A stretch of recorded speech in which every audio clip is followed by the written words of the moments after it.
the latest comments that he's been saying today. He says there will not be a deal with Iran except unconditional surrender. He also went on to call for new Iranian leaders he deems acceptable.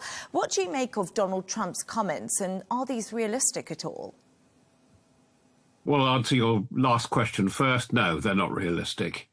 It's an extremely difficult situation in an extremely difficult and complex country. Without a physical presence on the ground, I think it's going to be very difficult for Trump. He may use Israeli agency to organize a group that can make a coherent government and can make coherent government stick, because this that they're trying to do the old trick of regime change, altering circumstances inexorably in your own favor, the purpose of war, but doing it without a ground operation. I'm afraid, particularly given the complexity, as I have said, of its geopolitical position, its physical position, and the nature of its population and the nature of its culture and history, I think that's going to be very difficult. So what you've just said to me is, in many respects, Donald Trump is saying that there's not going to be US troops on the ground. We're hearing about Kurdish forces maybe going into Iran at the moment. What's your feeling on a ground invasion? Do you think this will eventually have to be something that happens? No, I think there's no inevitability about this. And in fact, it's very difficult to see where your point of entry would be to make a significant contribution because of the many different urban centres. I mean, we tend to think of Iran as being a very homogeneous, in other words, a very united culturally society, but it's about 60% Persian and 20% Azeri and 20% quite a few different minorities of whom, which are particularly strong in particular areas. I'll give you an example, the Baluch in the southeast, who have been in an on and off rebellion for years. So it is extremely complex. And that's why this whole story is looking absolutely bewildering, because the declared intent wasn't very clear when the bombing began at the weekend, because was it really to write down the nuclear capability, the missile capability, or regime change? And how were you going to change the regime when there was no replacement regime visible on the ground? Yeah, all lots of questions that no one can really seem to answer at the minute. But Israel says 50 jets have hit the Supreme Leader's underground bunker in the heart of Tehran, as the US warns the bombardment is going to surge dramatically. Are we now entering the second phase of the war, as Israel claims? Yeah, they will claim it. There's something framed in their mind of their military planners. I have no doubt that there was some serious military planning on both sides. By that I mean Israel and the US. But the old saying comes from Helmut von Moltke, the Prussian general or the German general. No plan outlasts the first 5 minutes of real contact in battle and war. And I think that's what we're facing here. I'm not sure who the centre of gravity will be. Is it still the Khamenei family, the clan, and their very close allies in the IRGC, the Revolutionary Guard Corps? And is it only part of the Revolutionary Guard Corps? And what does the Basij, the militia on the ground, do? And we're forgetting there's a very large army of about 200,000 plus at least 150,000 reserves, and they haven't made a move yet. No. We don't really know what is there and what can be done. Now, if you're going to oppose a force like that, you're going to need a very big ground force yourself if you're going to make an intervention. I agree with you, and I'm being a pretty hopeless interviewee. There are more questions as the thing goes on. You've been a great interviewee, There are lots of questions, but your analysis is giving us a definitely more clear picture on the situation inside of Iran. But given that Iran has launched more than 2,000 low-cost drones across the region, despite Trump claiming Iran's missile industry would be totally obliterated, has the US underestimated Iran's drone capability and just how difficult they are to intercept and to destroy? That's a cluster of questions, and they're very interesting, and they do relate to each other. I get the feeling, as you seem to imply in your question, there's no absolute knowledge. They didn't really know how many missiles, which are the crucial thing, and drones that they have and the capacity to regenerate them. Undoubtedly, they're going through stock. We can see the rate of fire. It's coming down. But what is so difficult is to work out what resilience there still is, as I say, on the ground with these forces that we haven't really seen yet. And the interesting thing for Donald Trump and Hegseth to call for surrender, but there's nobody who could raise the white flag as far as I can make out. It certainly won't be the Khamenei clan, and it looks as if his second son is going to be the successor supreme leader. The civilian politicians, including the president and the foreign minister and very powerful man, Ali Larijani, they don't appear to have made a move yet. It's going to be very interesting. I suspect, by the way, you're absolutely where the action's going to be. I think it's the GCC, the Gulf Cooperation Council, that will broker some kind of peace. It'll probably, as you imply, be a very uneasy peace. And they have to broker that peace for the reason that you have stated in your interview with Richard Tice. The price of oil going above $90 a barrel of crude. And this is unsustainable over the long term. It makes it a truly, well, it is anyway, it's becoming in the last days, it is a major global crisis. And I think that the GCC, as I say, will have to do it. I don't think America can do it on its own. I think there's something rather extravagant, if I can be so bold as to say that, about Trump's latest claims, but it's all of a piece with his national security strategy. National security strategy was pointing for Trump's America to be the dominant oil and energy power. It was going to control global hydrocarbon energy. That was the aim. I think it may be very difficult to fulfill. Yeah, Robert Fox, been great to have you on. Thank you so much for your analysis. Well, thank you.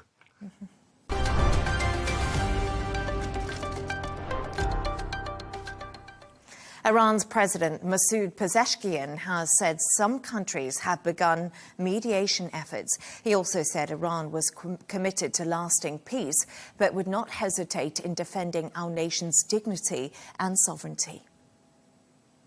For more on this, I'm joined from Iran by journalist Youssef Jalali. Youssef, it's great to have you on the show. Thank you so much for joining me. First of all, the US says firepower over Iran is going to surge dramatically as Israel bombards Tehran.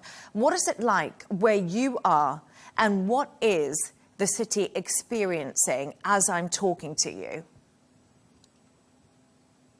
Of course, thanks for having me. The Israelis and the Americans have over the past days targeted key facilities possessed by the IRGC, the Islamic Revolution Guards Corps, and of course, some intelligence entities. And now we see that they have targeted Basij bases as well. We can see some Basij facilities, which is a paramilitary force affiliated with the IRGC. These facilities are located inside the city, inside urban areas, and this causes collateral damage. That is why you see that the Iranian officials have been trying to raise awareness of the fact that there have been significant civilian casualties across the capital, Tehran, and other parts of the country, schools being damaged, not to damage the school children, but of course the buildings have been reportedly damaged. These scenes and images circulating on social media on state television, so showing school children or schools being targeted, of course.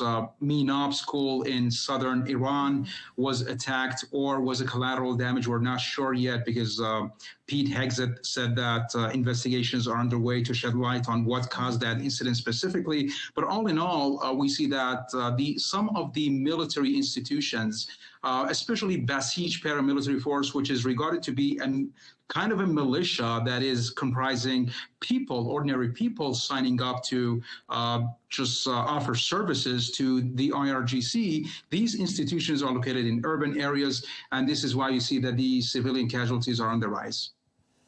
And what are the conditions right now for people like yourself living in Tehran? Are you getting advanced warnings about these incoming strikes and missiles? And has the government prepared enough food, water and supplies for the city to keep running as this bombardment continues? Well, we cannot just, we can compare it only to the June war, June last year. If you remember, back in June last year, people evacuated Tehran. 17 million residents of the capital, Tehran, evacuated the city, and the city turned into a ghost city. But now it's different. The majority of the people, the residents, are staying inside the capital, Tehran, waiting for what's going to happen. Many are staying indoors. But of course, when you're talking about pro-government residents or the supporters of the Islamic Republic, these people have been going out on the streets, chanting slogans of no surrender, urging the Iranian government and the military to just retaliate and quote unquote level Israel to the ground, or flatten Israel to the ground. And just a message of resilience and defiance is being projected by those people, the supporters of the Islamic Republic.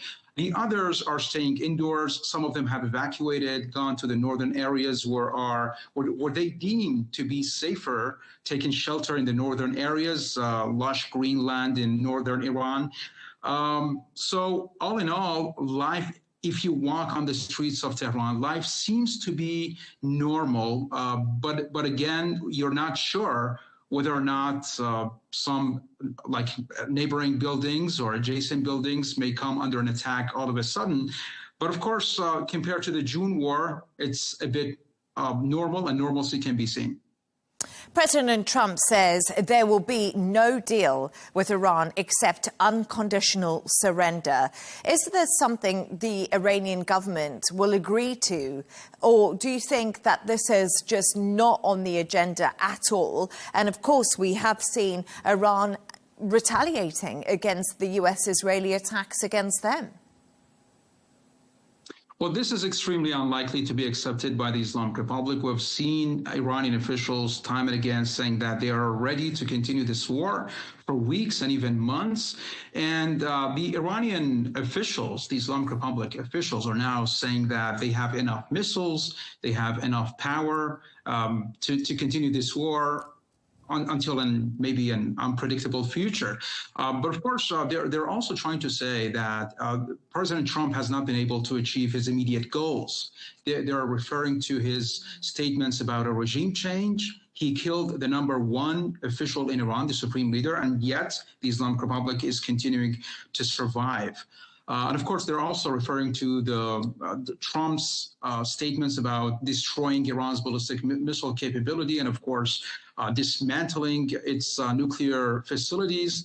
But these goals have not been achieved as well. So they're saying that they will continue to retaliate or defend and stay resilient. They're even now expressing readiness for a ground invasion, readiness to confront a ground invasion, because there have been chatter across the country about, or across the region about Kurdish forces maybe coming or infiltrating into Iran for a ground invasion, or even American soldiers maybe doing this. Of course, it was rejected by Trump as a waste of time. But of course, Iran has been saying that it is ready for any scenario. But of course, when it comes to the naval front, on the naval front, Iran has sustained heavy damages. More than 20 Iranian vessels have been sunk or destroyed. And on the naval front, Iran has not been able to resist or project any kind of resilience. Yusuf, stay safe and thank you so much for speaking to me.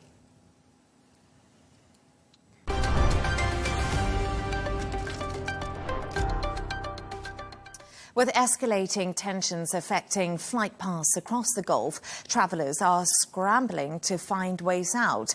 And many are making their way to Saudi Arabia's capital, as Darshan Dalal reports from Riyadh. Emptier than usual scenes at Dubai International Airport. Departure halls that are typically packed with travellers now show clusters of stranded passengers, many scrambling to find alternative routes out of the region. With escalating tensions between the United States and Iran, disrupting some flight paths and creating uncertainty for airlines, travellers are increasingly looking for other ways to leave the Gulf. For many, the solution lies several hundred kilometers away, in Riyadh. Saudi Arabia's capital has emerged as a safe transit hub for passengers trying to reach destinations in Europe and the United States. Some travellers are undertaking long journeys across the Gulf just to catch a flight from here. Passengers from Dubai are making the roughly 10-hour road journey to Riyadh. Others are travelling nearly 7 hours from Doha, crossing borders in search of available flights and more stable routes. There's a huge requirement for people wanting to fly out of the region, and Saudi is one of the only airspaces in the region that is open. For some, the journey has involved multiple stops and improvised travel plans. One traveller I spoke to first made his way from Doha to Dammam by road. From there, he flew to Jeddah before finally securing a flight onward to Madrid. I finally made the decision of leaving, took the taxi, and we drove 4 hours to Dammam, from Doha to Dammam. The trip was very smooth, very little traffic, only trucks maybe by the end of the trip as we were approaching to Dammam. On the way there, we saw some bombing also in the US military in Doha. Stories like this are becoming increasingly common as passengers piece together complex plans to get out of the region. Airlines and travel agents say demand for flights departing Saudi airports has surged. Private charter prices from Riyadh to Europe are reportedly reaching as high as $350,000. We're still getting over 100 inquiries per day. Riyadh's King Khalid International Airport is taking on a bigger role as passengers scramble to leave the Gulf amid rising regional tensions. Authorities are urging travelers to check their flight status before heading to the airport, as many are traveling hundreds of miles just to secure a flight home. Darshan Dalal, Arabiya English.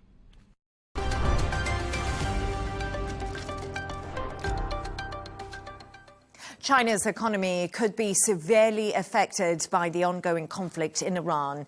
A long-time ally, it has relied on Iran as a major shipping route, as well as fulfilling its energy needs. China could now return to Russia for supply if stock does run low. This all comes as President Donald Trump prepares to travel to China on the 31st of March for meetings with the Chinese President Xi Jinping. I'm now joined by Professor Derek Grossman from the Department of Political Science and International Relations at the University of Southern California. Derek, as always, great to have you on the show.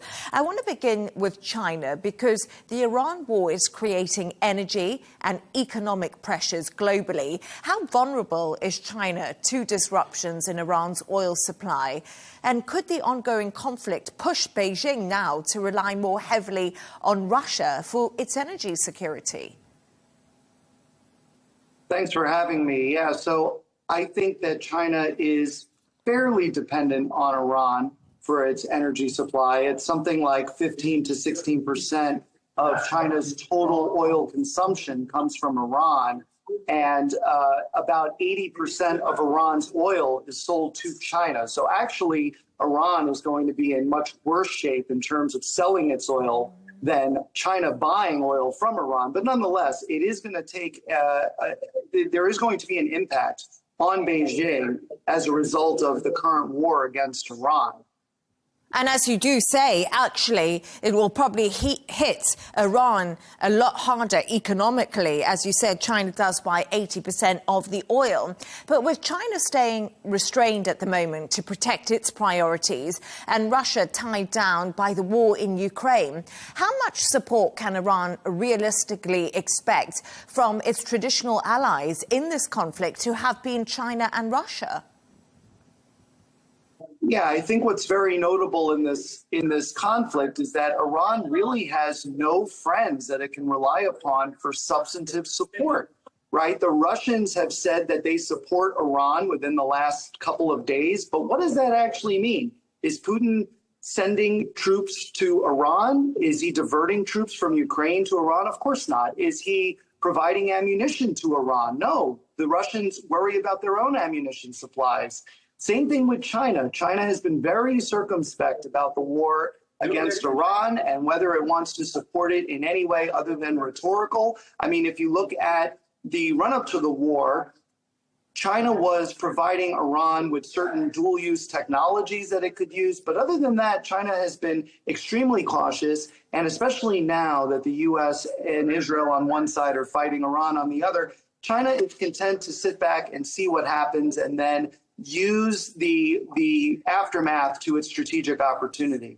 And Derek, with the US temporarily, actually right now, we know that the US is temporarily easing sanctions to let India buy standard Russian oil amid these Gulf tensions. How effective is the stopgap in preventing an energy crisis in India? Because Donald Trump sort of loosened the reins a bit. Yeah, I think it's certainly going to help, right? But it's only 30 days. And after 30 days, then what, right? India has to worry once again about where it's going to get a large portion, if not the majority, of its oil. And I will tell you, I'm here in New Delhi attending the annual Raisina dialogue, and we had the Deputy Secretary of State of the United States give a speech yesterday, and he received a question about what India should do with oil deficits. And he said, well, you can always buy American, right? So the Trump administration's view on this is that you can trust the United States. You can put your faith in the United States, especially when it comes to things as vital as your energy security. And the reality is that the Trump administration has done a lot to undermine trust worldwide, and specifically with India. If you go back to last summer and Trump's smashing of the relationship for, a variety of reasons, most of which were personal, it's really hard for India to trust what's going on in the United States, and that, this reprieve, as it were, is anything more than just, the U.S. Trying to, deal with the situation in the moment so that U.S.-India ties don't further fray. And as you just said to me, Derek, you are in New Delhi at the moment at that dialogue conference. What concerns are you hearing about the US-Israeli war on Iran from the people in India? Yeah, so very interestingly here, it's been extremely balanced, right? So we heard from the Israeli foreign minister virtually yesterday. And then in person, we heard from the deputy foreign minister of Iran today. And of course, there are competing narratives. And the Indian perspective, as well as I would say the perspective of pretty much everybody in the room, is that this is a war of choice by the Trump administration, by Trump himself. And even though he may believe that he could put the genie back in the bottle whenever he wants to, it's not entirely clear that that will be possible, especially as the war intensifies, drags on, and more people are killed and more infrastructure is destroyed. Professor Derek Grossman, as always, good to have you on the show. Thank you.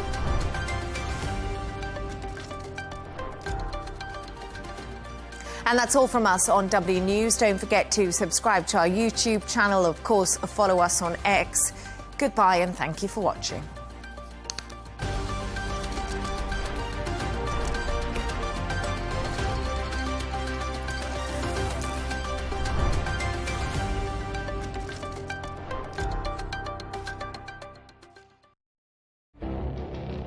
It feels like decades are passing by in a matter of weeks. Seismic shifts in the world order. Never, ever will be part of America. With so much happening and so much noise. Whether it's political upheaval, Canada has been ripping us off for years. economic shifts or social movements, And no one wins from tariffs. I think America can be more friendly to the rest of the world. The in-depth analysis and all the latest developments across the globe.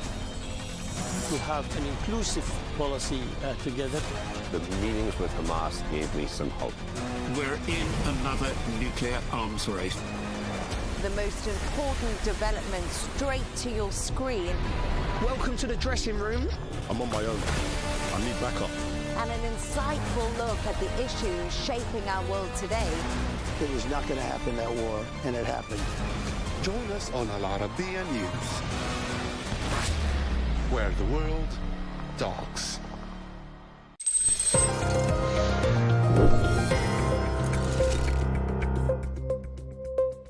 Have you seen a clip claiming Mossad agents were arrested in Qatar and Saudi Arabia for planning bombings? It's been shared a lot online, but here's the real story. Tucker Carlson posted a video saying authorities in Qatar and Saudi Arabia arrested Israeli intelligence agents planning attacks.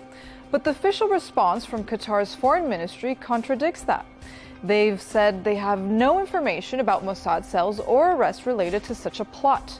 In fact, Qatar has recently been a source of misinformation in the context of the Iran war.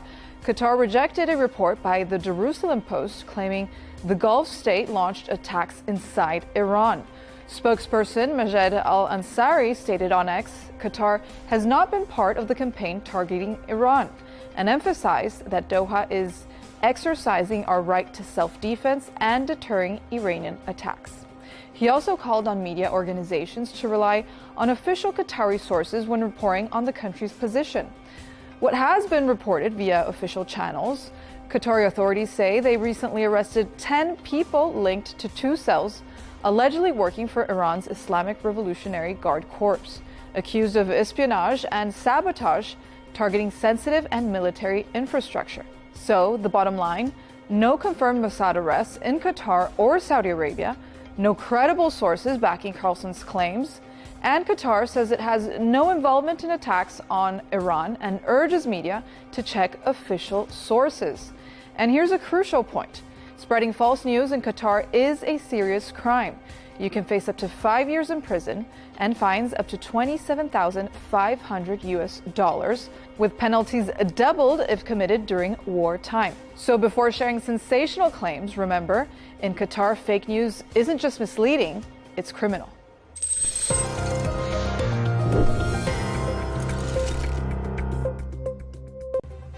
Make America great again or make Israel great again? That's the question many Republicans are asking amid an escalating Iran war. Some traditional Trump supporters have even gone so far as to publicly accuse the president of letting Israel force his hand. Just how damaging will this MAGA split be? I'm Melinda Nucifora. That debate is coming up soon on Counterpoints.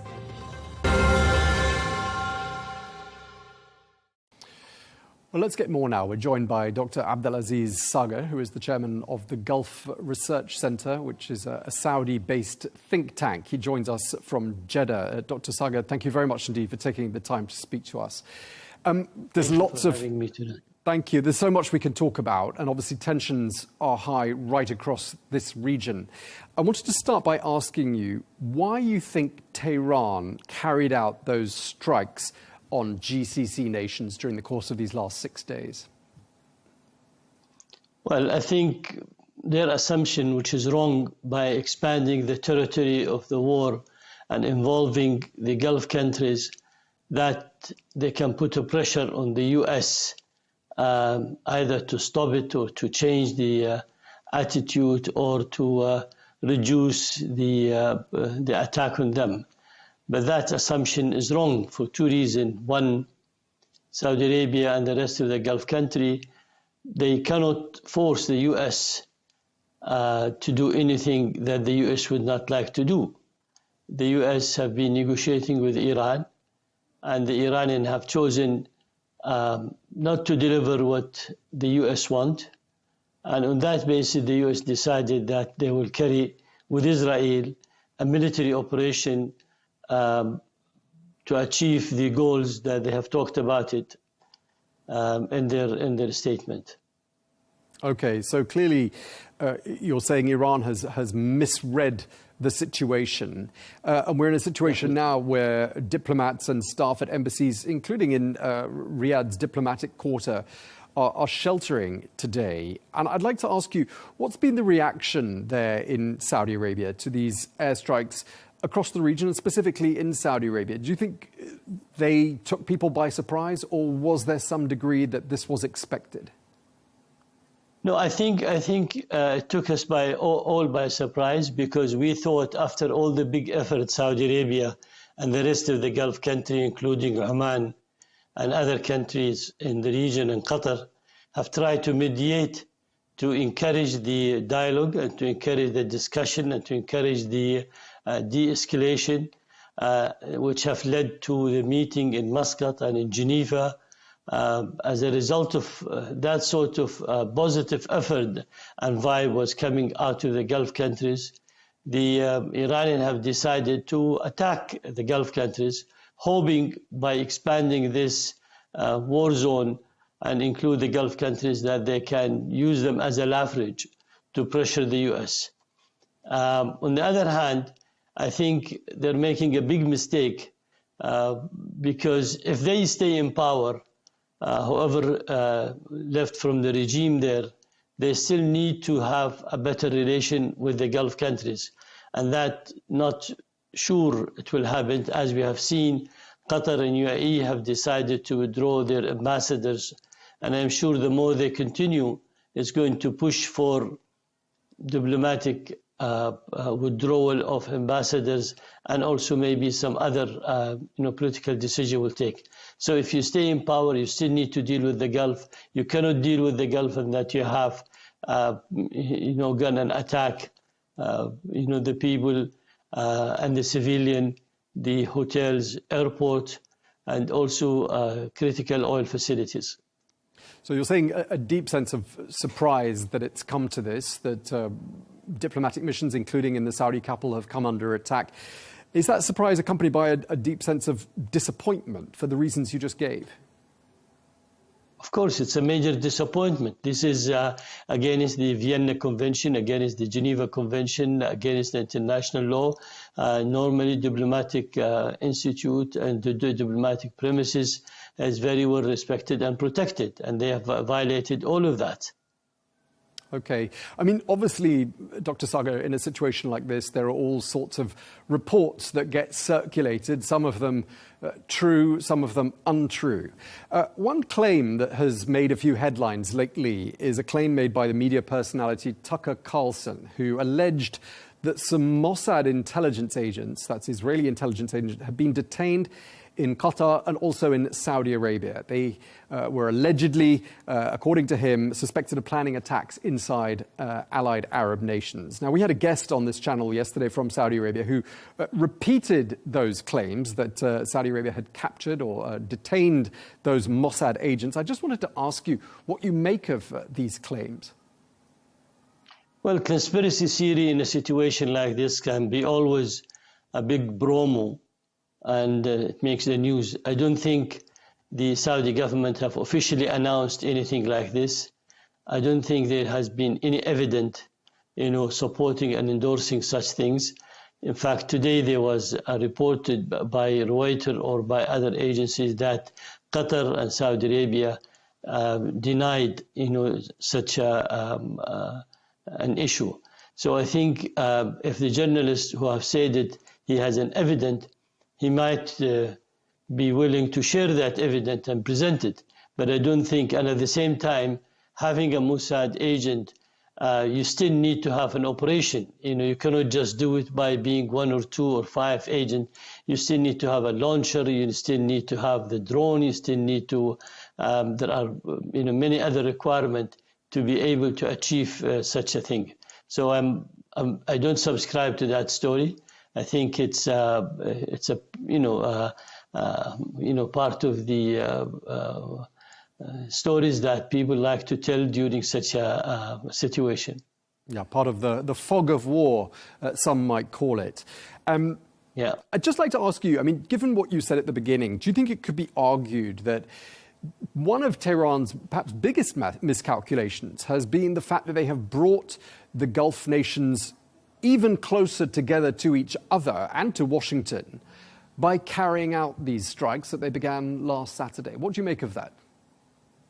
Well, I think the Gulf countries, of course, it makes them together. We have seen the Crown Prince of Saudi Arabia calling all the leadership in the region and, showing solidarity. We have seen the Gulf Ministerial Council, the GCC Ministerial Council's meetings took place, and also condemn with the strongest word, what Iran have done. I think there are 3 steps, in my opinion. The Gulf countries remain committed to the diplomatic and political resolving of the issues between the US and the Iranian, but at the same time, if there is no result on that side, definitely they have declared clearly that they would not allow the usage of their land, sea, and air by any forces to do an attack in Iran. However, now they have been attacked. I can't see a good reason to hold to such a commitment, despite of the confirmation of sticking to such a commitment by the different authority in the region. The third option, of course, will be, in case of that continue, we're going to see them forced to take an action by striking from where the fire and the launching have taken place from Iran. I hope we don't go to that level, because in the end of the day, we need to live together, and we do not wish to see that a war has been launched, from their side to us, and we are forced to retaliate, to such a thing. So you're saying you think, Dr. Sagar, that there is a good chance that we will see Gulf nations supporting the United States more openly in this conflict with Iran? Well, the United States we are the closest partner to it, and we have different sort of security agreement and arrangement. They are the largest defense supplier to us in the region, and at the same time we understand their position. We did not wish to see situation going to a confrontation and war, but at the same time definitely we will support the US in its effort to try to bring stability and security. And you can see today how much the Iranians are doing in terms of damage. Even when you look at to the energy market, more than 200 vessels have been stopped from crossing the Strait of Hormuz, and this has an impact on the price of shipping, price of insurance, oil prices, all economic situation, all economics related issues. So without the US guaranteeing the passage of the vessels and tankers on the Gulf to cross through the Red Sea, I think to cross through the Strait of Hormuz, it's going to be more difficult for everybody. One of the things that makes this conflict more difficult to sort of understand and to predict what path it might take is we can't really be sure who is in charge and who's calling the shots in Iran, can we? No, because this is why we hear a different contradictory statement from different sides in Tehran. We hear the Foreign Minister saying one thing, we hear Larijani saying something, and now after the funeral we will see the nominated Murshid, what is he going to say. I think there has been a lot of, according to the Iranian Foreign Minister statement and interview, there has been some standby order before and after the killing of the Murshid. Those people start implementing, whether inside Iran from the different military cells or outside, like in Iraq or in Hezbollah in Lebanon. But at the same time, it is very clear that they're losing a lot of momentum. They're losing a lot of their missile and launcher capability. They're losing a lot of their internal domestic support, because now we start seeing different ethnic group in Iran trying to take a lead in the domestic uprising, such as the Kurd and such as the Baluch and the Azerian. They expanded the war zone not only to the Gulf country, they've included Jordan, they included Iraq, also Turkey, Azerbaijan. So I think that shows there's a lack of wisdom and there's a lack of experience in terms of running or confrontation in a war zone, what to do. Right, and you use that word experience. And, you know, it does seem to me that if senior, more experienced commanders in Iran have been killed in large numbers, there is a danger, isn't there, that we've got younger, less experienced individuals who are, to some extent, more fanatic, taking matters into their own hands and being more fanatic, as you said. Well, there is a danger on that one. This is why it's very important to monitor, to watch and see. I think what will be very interesting is to see the final U.S. objective. Is it regime change? Is it regime surrender? Is it getting rid of the whole regime and bringing up a new sort of government to rule in Iran? Definitely, it's not in the interest of anybody in the region here or any country in the region to see a fanatic, extremist, radical regime there representing a threat to the whole region. Since 47 years, the region have lived with the model of exporting revolution, of interventionist policy, of expansionist policy, of using sectarianism as a dimension of interventionist policy in the region, and also threatening the maritime issues and the energy. So our energy security, our maritime and all those issues, that's what the regime have adopted since the Iranian revolution. Now, Saudi Arabia is just a short distance from Iran, just across the Arabian Gulf. What is Saudi Arabia's desired outcome? What would an ideal future Iran look like as far as Saudi Arabia is concerned? Saudi Arabia still believes, with the rest of the Gulf country, that the political regime inside Iran, it's an Iranian issue and for the Iranian people, and they wish them the best to have the right selection. They totally would never accept interventionist policy by Iran in any one of the Arab country or the neighborhood. They wanted to see security and stability. They would like to see whoever runs the government in Iran focusing on the domestic development. They have the right to protect themselves, but in no way we are going to endorse or support any militarization of the nuclear program. Unfortunately, what Iran have proven that this nuclear program is not for a peaceful or use as they claimed. In fact, the fact that the foreign minister have told the U.S. representative in the meeting, Witkoff in Geneva, that with the 60% enriched uranium, they can come up with 11 atomic bombs. I think that's a very, very serious statement. Using nuclear as a deterrent totally is unacceptable in the region. We would like to see a peaceful Iran. The Iranian nations deserve to have a better life and a better, governance and also development domestically. They have been suffering from high inflation, very high rate of exchange, lack of services, unwanted lack of ability to deal with the others. So I think what we are looking for is a friendly nation, to live next door with. Okay, and just to conclude, Dr. Sagar, we're now on day 6 of this conflict. Does the progress in terms of what's been achieved by the Israelis and the Americans and what's been achieved by the Iranians, some could argue, does that give us any clearer idea of what sort of a time frame we might be looking at? I don't think the Iranian has a greater capability in terms of offensive or defensive. Defensive, most of their capability in terms of radar and launching, capability of the long-range ballistic missiles. Again, don't forget, most of their missiles, it's a liquid, and that requires some time to heat, and that could be detected by the satellite or even by the reconnaissance aircraft on the sky. I think we have seen the deterioration and the reduced number of attack from the Iranian. What they are left with is a drone capability and also some short-range missiles, which they are using it to some extent. They may have some cyber capability to disturb the vessels and also floating mines. And some very limited, they have taken it from other countries, underwater capability that can affect the vessels.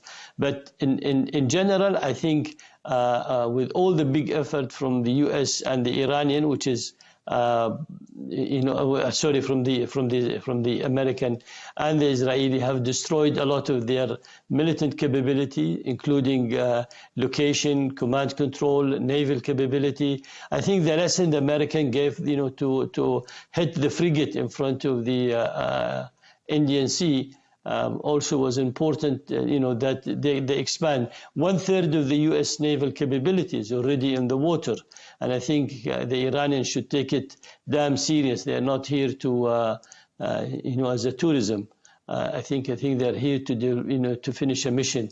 But personally, I don't think it's going to take long. I think we are coming toward the second half of the end. So maybe short time, and it depends how far the order will come to the, to the forces to continue and the different targeted. Now they cannot be intercepted because they have destroyed that interception. So what is left with the Iranian is a limited resources. Okay, well, we really appreciate you taking the time to speak to us. Dr. Abdelaziz Sagar, Chairman of the Gulf Research Center. Thank you for your time, sir. Thank you, sir.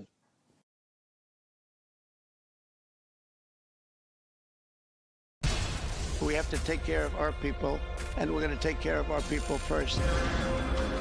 For in-depth analysis and all the latest developments across the globe, make sure you join us every weekday.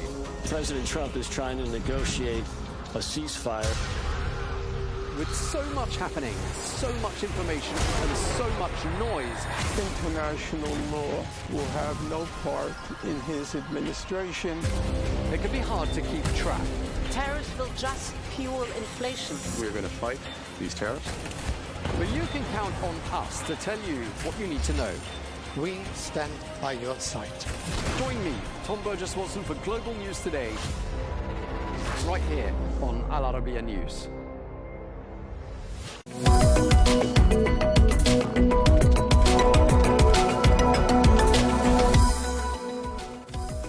Hello and welcome to The Real Deal. Coming to you from the Al Arabiya English studios, this is your weekly bulletin bringing you all the latest business news headlines and analysis from Saudi Arabia. Coming up, as Saudi Arabia's foreign reserves rise to a 6-year high, we take a look at what the latest figures tell us. We'll be speaking to the CEO of the Irish hospitality management group Curtin Hospitality and asking how the company's goals align with Vision 2030. Well, another tourism-related story we're following for you. We'll be speaking to the CEO of the Prince Mohammed bin Salman Royal Reserve about his ambitious rewilding and restoration programme. Plus, we'll take you to the streets of Jeddah's historic district of Al Balad, where shops, markets and eateries are all seeing an uptick in activity throughout the holy month of Ramadan. Diving straight into our top story, some of the latest economic indicators and numbers out of the kingdom. Well, according to fresh central bank data, Saudi Arabia's foreign reserves rose by about $15.6 billion during the month of January. That's up 3% on December and stands at a 6-year high. Well, these figures are significant because reserve assets are a closely watched indicator of economic stability, as well as external financial strength. And foreign reserves determine a country's ability to navigate global economic volatility. Well, on an annualized basis, the Saudi central bank's net foreign assets rose by 10%. Meanwhile, the kingdom's capital spending rose 18% year-on-year in Q4, widening the budget deficit to just under 95 billion Saudi riyals. Well, while oil revenues were down sharply in Q4 and throughout the course of the year, non-oil revenues, which are a key pillar of Saudi Arabia's diversification strategy, rose in 2025 to just over 500 billion Saudi riyals. Now, we've been talking about various tourism and hospitality-related stories in recent episodes of The Real Deal. Today, we're going to turn our attention to the Prince Mohammed bin Salman Royal Reserve. That is a massive biodiversity-rich conservation area in northwestern Saudi Arabia. Well, in line with Vision 2030 goals, this area is being transformed into a global tourism destination. Well, earlier on this month, I spoke to the CEO of the reserve. Well, Andrew Zalumis is the CEO of the Prince Mohammed bin Salman Royal Reserve and joins us now. Thank you very much indeed for speaking to us. You're overseeing an extremely ambitious rewilding and restoration program. I'd like to start by asking you about that, what it involves and how it's going. You know, I think interestingly is a little bit about my background. I started off in Africa, I have about 35, 40 years experience, started off before the word rewilding was known. And one of my key projects was the largest estuarine lake in Africa, Lake St. Lucia, which we not only restored with the World Bank support, we also rewilded all the original species. So having that background, when this project was getting going and I was invited to come to Saudi Arabia, it was a little bit like a soccer player. I didn't really want to leave the soccer team that I was in because you know the guys, you know what you're doing and you're committed. When I actually came and saw what was here, I was just gobsmacked. I was really taken aback. Firstly, it was about the scale. It was the fact that you have 15 ecosystems in one reserve potentially, and that's very unique in the Middle East. And I think importantly, the actual splendor of the area just hooked me. But when you landed on the ground and you actually got around, you actually saw that the ecology wasn't in the state it had been 100 and 120 years ago, and there was actually a need to seriously look in rewilding. And the rewilding for me was ability to do rewilding at scale. PMBSR reserves country size, and we're looking at all 15 ecosystems, landscape-wide, restoration rewilding. And I think importantly in rewilding, one always thinks of the species, the megafauna you bring back and the numbers, but rewilding is much more than that. It's actually about getting an ecosystem to function, and an ecosystem to function in a healthy manner, as it did before heavy intervention by man. And that's what this is around. So every time we reintroduce a new species, it's a landmark. But for me, the landmark is when you're actually rebuilding what they call trophic levels, the energy levels, rebuilding all the bits of the spider's web, because that will eventually get us to the end. Okay, and one of the species that I'm told could be making a comeback there is lions. Tell us a bit about how that's going. You know, lions are always controversial, makes people worried, and we're still some way off to lions. But from the board point of view, we have approval to bring back 23 species. It includes your major predators, it includes cheetah, it includes leopard, it includes lion, and one has to get there. So the first fact with rewilding, especially in this ecosystem, the challenges is many of the species we're dealing with are either extinct, 2 of them have gone globally extinct, and there are another 4 or 5 who are locally extinct. So when you look at Pantheria leo, which is the lion, the specific Asiatic lion that occurred historically, the last one being shot around 120 years ago, there are only about 300 left globally. So your first thing is to source the right founder population. Then you need to rebuild the economy. And when I mean the economy, I'm talking about both the rewilding side, the ecosystem, as well as communities, community buy-in. And then one's looking at the option of wild lion, among other species. Now, Andrew, tourists are obviously going to be a key part of your revenue there at the reserve. They're also central to Vision 2030, but too many tourists in a nature reserve could end up being slightly problematic. How are you going to get the balance right? Well, we have a management plan. It's like a master plan, and importantly in that you have building blocks, and what it does is it sets limits. So when we talk about conservation, we talk about community development and benefits, we talk about tourism, we talk about a balance. But a balance doesn't necessarily mean equal. And the bottom line is always, what is the reserve being conserved for? In the case of PMBSR, we're conserving it obviously for its ecosystems diversity, its number of species, and also its absolute splendor. And within that, you look at things like zonation, setting of limits. And then you also have to always remember it's the goose that lays the golden egg. If you overdevelop your tourism, you lose your asset. And when you look at a reserve like PMBSR, and I think this is a big one for the economy of a country, many people travel globally because they want to see something. So you'll come to Saudi Arabia because of Al-Ula, it's a World Heritage Site. So this reserve specifically, we currently have 4 tentative UNESCO sites. They're on the country list. If those, or when those are approved by UNESCO, and it'll take time, it makes it a reserve globally unique. It makes it the most splendid desert reserve in the Middle East. And people will travel just to come and see that. People travel, they come and see that attraction, and then they spend more days in the country. So they'll come into Al-Ula, they'll come into a PMBSR, they'll go across to a NEO, and you're creating a destination. So the conservation part of it is really about establishing a destination, which is original, it's pristine, and it's alluring for the public, both Saudis and internationals. Now, we're talking here about a vast area of northwestern Saudi Arabia, which is the Prince Mohammed bin Salman Royal Reserve. What sort of visitor numbers are you getting, and what are you expecting? Where do you see things heading from here? Currently, at the moment, to introduce that topic, we focus very strongly on actually creating the destination, and that is about nature. It's not about the gates. It's not about the tourism facilities in the initial phase. It's about a place people want to visit, because when they stand at the boundary of the reserve, they know they're in a reserve, they don't need a sign. So at the moment, we have a very strong local visitorship, Saudi-based local visitorship. Increasingly, numbers are coming in from Al-Ula, and let's call them Project Neras.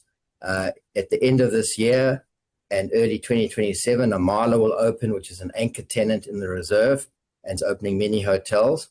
And to go to the crux of your question, which is about visitor numbers, remembering we country size, our visitor numbers are capped at about 2 million visits a year. Okay, and obviously it puts us in the leagues of a Kruger National Park, for example, which is the most famous South African reserve, a Masamari in Kenya, or Yellowstone National Park. In fact, probably lower numbers if you take it per hectare, square kilometer per person. Okay, clearly lots for people to see. We've been looking at some of the pictures of the reserve as you've been talking, flora and fauna of all kinds. What sort of an experience can a visitor to the reserve expect? Well, you start off with the coast, and you start with the old towns. One of our tentative listings for UNESCO is Old Town in Al Waj and in Duba, which is much like the old town, obviously smaller, in Jeddah. And then from that cultural experience with the horses, the camels, you can hit the Hajj conservation, which is really what we call reef to ridge. So it's at the top of the Hajj mountains all the way out to the coral reefs in the Red Sea. And when you bring it down to specifics, the little things, you've got Wadi Al-Disa, which is the greenest wadi, and it's permanent wet wadi in Saudi Arabia. It's got thousands of years old of human habitation and history. It's even got similar sites to Al-Ula on a much lesser scale. It's got etchings. You've got things like juniper trees, which are hundreds of years old. You've got the largest ibex population in the Middle East. So there's a whole spectrum, but what really brings it together from a tourism point of view, you can do it almost all in one day. So you have these 15 ecosystems, these species we've discovered since we started our research, which this is our 4th winter. We've discovered over 8 species new to science, new globally, at a time when 23 species are expected to go extinct in our lifetimes by IUCN. And this wonder world, this nature is accessible. You've got 3 airports within the region currently that can get you in and get you out. And we would encourage not just international visitors, but also local visitors, because this is Saudi heritage. This is what the nation is proud of. And just tell us, Andrew, what sort of economic opportunities do you see the reserve representing for the kingdom?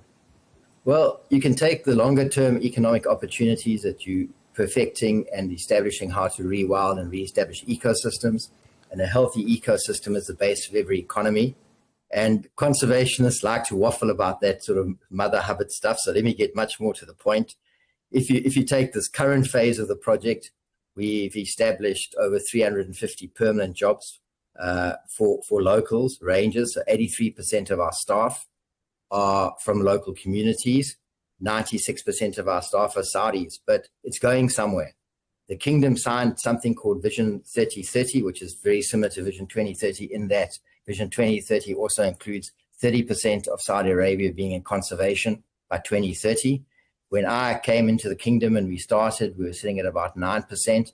We're now sitting at over 20% of the kingdom. So what we're doing is actually developing a new industry. It's a new industry to Saudi Arabia. There's a hard conservation part of the industry, and then there's also the tourism part of the industry. And as it evolves, so the job opportunities increase. And we look at the whole value chain for those job opportunities, and we look first locally. So communities are the center of the initiative. And so in this first phase, you've had hard jobs and conservation. As the tourism comes on stream, the value chain increases. And we've already, for example, started training local guides and all the other parts of the value chain that will really enrich the local economy. Okay, just listening to what you're saying there, and just to wrap up, I mean, it sounds like there's some really strong linkages between what you're doing and Vision 2030. Absolutely. So, when you look at Vision 2030 and you look at the three pillars at a high level, the one is a vibrant society, the other one's a thriving economy, the other one's an ambitious nation. And conservation and restoration touches all of those. If I make 4 points, building the land to 30% by 2030, the point that a healthy environment means you are resilient to global warming, some hard stats around that. The region we in expects a 2 to 3% increase in heat by 2050 and a 5 to 10% decrease in precipitation, in other words, water in the soil. And by restoring the economy to what it was, the ecology, you're making it resilient, and you're building the ability for the environment to withstand and protect against global warming, which underpins the economy. The third area, as I said earlier, is the new industry. And then the fourth area, and this is where His Royal Highness's name comes into it. We're part of the Royal Reserve Council. They've created the space for us to achieve and do what we're doing with other reserves. But with His Royal Highness's name, we've brought in a number of firsts. One is 36% of our ranges are females. They're females from the reserve. And a knock-on effect has been, for example, Jordan now has its first female rangers. And I'm sure it's because PMBSR has shown that it's possible. And as the industry grows in KSA, that fits Vision 2030, where 30% of the workforce will be female. And then, of course, we brought back animals like onaga. People think onaga are a donkey, a stupid animal. But when you read carefully and you read the Quran very carefully, you'll see that there's a differentiation. And it's a Persian onaga. It's a very wild animal. It's older than the horse. And we've brought them back. There's 600 left globally of Asiatic, of Persian onaga. And we've brought them back and are giving them a place in the ecosystem to rebuild the ecosystem. Okay, we're going to have to leave it there. Thank you very much indeed, Andrew Zalumis, the CEO of the Prince Mohammed bin Salman Royal Reserve. Thank you very much indeed. Let's take a quick look at some of the other stories making the rounds. Saudi Arabia's new national carrier Riyadh Air has announced that Cairo has been added to its growing network.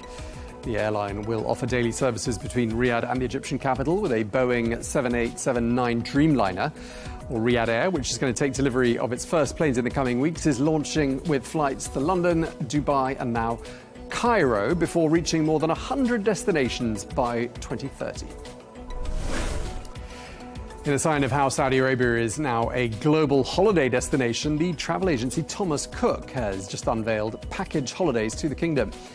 Well, this new offering gives British travellers a new long-haul destination to explore. Well, Thomas Cook, which has a history stretching back to the 19th century, said in a statement that Saudi Arabia offers experiences that can't be replicated elsewhere. And the province of Al Jouf, which lies about 950 kilometres to the north of Riyadh, has a brand new airport.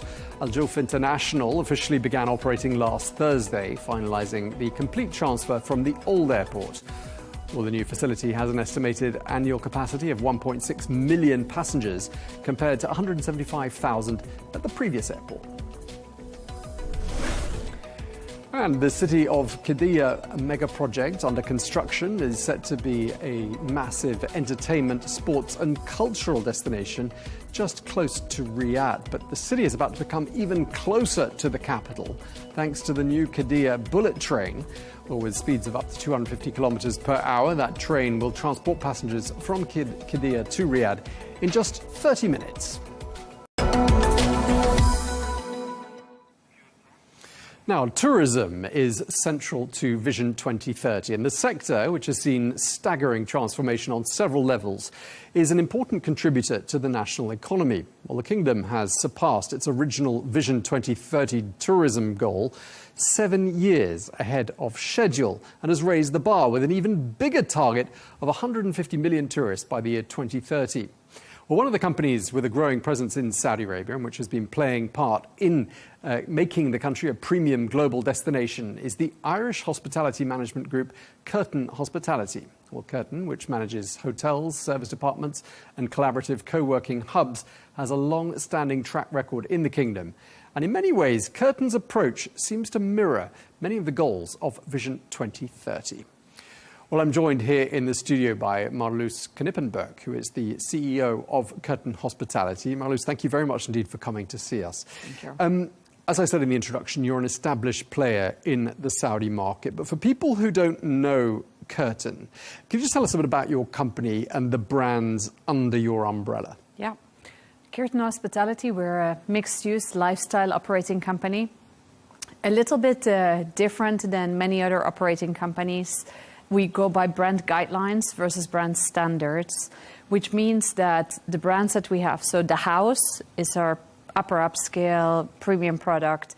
It goes very much in line with architecture, design. You have Cloud 7, mid-market, up-and-coming destinations where there's footfall, not necessarily tourism footfall, could be any tourism, could be any footfall. We use both brands for hotels, service departments, and branded residences. And we just launched our first contemporary affordable brand, Hosmi. So in that budget segment where you see today a lot of screaming colors or kind of very boring product, we see a really great opportunity. Because we go by guidelines and not by brand standards, it allows us to look at location, target audience, and tailor the product towards those, including taking the vision of the owner, if that's government or private sector, which really allows us to go bespoke, but bespoke at scale. Today, we're a company with over 4,500 keys. We're 60 agreements signed with 10 projects open. We're opening another 6 in the next 6 months. And we're scaling significantly. The team is spread over 5 destinations and locations. We have people on the ground in every destination we operate, which really allows us to go fast, respond fast, and also be very adaptable to change product depending on where market trends are going. Right, it means you know the terrain you're operating in. Yeah, correct. I was going to ask you who a typical Curtin consumer is, but I'm assuming it varies very much according to those different tiers of your product offering. Yeah, which is the beauty.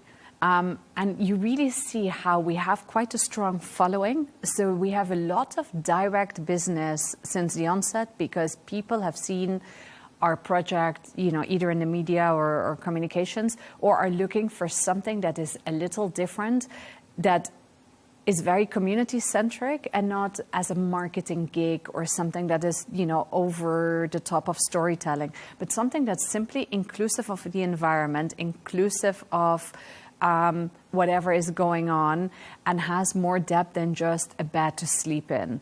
And for that, you can see when we developed Cloud 7, it was developed at the time for millennials. We didn't have any millennials stay with us. It was a much more mature audience. When you look at some of our projects, we'd envisioned a more mature leisure audience. We have young corporates staying, and there you can really see in this lifestyle segment, it's very much attracting people for very different reasons. Okay, and you've got some pretty ambitious expansion plans, haven't you? Not just in Saudi Arabia, but right across the Middle East, North Africa region. Just tell us a bit about what you've got in store. So we're aiming 10,000 keys open by 2030. We're halfway there. Our January, we signed 1,000 keys just between Morocco and Saudi Arabia. And for many people who know us, have, you know, over the years, refer to us still as a small kind of a, startup company. I think today we're a mid-sized operating company that can really allow for that scale. We see a lot of opportunity in Morocco. We still see a lot of opportunity in Saudi Arabia. The UAE is picking up significantly, but even when you look at all of a sudden, there is more movement in Oman. Egypt, it has had its downturns. It has, had the challenges with regards to currency, etc. But when you look at the momentum in those markets, it's quite significant. And the beauty for us as a company is that a lot of the bigger, well-known operating companies with brand standards and, the same kind of brands have been in those markets for quite a while. Well, the new audience, and I'm not just talking about the younger audience, but the kind of new audience of traveling is looking for bespoke product. And the way we built up Curtin Hospitality is to be able to scale bespoke. So we're just at a very small stage of, where we can take the company simply because the infrastructure that we've built is so strong. Right, and you've got a long-standing track record in Saudi Arabia. What sort of opportunities are you seeing in the kingdom? So we were really early entering Saudi Arabia, again, as a lifestyle alternative operating company. And because of the way that we look at the markets and the way that we like to understand the markets, when we went in, Vision 2030 was just announced. It was just at that kind of borderline of people challenging, is this really going to happen, yes or no? And even when we were looking at project plans, it was, do we go with the old style? Do we go with the new style? And that changed so fast for us. So we've had the benefit of being there early. We've had the benefit of building some really strong relations. Plus, we've always built relations on two sides, private sector as well as government. And we've never banked on, we'll get some keys for free. We come in and just, find the red carpet, etc. The locations that we've been looking at have all been locations where there is reasons for people to go already now. And that doesn't have to be just Jeddah and Riyadh. But for example, if you look at Abha has a massive amount of tourism coming in for the summer. But if you go there, if you look at the infrastructure, if you look at the F&B offering today, if you look at the seasonality, it's probably the only place where it's green all year long. Those kind of locations, Yambu, we're opening just later this year. For many people that know Yambu, they say, but it's industrial. Well, if you come there, it's not that industrial. If we're waterfront, but it's waterfront. Ministry of Culture is working on a number of buildings and the renovation of the old town, like our project that we have in Alula, where after we launched Cloud 7, Alula, which is 300 units, we started with Darton Torre, the house hotel, which is 30 keys, city center, restoration of kind of the past. But I think what's the beauty of when you look at the vision, but also when you look at the different projects, and the Minister of Culture said it to us when we launched the project, which was, don't replicate the past. It has to be an honor to the past, but with, a forward vision, a modern interpretation, without losing the culture, the identity, the heritage, and the place it is. And I think for us, that's the beauty of the opportunities. We've built some really strong relations with a couple of local families. They're going into hospitality, or they are in hospitality, all for different reasons. And many people are saying, Al-Asa is, foundation of our family. That's where, it started. We want to leave something behind, but not something that is just glamorous and etc., but something that really brings the community together, creates jobs, creates opportunity for suppliers. And again, because of our alternative approach, because of the lifestyle elements that we have in, plus because we go local, we can work with local suppliers and local community. And I think those components together really create all of a sudden an amazing opportunity for us in a country like Saudi Arabia, because of the variety of destinations, the variety of families, and the alignment with the government sector at the same time. Yeah, I mean, just in terms of the particularities of the Saudi market for the hospitality sector, I mean, what sets it apart? I mean, do you think it's fair to say that it's a market that is perhaps at the higher end of the pricing scale? Is that a fair comment? So I think when you look at anything, and I think this is also where if Saudi Arabia would have gone in very gentle and very quiet, etc., would the international perception have changed of the country? Would it have really become an interesting country on the map for tourism, for locations, for, cultural, but also, if it's skiing or nature or sea, etc.? Probably not. And when you do that and you attract a high-end audience, naturally, you kind of need to have an inventory of those kind of properties. If you look at our strategy, we've not played in that segment just because we believe over the longer term there will be a lot of opportunity in that mid-segment. Once there is, all of the numbers that you just set out for 2030, right?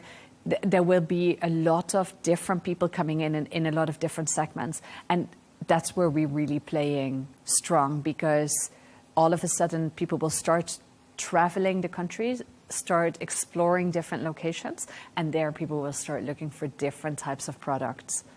Okay. Just to wrap up, as I said in the introduction, a lot of Curtin's goals seem to mirror some of the goals of Vision 2030. Is that a fair comment? Yes. And I think that's also why we really found in Saudi kind of a ground for business. We set our plans and our goals and our vision 12 years ago, I guess. We haven't adapted them. And when they came out with Vision 2030, and you see the alignment, when you look at the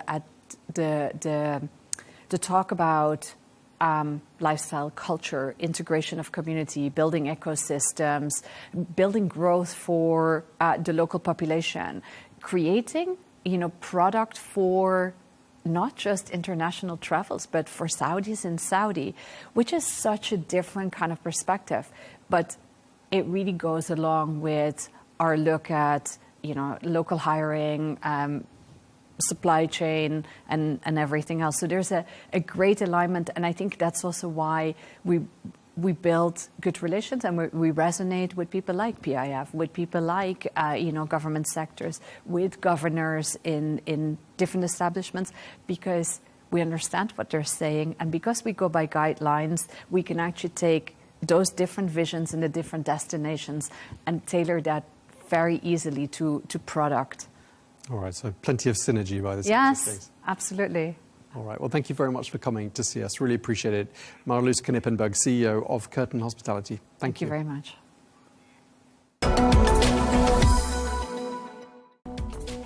Let's get a quick look at some of the other stories from the week. The electric vehicle manufacturer Lucid Group has announced that 2025 saw a surge in deliveries, which were up 55% year on year.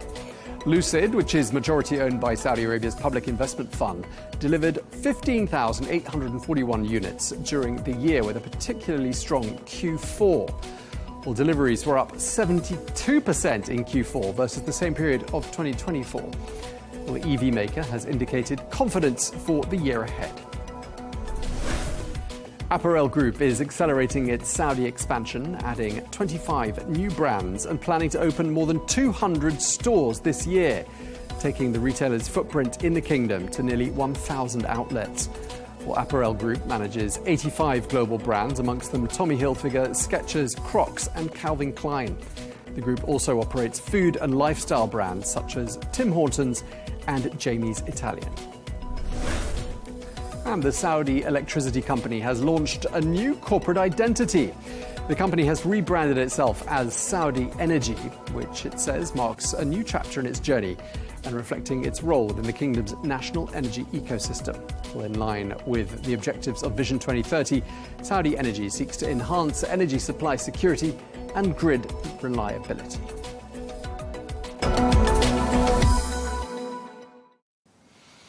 And finally, traditional markets and stalls across the kingdom are seeing an uptick in activity throughout the holy month of Ramadan. Well, in Jeddah, the Ramadan Nights shopping exhibition is in full swing, bringing together multiple brands and exhibitors from the retail and wholesale sectors. Well, the city, with its narrow streets and UNESCO-listed district of Al-Balad, is drawing large crowds as people gather in that historic part of the city for their iftar meals. Well, shop owners there are delighted, saying the turnout has never been so strong. The turnout, I see, has increased, and it is higher than before, especially among the locals who come to the town to break their fast, sit around, have iftar and suhoor. The atmosphere is absolutely wonderful. These old houses, the state has given immense attention to the historical area, preserving it, which is truly wonderful, and that is what attracted us. It motivates people to preserve it. Our house is still standing, and there's an effort underway to have it taken over by the historical area. The house is beautiful, and it is one of the famous landmarks, so it must be preserved. Those who have no past have no present. This is history. OK, well, that's all we have time for this edition of The Real Deal here on Al Arabiya English. Ramadan Kareem to our viewers if you're fasting, and we look forward to seeing you again next week.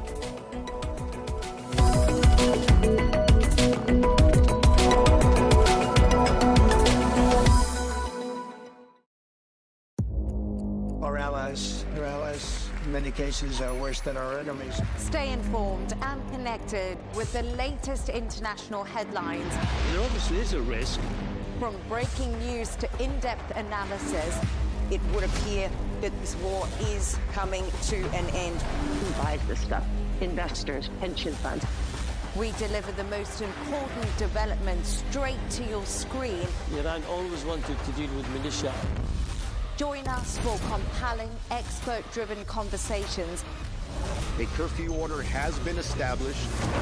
And an insightful look at the issues shaping our world today. There are lots of proposals about European architecture for security. I'm Leigh Ann Gerrans, and this is W News. We dealt with this when I was Chief of Staff in the first term.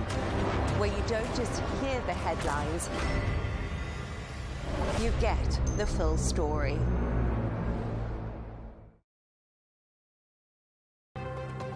Make America great again or make Israel great again? That's the question many Republicans are asking amid an escalating Iran war.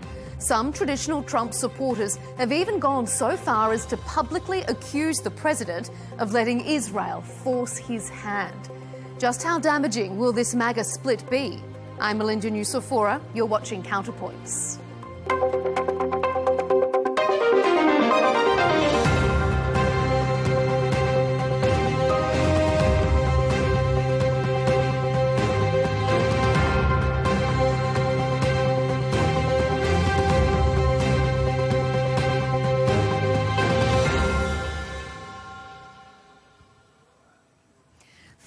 Simple sentences have sent shockwaves through Republican circles.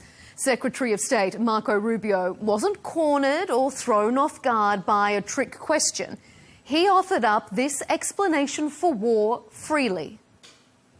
We knew that there was going to be an Israeli action. We knew that that would precipitate an attack against American forces. And we knew that if we didn't preemptively go after them before they launched those attacks, we would suffer higher casualties. Conservative commentators were aghast. Was the Trump administration really admitting that it went to war because Israel was facing an imminent threat? Democrat Senator Mark Warner is part of a small group of lawmakers with access to classified intelligence. This is how he interpreted it. There was no imminent threat to the United States of America by the Iranians. There was a threat to Israel. If we equate a threat to Israel as the equivalent of an imminent threat to the United States, then we are in uncharted territory. Coming up, we'll ask our panel, did the US start the war with Iran to protect Israel? Has President Trump become beholden to the military hawks he campaigned against? And will this MAGA split erode Republican support? Joining us for this discussion is Robbie Suave, Senior Editor at Reason magazine. Shybos Krestenbaum is back with us, political commentator from PragerU, an independent American media organisation. And rounding out this Counterpoints panel, Kaivan Shroff is back, a political strategist, commentator and lawyer. Gentlemen, welcome to Counterpoints and thanks so much for being here. President Donald Trump campaigned on a promise to stop foreign wars, not start them. So already the US intervention in Iran was troubling to some within the MAGA base. The Secretary of State, Marco Rubio, fanned those flames. He calmly explained to journalists that the US took preemptive action because Israel was about to strike Iran. And that justification has angered many high-profile conservative commentators who flooded social media with criticism. Shybos, did the US start a war with Iran to protect Israel? Sure. Well, it's good to be here, and I hope you're doing well and keeping safe in Dubai. I have siblings in Israel and bomb shelters right now, so really the Islamic regime spares no one. It's very critical that when we talk about Marco Rubio, we don't take him out of context. So to quote Marco Rubio 10 seconds before he mentioned Israel, he said, and I quote, "No matter what, this operation had to happen. The only question was when." So I think one of the problems with our political discourse today, whether you are on the woke right or whether you're a leftist, it's that you can wake up each morning and pretend that history never happened, right? So you can just pretend that in 1979, the mullahs did not take 60 American hostages and hold more than 50 of them for more than 400 days. You can just pretend that in 1983, the U.S. Marine barrack bombing was not funded by Iran. You can just pretend that the Pentagon report that showed that 600 American soldiers were killed in Iraq just never happened. You can pretend that 3 National Guardsmen last year weren't killed by the Islamic regime off of Syria. So the relevancy is certainly an interesting question, but it does not in any way obstruct from the fact that the Islamic regime has been attacking and killing American soldiers and American civilians since its establishment 47 years ago. And President Trump is not starting a war. President Trump is ending a war that should have ended 47 years ago when Jimmy Carter had the opportunity to go in, didn't. And in fact, Donald Trump in 1980 said that was a fatal mistake. One of the things he's been most consistent on going back to the 80s is the fact that the Iranian mullahs need to be held in. They can never have a nuclear weapon. They cannot develop intercontinental ballistic missiles. They cannot harm American lives. And that's exactly what President Trump is doing. This is why I campaigned for him. This is why 90% of the MAGA base is unified that this is the right thing to do. Okay. Kaivan, what do you think? Is President Trump ending a war, not starting a war? And is he doing so to protect Israel or to protect America? Well, the reality is we can never get the truth out of this administration, and it seems like this administration themselves doesn't know the reason that they made this attack. We've seen incredibly inconsistent justifications from Rubio to Trump to Mike Johnson. Nobody has a clear answer here, and of course it's concerning when already there are so many problems here domestically for the people focused on just putting food on the table. Now gas prices are skyrocketing. I think the reality is Americans do see this war as being fought on Israel's behalf after years of really Israel losing at least its PR campaign here in terms of U.S. support. So this is absolutely fracturing the MAGA base, but among many other issues. And I think that's the bigger point, right? They're fractured on Epstein, they're fractured on the economy and tariffs and immigration. So this is really destructive to that coalition. And I think it'll only get worse as facts come out, but also, right, we just lost 6 troops. And the way Donald Trump is handling this is so cavalier. He doesn't seem to care very much. He's talking about his curtains in that clip that went viral, right? And it seems like there was no plan here, no preparation. And so you can go back 100 years, 200 years, 1,000 years to justify this, but nobody's actually buying it in the present day. Robbie, what's your take on this?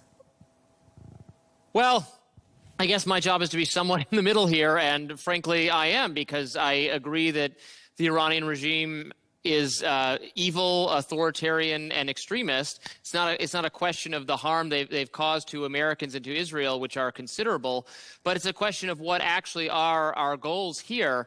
And I think the Trump administration's decision to move forward with this without presenting any front-end justification to the American people, let alone Congress. Let's forget it is Congress's role, according to our founding documents. We don't do this anymore. I think that's a mistake, but to actually have Congress authorize a war, or at least a military action, and then have the president carry it out. I think if this was explained to Congress, I mean, the Republican Party, Trump's supporters control Congress. So I find it ludicrous, the idea that he couldn't sit down and explain this is why we're doing this, or have Marco Rubio or Hegseth do it. This is the importance of doing this strike now. This is what we plan to get out of it. Because frankly, the American people, not just the American people, the MAGA base, to the extent they're divided, I think it's because it's unclear. Is this about replacing the regime? They have denied that that's the case. Trump himself said if the worst thing that happens if we end up with people in charge who are just as bad as the Ayatollah, then oh well. I personally can think of worse outcomes than that. But even in that case, you'd say, well, then why are we doing this? Was it about Israel's security, as Rubio, I think, did suggest, and then walked back to your point? Is this about the nuclear issue? Is this just because Trump was negotiating with them, didn't like the negotiations, decided to blow them up to send a message that next time, negotiate the way he wants? These are all possible and in their own appealing, perhaps, reasons to do this, but they're somewhat contradictory, and the administration is not speaking with one voice on this whatsoever, and that is why there is confusion and dissension even among the MAGA ranks. Shahbaz, I could see you shaking your head, kind of nodding your head, then shaking your head again. Well, when Robbie was talking, I was nodding yes. I appreciate Robbie's intellectual honesty because it's true. We have not declared war since 1942 when we were declaring war on Bulgaria and Hungary. So this bizarre double standard that the Democratic Party is suddenly so fascinated and interested in ensuring that there is congressional authorization. Meanwhile, Barack Obama declared war on, or I shouldn't say declared war, but he bombed more countries than George W. Bush and Dick Cheney, which is pretty incredible when you think about it. So that's the first point that I want to thank that both the left and the right for admitting that we should not have this double standard. I also think under Article 2 of the Constitution, as well as the AMUF of 2001, it's quite clear that President Trump has the authority to go in, at least for the first 60 days. After 60 days, maybe we could take it from there. I do want to say, though, the easiest talking point to debunk is that MAGA is split. I mean, I was on this show, literally on this show, during the 12-day war, Operation Midnight Hammer, and we had the exact same conversation of, oh, the MAGA base is splitting. I am telling you, as someone who was in MAGA, as someone who will be at the White House next week, the MAGA base is not splitting on this issue. Every single public opinion poll supports the idea that if you are a MAGA identifying Republican, you overwhelmingly support this operation, just like you supported Operation Midnight Hammer. I would also note that on the first day of the war, CNN showed that roughly 6 in 10 Americans did not support this orchestration. I'll call it a war just for semantics and the debate's sake. Most Americans do not support it. Now it's about half of the American people don't support it, and I would imagine that number is going to continue. The disapproval number will continue to fall simply because the American people, we don't like protracted, long conflicts, but what we do like is what we saw in Venezuela. What we do like is what we saw in Panama in 1989, right? We like when we can go in relatively quickly, we can fulfill our mission objectives, and then we can get out. And that's what Pete Hegseth, that's what J.D. Vance, who's certainly not an interventionist, that is what Steve Witkoff, that's what the president has said consistently. We are not interested in regime change. We are interested in regime toppling. We want to ensure that this is a regime that can no longer harm American lives. So I think Robbie and I, at least, are certainly in agreement that the Ayatollah and the mullahs and the Iranian regime that have, forget about they killed their own citizens, which of course they have, but they've killed American lives, they must be held accountable. And the Ayatollah is currently experiencing 72 Nick Fuenteses, and I wish him much luck because certainly no woman would ever touch Nick Fuentes, but apparently Islamists will. But what I will say is that if you harm an American, absolutely, we will kill you. This is something Barack Obama said very, very clearly when he went into Pakistan to take out Osama bin Laden without congressional authorization either. You said you didn't want to call it a war. If it's not a war, what is it? So again, I'm happy to call it a war. The reason I'm not saying it's a war for this debate's purpose is because I don't actually know, because I'm not a prosecutor, I'm not an attorney, and I'm not a legal scholar. I don't know technically what it is being called, but if President Trump wants to call it a war, I really have no problem with it. As I said, even under the War Powers Resolution of 1973, he even has 60 days. He's notified Congress, which, by the way, Marco Rubio, the current Secretary of State, when he was part of the Gang of Eight, he said Biden never briefed us when he was conducting airstrikes in all these Middle Eastern countries, whereas Marco Rubio now is the Secretary of State is saying we've been briefing as many members of Congress who wanted to be briefed. So he's been meeting all the requirements under the War Powers Act of 1973, leaving aside the fact, and Robbie might actually agree with this, that there's a strong argument to be made that the War Powers Act is unconstitutional in and of itself because it overrides Article 2 of the Constitution, but that's a conversation for another point. So if we want to call it a war, I'm happy to call it a war. The reason I didn't mention war because I know the left in America in particular, they know this is such an objectively good thing, so they don't really have a reason to be against it. So the reason they found to be against it is like, oh, it's unconstitutional, it's illegal, it's unauthorized. That's the only talking point they really have. So I wasn't even trying to get get into that talking point. But if we want to get into that debate, I'm happy to. Okay, we won't get into semantics, but Kaivan, does the left think that this is a good war and it's only the semantics that you have an issue with? You know, I totally agree. This regime was evil, and it's great that he's killed. The reality is, though, they have no plan, so we don't know who will come in. They could be worse. And we've learned from Iraq, right? Toppling the regime is the absolute easiest part of this, right? It's the follow-up, what comes next, and they have zero plan on that. So we can't expect it to be great. It doesn't seem like national security experts think it's going to be great. So it does seem like this is really, by the way, you know, Robbie's very generous to say that Trump just hasn't explained this to the MAGA base. I don't think the MAGA base is known for their critical thinking. They're going to take some of his talking points, whatever sticks, they're going to run with it. They're going to parrot it like our guest in the middle here. But the reality is this is about the independents, those voters that are swayable, those voters that did actually believe somehow, some way that Hillary Clinton and Kamala Harris were the war hawks and Donald the dove, right? That ridiculous Maureen Dowd column. Those people Trump is losing in droves. And we saw this in 2025, actually, right? Trump won with young men in 2024, but by 2025, just a year later, he was 10 points down with that demographic, specifically because of the issue of starting up all these foreign conflicts and betraying that campaign promise. Robbie, what's your take on that? Yeah, and I would add to that, I mean, the Iraq War parallel is very apt because this certainly seems more like that given, and, you know, I understand Trump is a very creative, unorthodox political figure who is not, I would argue, primarily ideological, and I don't even mean that as a criticism. I think he sometimes confuses people on both the right and the left because he doesn't think on the level of ideology. I can't do this for ideological reasons. He just does what he wants to do and what he thinks is popular, which has led him on the foreign policy to what I would argue are often some good instincts in not wanting to have intervention and start new wars. But then we've seen what's happened throughout this second term of his. You know, the Maduro thing, the Venezuela thing, we didn't overthrow that regime. That regime is very much still in power. It's just a different person in power. We can take out leaders we don't like. We can, you know, our military, our bombers are very powerful. We can kill a lot of evil Iranian leadership, but is that the same thing as replacing the regime? I struggle to understand how the regime itself will be replaced by democratic pro-Western forces without ground involvement as was necessary in Iraq. That's a sort of thing that, you know, people of, just trying to guess the ages of my fellow participants, people of our generation all have bad PTSD over with respect to Iraq, an award that, again, was brought before Congress and voted on and justified both internationally and domestically to political leaders. This happened in the night, and then it was explained to us next. If it's going to be a replacement of the entire regime, that's just going to take an effort that I don't see how you get around explaining what the plan is and having people vote on it. Unlike Venezuela, where we were in and out, but we did not purport to replace the regime whatsoever.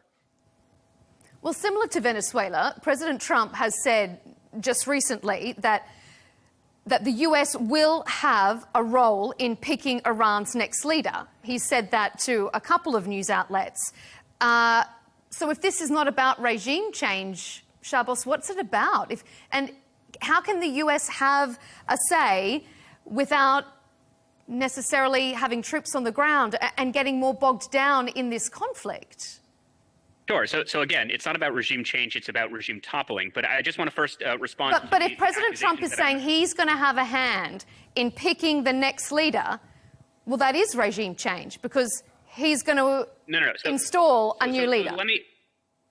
So let me be clear. But first, I just want to very quickly respond, then I'll answer your question. I just want to quickly respond to these accusations that I'm parroting MAGA talking points, which I don't appreciate that accusation. A CBS poll yesterday found that 85% of Republicans support President Trump's strikes on Iran. A Fox News poll found that 84% of Republicans support President Trump's attacks on Iran. A Washington Post poll found that 81% of Republicans supported President Trump's attacks on Iran. Reuters found that 82% of Republicans. So again, if you want to have this talking point of like MAGA is split and young people aren't into it, then you have to cite correct, which is why your accusation that there's a split in MAGA is simply not true. So if you want to say there's a split. I was saying the MAGA base. No, you just didn't understand. Hang on. Let me finish. The MAGA base is going to say whatever talking points Trump says, right? You are part of the MAGA base. That was your PR campaign. You sucked up about the Harvard thing, and you went to go give all these speeches, and now you're a MAGA talking head. But the rest of the Republican Party, those independent voters, right? It's the voters. It's not the party. It's the voters that I'm talking about who voted for Trump. So here's what you're not going to do, and if you do it again, I'm leaving. You're not going to interrupt. I listen to you, and you listen to me. That's what being in a democracy is all about. If you don't have the intellectual, you might have to leave. That's how the show works. Okay, Kaivan. Let's let Chabos make his point, and then we'll come back to you. Okay. If you don't have the intellectual capabilities or the emotional maturity, that's fine. And then respectfully, gentlemen, please. Let's play nice. Well, I am being respectful. I will patiently listen, and then I will respond. But evidently people can't do it. In terms of the goals of the war, and this is what I want to be super clear about, there are multiple goals. Number one is ending Iran's pursuit of nuclear weapons. That was started under the 12-day operation of Midnight Hammer, and it continues today. Halting the expansion of Iran's ballistic missile arsenal, preventing development of longer-range missile systems capable of reaching the United States, which is what the Ayatollah repeatedly suggested he wanted to do. Neutralizing threats to close Iranians' threats of closing the Strait of Hormuz, degrading the networks responsible for killing Americans, ending the ability of the terror regime to fund its proxies like Hamas, like Hezbollah, like the Houthis. So when we talk about the goals of the war, I think they're relatively evident and they're relatively obvious simply because Caroline Leavitt, Marco Rubio, Pete Hegseth, J.D. Vance, Donald Trump, they keep repeating it over and over again. These are our explicit goals. Now, we can talk about what is the day after, and I would agree with you. We do not want to be involved in this. We do not want it to be a quagmire. But people have to remember Donald Trump ran in 2015 and 2016 as opposing the Iraq war. Now, whether that was accurate, whether he actually opposed the war in Iraq in 2003, that's debatable. But this is not someone who wants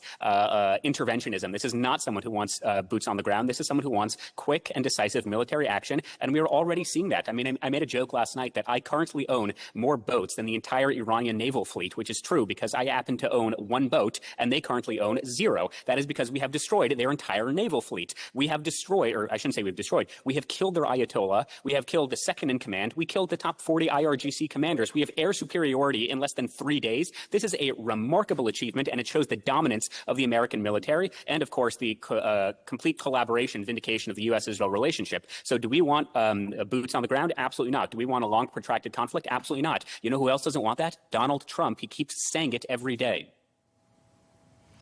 Robbie, is Israel, not the US, the driving force here? I mean, we've got the president of the US saying that they acted because Israel was going to be struck, and now the US is going to have a role in picking the new leader. How is that making America greater? Right, and I would define regime change as having their entire system of government replaced with one we want. That's what we did in Iraq, right? They had a dictator that was replaced by some form of democratic governance. We had the political party of the dictator run out of office.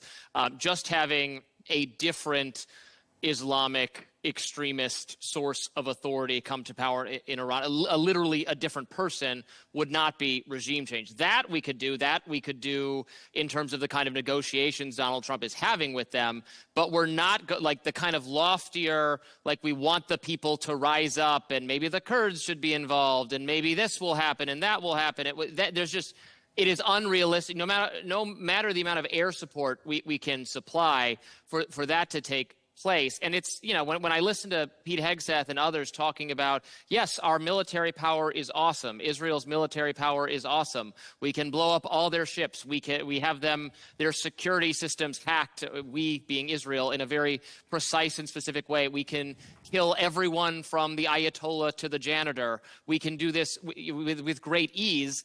But I don't see the argument that any of that is going to translate to having the entire government replaced with a system of governance that we want without boots on the ground there. And while I appreciate the relationship with Israel, I'm certainly far less anti-Israel than various factions of the right are currently. I do feel, I don't think our foreign policy should be decided by Israel without the input of our Congress. Right now, that feels like the Israeli government is the more relevant decision maker for whether we get involved in conflict with Iran than our own Congress. And that is inappropriate based on our system of constitutional governance for us to say, well, we are obligated to be involved because Israel has decided to do this. Now, of course, Trump denies that Israel was the decision maker here. He says, no, no, no, I made the decisions. But there are some people in MAGA who are not believing it. This is the case. Kaivan, will this operation feed into that perception that Robbie is talking about there, that Israel has a huge role in guiding American foreign policy, particularly in the Middle East? Of course it will. And I think actually this is where the extremely powerful right-wing media ecosystem is a double-edged sword for MAGA and Trump right now, because they've uplifted and given so much power to folks like Nick Fuentes, like Tucker Carlson, and those people are aggressively against this. So they are changing hearts and minds in real time, very upset about this, talking about Trump betraying them. So obviously that has effect. I do want to say, though, right, the idea that everyone's aligned on the goals of this conflict is fundamentally ludicrous, because they're not even aligned on the reason for it, right? So that doesn't make sense, because if you're saying you went in to stop nuclear capacity when just months ago Trump claimed all the nuclear capacity was destroyed, then your goal is to get rid of the nuclear capacity. So that's a totally different project than XYZ other option, right? So the fact that they aren't agreed on why they did this shows that they aren't agreed on what the goal is, what the plan is. They, by the way, are giving conflicting timelines on how long this will last, what the tactics will be. So there really is no plan here. And then you have to think about how much news the average American is actually getting. What do they know about this right now? So far, they definitely know that Trump campaigned on less foreign conflict and has upped that. He's attacked Iran. They know that Israel is involved. They know that 6 U.S. service members have died. They may know that there's no plan, but other than that, they probably don't get into the nitty-gritty we're all talking about on this platform. And so the reality is, all of those things are pretty negative when you look at the picture for Donald Trump, and then you add it to the context of most voters do not feel Trump is focused on the things that matter to them. The economy, that's number one, right? So that is a disaster scenario. And then, of course, we have our midterm elections here. We just had some of the primaries wrap up, but that's going to play a huge role as well. And then I think even looking to 2028, Trump is now tainting all these high-profile Republican figures that carry water for this in a major way. So who are the people that can distance themselves enough and carry that MAGA mantle, I wonder? Shahboz, did you want to say something there? Yeah, I would just say, you're entitled to your own opinions. You're not entitled to your own facts. There was a CNN survey came out last week, and it showed that 96% of all Republicans that Donald Trump endorsed in the primary won their reelection. So if you want to make the argument, which is what you just did, that Nick Fuentes and Tucker Carlson, to use your own words, are changing the hearts and minds, particularly of young people who voted for President Trump, you have to support that with evidence, and you have to support it with polling. I demonstrated why that isn't true, because if you look at all public opinion polling, when it comes to the MAGA base, they are incredibly united because they support President Trump doing this. Why? Because this man has been incredibly consistent to an almost shocking level about how Iran can never have nuclear weapons. In fact, in 1980, he gave an interview, I think it was Barbara Walters, and he was scorning Jimmy Carter for not invading Iran right then and there. He talks about in his book in 2011 that the greatest existential threat facing the United States is Iran. He talked about in 2015 and 2016 when he was running for president for the first time that he would ensure to whatever degree he could that Iran does not get a nuclear capability. And again, when we keep going back to this question, which I've answered and the White House has answered numerous times about what is the purpose of this war, I want to give you one other anecdote, because clearly what I'm saying isn't really resonating, even though you have yet to argue with it. Instead, you're just kind of ignoring the point. Steve Witkoff spoke with Sean Hannity, either was last night or 2 nights ago, I don't remember. And he said that during his negotiations, the Iranian negotiators told him that they were, quote, proud. They were proud that they evaded the protocols put in place. Witkoff recounted how the Iranian negotiators told him that in their first meeting, they had 460 kilograms of 60% enriched uranium, and they were fully aware that that could make 11 nuclear weapons. The IAEA also admitted that Iran had the material capable of making 11 nuclear weapons, which is why Midnight Hammer was an excellent idea. It was orchestrated well, and it targeted 3 particular nuclear sites, Isfahan, Natanz, and Fordow. The problem is, in the English language, there is a word called rebuilding. You can look at satellite imagery that, unfortunately, Iran was stockpiling enriched uranium 70 feet underground. And again, don't listen to me. Listen to the isolationist, anti-interventionist Vice President J.D. Vance, who said as much. He said, why is Iran storing enriched uranium 70 feet underground, even when they are the world's largest oil exporter? You don't do that for peaceful civilian purposes. Okay, Robbie, I'm going to bring you in a moment, but Kaivan, I can see you wanted to say something. Yeah, I think it's a great point, to see who's credible on this. I feel like I'm watching Netflix at 2x speed, by the way, responding to you. But, you bring up, to debunk my point, that Donald Trump is losing, that his candidates in Republican primaries won by a majority. First of all, the people that get involved in primaries tend to be more on the extreme end of the spectrum, so that makes sense that the MAGA base would show up to support his candidates. But it really has no bearing on my point about midterm outcomes. And I think if that's your logic, then you fundamentally misunderstand politics. And to just quote random CNN polls, we can all quote a different poll. So I don't know that that's that helpful and productive. And I think it's interesting that Republicans actually are taking a tack, which we saw Democrats do, and maybe I was one of them in 2024, of just burying their head in the sand of all their problems, right? Like they're going to just insist the economy's good. They're just going to insist that this is a popular thing. None of the data bears that out. It's not popular. And I think, again and again, polls show it's not popular. And I think what's more interesting to see, as somebody who does know what he's talking about, is there's this thing called the rallying around the flag effect, usually when these conflicts happen. But we've actually seen less of that effect following Iraq, because it has been so ingrained in the public conscience that this went badly the last time, that we're actually not seeing that jump in support. And I think part of it, of course, is the lack of consistent messaging and Trump's reaction, which didn't seem to take it seriously at first. But that is very notable when you look at the political science on that. I would. Can I jump in very quickly? Yeah, very, very quickly, and then I want to give it over to Robbie. Very briefly, Shavos. Well, again, I don't appreciate the personal attacks, but I digress.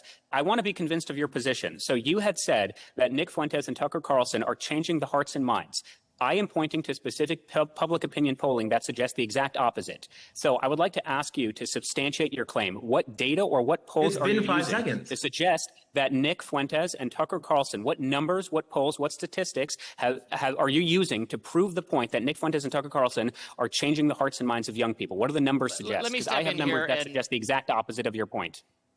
Let me split the difference here. Okay, go ahead. It remains the case that Trump, who won, slightly more than half of the popular vote in the country, enjoys slight majority support of the entire country, enjoys total support of the Republican Party, that the vast majority of self-described Republicans support and like Trump and trust his judgment, and whatever he does, they're going to hear him out and they're going to be broadly on board most of the time. Like that's the default, and that is true.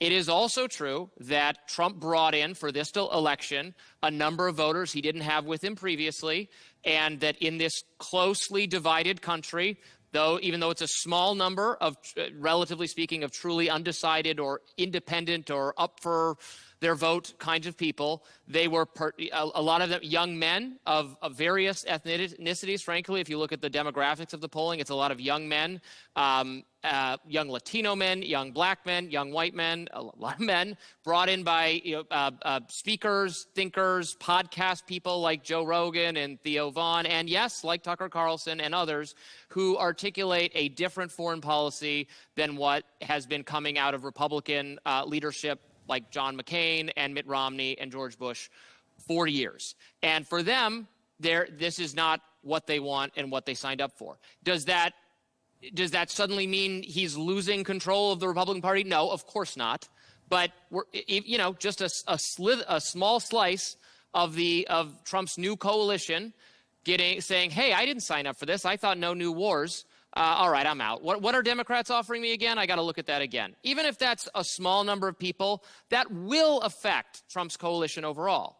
So it's not, and it's more likely to be young people. I've noticed this from studying social media trends. I mean, there are massive audiences for people like Tucker Carlson and others. You can say some of that is foreign bots or whatever it is, but I think it's a cope to write it off entirely and to say, oh yeah, everyone who disagrees with me on this must be some foreign actor. That frankly sounds like the Russian idea all over again, that everyone I don't like, Hillary can't win because it's all Russians or something on Facebook. There is a significant, and it's particularly young people on the right have a different view of how important Israel security is as a overriding priority to them versus older and more evangelical-leaning Republicans. These are younger, more likely to be Catholic. It just is different, and you can't say that doesn't exist at all. It's not sweeping the Republican Party and remaking its entire foreign policy overnight, certainly, but it does exist, and it's worth paying attention to. Mm-hmm. You're kind of leading me into the next chapter of this debate, so I might move us on to looking at whether or not there is a split within the MAGA base, whether or not that is going to be damaging, because despite a lot of online traction from conservative commentators, as you all have been quoting there, deriding the president's intervention, lawmakers still have his back. Of course, we saw the US Senate voted down a resolution that would have reined in the president's ability to continue this military action. So, Shabbos, is there a split in the Republican base, and is it damaging? You know, for just once, I want to come on this great program and not talk about this split that isn't happening. So again, I would totally agree with everything Robbie just said. And Robbie, don't discount the power of the Russian bots on Facebook, all right? My mom was easily duped. But what I will say is, yes, there's a split amongst the American people because we live in a democracy, and you know, the Republican Party will be in power, and I would imagine they probably won't be in power after the midterms, because historically that's just what happens 2 years into a presidential administration. So certainly there's a political split. There's nothing insidious or nefarious about it. That is part of living in a healthy democracy. And I think the real test of the endurance of the Trump agenda will be in 2028. A, who his successor will be. I'm certainly hoping it's Marco Rubio. And B, whether there's enough national appetite to sort of continue a MAGA agenda. But I digress. In terms of the internal MAGA divisions, again, I'm happy to be convinced, but you have to substantiate it with concrete, practical numbers, polling data, and objectives. I would agree with you that young people, they're less interested in foreign intervention. They're less interested in you know, the virtues of the West. They're less interested in believing of, like, you know, neoconservatism. That's obvious. That's true. I mean, but James someone like Megyn Kelly is not going to say these things if it's not popular. She's no dill. She's going to say things that she knows her audience want to hear. So if she's saying it, isn't there a reason? Obviously, but my argument, and I'll simplify it, my argument is the people she is catering to, the people that Tucker Carlson are catering to, the people certainly that Nick Fuentes is catering to, are overwhelmingly not Trump voting, or I should say Republican registered voters. They just aren't. In fact, Nick Fuentes, forget about the fact that he said just yesterday he's only going to be voting for Democrats in the future. In 2024, he literally encouraged his followers to vote for Kamala Harris. Okay, Donald Trump just 2-3 days ago said that Tucker Carlson doesn't know what he's talking about, said that Megyn Kelly, you know, should tone down the rhetoric and open a history book. So and yet Tucker Carlson was just at the White House. Isn't that the point? Correct. And by the way, this is why you're seeing splits, for example, not just amongst MAGA voters, but traditional conservatives saying that J.D. Vance, when he decides to run in 2028, should he have a shot at the nomination, he would need to denounce and condemn people like Tucker Carlson, people like Candace Owens, people like Nick Fuentes. So is there growing fissures? Sure. I'm just arguing that statistically speaking, it's not significant enough to create any type of real division, which is why, I'll say it again, upwards of 80 to 89, 85% of MAGA-aligned Republican voters are in strong support, not only of President Trump, but of these operations as well. Okay. Kaivan? Yeah, we got to make it make sense. So the split is so great that J.D. Vance, Trump's vice president, is being forced to take a decision or stance on the issue, but the split also doesn't exist. It doesn't add up. Also, you can't talk about the power of Turning Point USA and all of these sort of operations that Republicans love to champion that I do think are powerful and effective, but then not say it's a problem for them when they have somebody like Candace O making a documentary about whether Erica Kirk killed her husband. I mean, all of that stuff tears away at the coalition. Obviously, like, it's just so clear. And yes, this is less than a week old news, so we'll see what the actual data and polling bear out. But again, as people in this space, we're having this conversation to discuss topical news and what we think will happen based on what we know about this topic, right? So, I mean, we all see, except for one of us, it seems like, where this is going.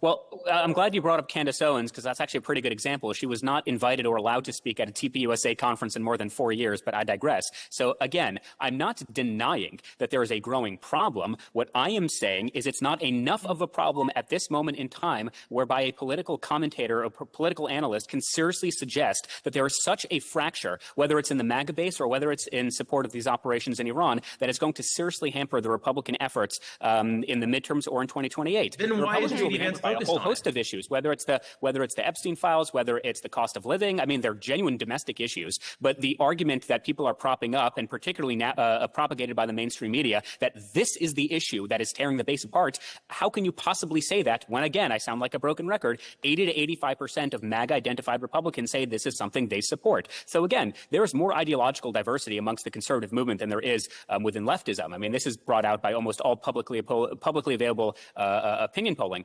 However, when it comes to certain key issues, there is unity. And even without the unity, or I should say even within disunity, that's good. That's healthy for a democracy. Mm-hmm. And that's why we have a president who's calling out people who he does not believe are aligned with MAGA. How detrimental will those people be? I don't think they'll be that detrimental. I think what will be more detrimental is, again, those other issues I mentioned, like the cost of living or domestic issues or immigration. Okay. But it's not going to be the strikes in Iran. Mm-hmm. Robbie, what do you think? Is there a split? Is it damaging? Trump campaign saying no new wars, no foreign conflict. Are his base scratching their heads and wondering who they voted for? My point would be that you only have to lose because of this a small number of people from the coalition to have it be catastrophic, because this election is decided by a couple thousand votes in like 3 or maybe 5 different states. So, if rural people in Pennsylvania love this war, then it's going to be a huge victory for the coalition. Like, it's going to be great. But if you're, and also the attention economy matters. I mean, Trump did really well for himself in the 2024 campaign by, again, going on all these podcasts, going to new places where people are getting news and entertainment, these long form things where you just sit with someone and you talk for forever, a format that Kamala Harris not only, she did not excel at, and frankly knew she did not excel at, and did not want to take advantage of opportunities afforded to her because she couldn't talk for this length of time. Trump did. That brought in a lot of first-time voters or first-time Republican voters. So no, I agree. Like, the coalition isn't dead tomorrow because Trump has done this, but it's also just like, it makes this the conversation again. Oh, another new war in the Middle East. Oh, we're doing what Israel wants. And there is a growing percentage of the MAGA base, not a majority, not all of them, who are sick of the focus on the Middle East and Israel. I mean, I am sick of talking about these things some of the time as someone who is not, Middle East first in terms of my areas of expertise. I'm like, oh my gosh, we have to talk about this again on my right of center news show because this is what's going on. And there's a kind of level of exhaustion, I think very typified by Matt Walsh of the Daily Wire, who is not gone, does not go full Tucker and is not like rooting for America's enemies to succeed, but says, I would just like to be more domestically focused. And why is this our problem? I think that is a more broadly shared sentiment in MAGA. It's one thing to not give them exactly what they want, and another to go 100% exactly headfirst in the exact direction you said you would not to them, which is, the difference between kind of tacitly supporting Israel, giving them money, letting them kill terrorists, and not asking questions, looking the other way on one hand, and saying affirmatively, yes, a regime change war with Iran. Like there is the difference where I think you risk losing too much of MAGA, if that makes sense. It does. And it leads me right into a very final question, because we're almost out of time. So I'm just going to ask it to each of you for a very succinct and short answer. Shahboz, how does this conflict make life for Americans better? Pointing to what Robbie was saying there. They want a domestic focus. You've said it as well. Cost of living. How does this conflict make life better for Americans? Well, I think it's a disingenuous way of asking the question. We could sort of walk and chew gum at the exact same time. So it's not like a week ago when there was no war in Iran, we didn't have a cost of affordability issue. It's not like a week ago when there was no war in This Iran, is not we the didn't have a cause problem of with it. legal immigration. In fact, we spend our. But how is this going to make Americans safer? I'll tell you. Well, okay, Americans safer. Sure. That's demonstrably easy to prove. For the 609 American soldiers who were killed by Iranian IEDs, their loved ones have some sense of closure. For President Trump, who had 2 target assassination attempts against him by the IRGC. He's certainly safer. For the American people and the American soldiers on bases all around the world, they're certainly safer so long as the Ayatollah is dead and the IRGC has been defanged. So I think that's a much easier case to be made, that objectively speaking, we are far more safer. I mean, look, 45 Americans were killed on October 7th. October 7th could not have happened without the Iranian mullahs funding Hamas, funding Hezbollah, funding the Houthis. So long as we defang the IRGC, I mean, look, the biggest oil exporter in the world, or one of the biggest oil exporters in the world, is Iran, and most of those oil exports go to China. So now China's going to be crippled by this. So in terms of a safe question, that's super easy to answer. In terms of like a practical, and this is what Matt Walsh always gets at, if I don't see it practically in my life, how is it doing better? I would say, look, the American people, as I said, we have domestic priorities, and sure, we can talk about both of those things at the exact same time. We spend about $2 trillion on Medicare and Medicaid Social Security and about $900 billion on our military budget. So it's not like the reason we don't have health care or the reason we don't have Social Security is because of the budget, because we spend way more on entitlement programs than the military budget anyway. Okay, all right. Kaivan, very briefly to see us out on this program, how does it make life better? It doesn't. Short and sweet. I like it. Thanks, Kaivan. Robbie, how does it make life better? How does it make Americans safer? Or does it? If the leadership of Iran ends up replaced with someone who is has better policies toward America, and it results in less money being directed to terrorist groups, then I would say it was a success, but still Congress should have voted on it. And if it takes 4 to 5 weeks to get there? Well, what I would say is I have a lot of skepticism that will be the case, that we will replace the leadership of Iran with someone who is in any way better from an American perspective, but I remain open-minded. Let's see how it plays out. Gentlemen, to all of you, we appreciate your diverse perspectives on Counterpoints, as always. Robbie Suave is Senior Editor at Reason Magazine. Thanks for being here. Sharbos Krestenbaum, Political Commentator for PragerU, an independent media organisation. And Kaivan Shroff, Political Strategist, Commentator and Lawyer. Thanks for all of your contributions.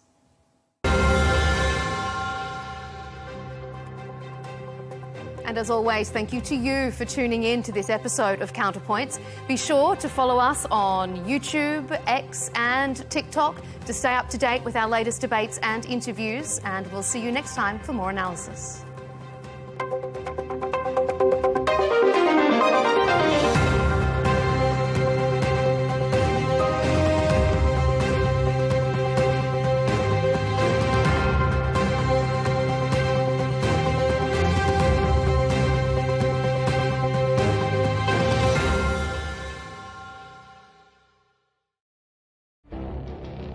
It feels like decades are passing by in a matter of weeks. Seismic shifts in the world order. Never, ever will be part of America. With so much happening and so much noise. Whether it's political upheaval, Canada has been ripping us off for years. economic shifts or social movements. And no one wins from tariffs. I think America can be more friendly to the rest of the world. For in-depth analysis and all the latest developments across the globe. To have an inclusive policy together. The meetings with Hamas gave me some hope. We're in another nuclear arms race. The most important development straight to your screen. Welcome to the dressing room. I'm on my own. I need backup. And an insightful look at the issues shaping our world today. It was not going to happen, that war, and it happened. Join us on Arabiya News, where the world talks.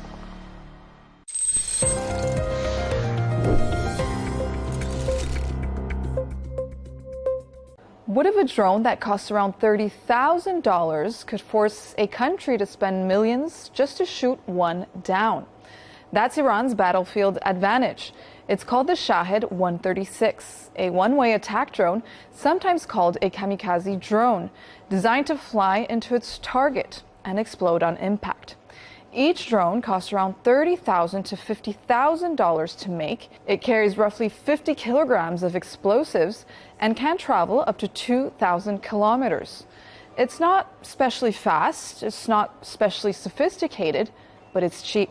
And that's the point.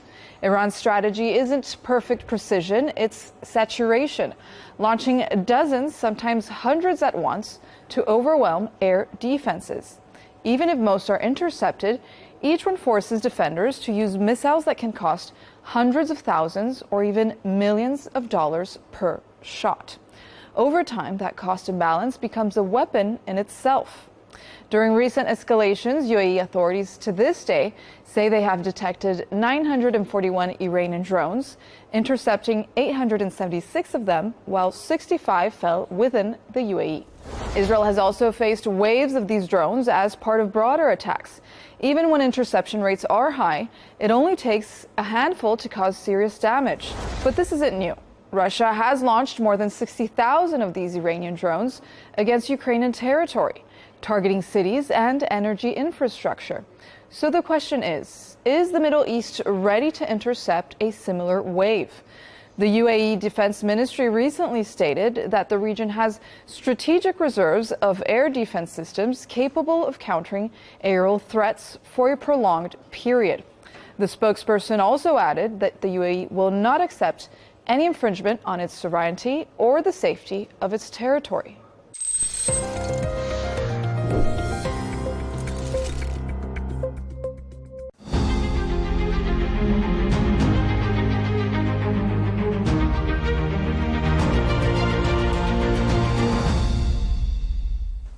Hello and welcome to this special interview with the chief Taliban spokesman, Zabihullah Mujahid, on Arabiya English.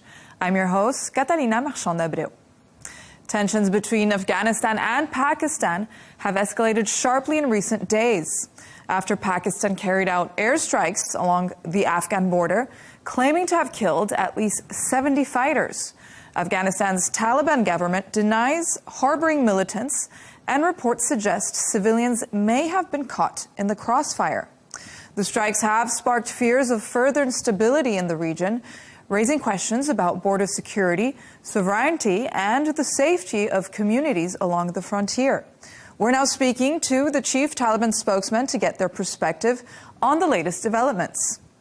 Mr. Mujahid, welcome to the program. The first part of our discussion concerns Pakistan's recent strikes and your account of events. My first question is this. Pakistan says it killed dozens of militants in its recent airstrikes inside Afghanistan, but Kabul says civilians were targeted. From your own perspective as the Afghan government, what is the reality of what happened? In the name of God, the most merciful, the most compassionate, first, I extend my greetings to you and your viewers. The reality is that 3 nights ago, Pakistan's Air Force violated Afghan territory. In Paktika province, as well as in Nangarhar, civilian areas were targeted. In Nangarhar, one family consisting of 22 members was struck. 17 of them were murdered and 5 were injured. In Paktika, a school was attacked. 1 child was injured there. It was a school for children. 22 children were studying. Other children who were residing there survived. 2 or 3 rooms and the mosque of the school were destroyed. In 2 or 3 other locations where bombs were dropped, the areas were empty. No one was present and no one was harmed. The claims that militants were present in these locations are completely false. There were no armed individuals there. Only civilians were injured and killed, and civilian areas were targeted. Secondly, there are no armed individuals affiliated with Pakistan operating inside Afghanistan. Pakistan's claims are incorrect, and their attack was based on false information. They targeted civilians. Pakistan says these strikes were an act of self-defense against terrorism that, according to Islamabad, is organized from Afghan soil. So what is the Islamic Emirates' response to that claim? We have repeatedly emphasized in discussion with them and also in meetings where third countries were present. The Afghan soil will not be allowed to be used against any country. This is not the strategy of the Islamic Emirate of Afghanistan, nor is it the principle of the Afghan people, to allow other countries to be targeted from our territory. If they have evidence, they should share it with us. We ourselves will take action and we will take measures. Unfortunately, whenever attacks occur inside Pakistan, they immediately attribute them to Afghanistan without evidence and accuse us. We reject this. Afghan soil is not allowed to be used against anyone. TTP has no presence in Afghanistan. These are Pakistan's internal problems. TTP controls large areas inside Pakistan itself. They can live there. They do not need Afghan soil. And we will not allow them to use Afghan soil in the first place. Well, what measures has the Islamic Emirate taken to prevent groups such as TTP, Taliban, Pakistan, or ISIS-K from operating inside Afghanistan? ISIS was a phenomenon against which we carried out a very serious campaign. In Kabul and in other provinces, we eliminated them. They have no physical presence in Afghanistan. Unfortunately, instead of suppressing ISIS, Pakistan has provided them with safe havens. In Mastung, in Baluchistan, they have created places for them. In Khyber Pakhtunkhwa, they have also provided areas for them. In some cases, they have used them against Afghanistan and sent them to carry out operations and terrorist attacks inside Afghanistan. As for TTP, that is a matter related to Pakistan itself. From the first day, Afghanistan declared that we would not allow TTP to operate in Afghanistan or use Afghan soil. Another major reason Afghanistan cannot harm Pakistan is that along the entire Durand line, barbed wire has been installed. Even an animal cannot pass through it. Pakistani forces are deployed along the line. All border crosses have been closed for 4 months. Trade has stopped, movement has been cut off. Even a patient cannot travel overland to Pakistan for treatment. So by what route would TTP go to fight and then return? This claim is false and unrealistic. They are raising such accusations to justify their own security weakness and to divert public opinion. Mr. Mujahid, you have also said that in any potential response to Pakistan, perpetrators would be targeted, not civilians. So what mechanisms are in place to ensure civilians are not harmed?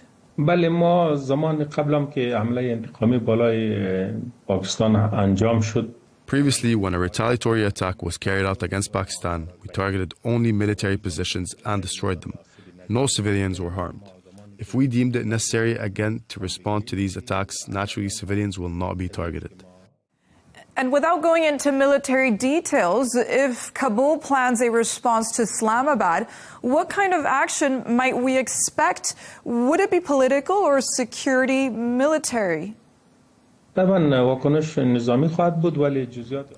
it would be a military response, but its details are confidential and I cannot explain further. Pakistan must receive a response for its shameful act. And given current tensions along the Afghanistan-Pakistan border, what is your official red line? In general, we want good relations with all our neighbors, strong diplomatic ties, trade relations, and normal movement of the people. Just as we have good relations with other neighbors, we want such relations with Pakistan. But Pakistan has consistently made excuses and seeks to ignite war in the region and create insecurity and unrest. We believe a particular military circle within Pakistan has been tasked with destabilizing the region. And has Pakistan provided you with any concrete and credible evidence regarding its claims that militants are using Afghan territory? No. We have repeatedly requested that if there is specific evidence in any geographical area, whether mountainous, forested, or remote, they should share it with us so that we ourselves can investigate. But unfortunately, without presenting proof or evidence, they simply make claims, conduct propaganda, and then take actions that we consider unforgivable. And talks between Afghanistan and Pakistan have stalled several times. What would it take to restart serious negotiations and reduce tensions? In previous talks, we participated sincerely and with commitment. Third countries, Islamic countries such as Qatar, the UAE, Turkey, and Saudi Arabia witnessed that the Islamic Emirate of Afghanistan seriously tried to find a solution. But Pakistan does not want these talks to succeed or produce guarantees. they have consistently created excuses that led to failure. This shows that they do not favor calm in the region. Rather, they have objectives aimed at destabilizing it. This is an external mission assigned to them by major powers to create insecurity and ignite conflict. The consequences will not affect Afghanistan alone, but could harm other regional countries as well. And let's now turn to the international dimension, Mr. Mujahid. The international response to these strikes has been limited, and some countries have remained silent. So how do you assess this reaction? Has Afghanistan's sovereignty been sufficiently acknowledged? We witnessed children and innocent people being targeted. Evidence of this was published and reported by media. A country's sovereignty was violated. It is the responsibility of various countries, especially Islamic and regional countries, to condemn such actions and to take decisions to prevent their repetition. Why they have not done so is a question for them. In any case, this is a humanitarian issue and an example of oppression and aggression that destabilizes the region.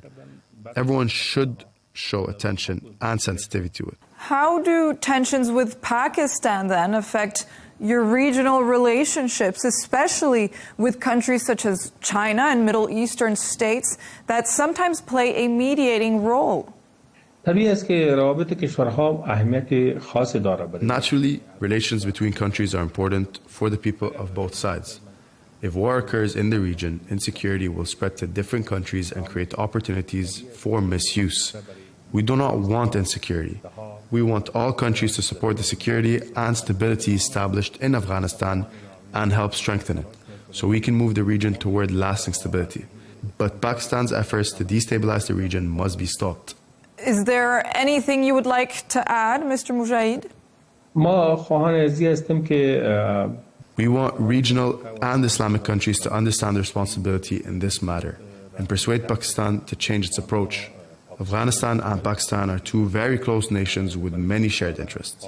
The security problems inside Pakistan have nothing to do with Afghanistan. They should address their own issues and not further damage relations with Afghanistan, because that harms both countries and the region. Countries should use their influence and intervene to prevent such incidents from happening again. Thank you. This concludes our special interview with the chief Taliban spokesman, Zabihullah Mujahid, bringing insight into the latest developments on Arabiya English.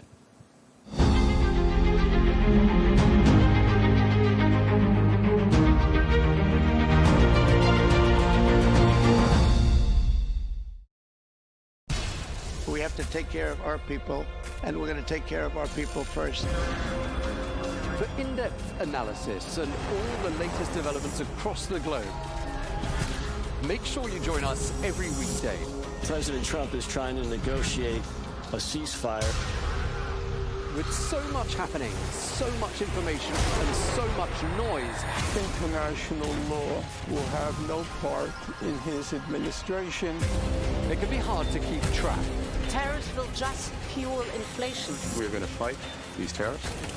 But you can count on us to tell you what you need to know. We stand by your side. Join me, Tom Burges Watson, for Global News Today, right here on Al Arabiya News.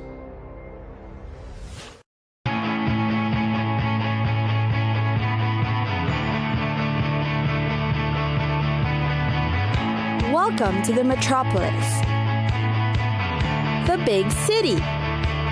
This is where tech, trends, and culture meet. Meet the people. See the sights.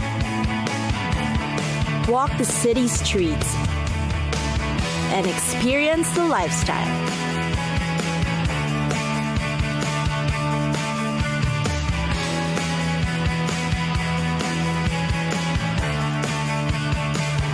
This is your first-class ticket to the cities of the world.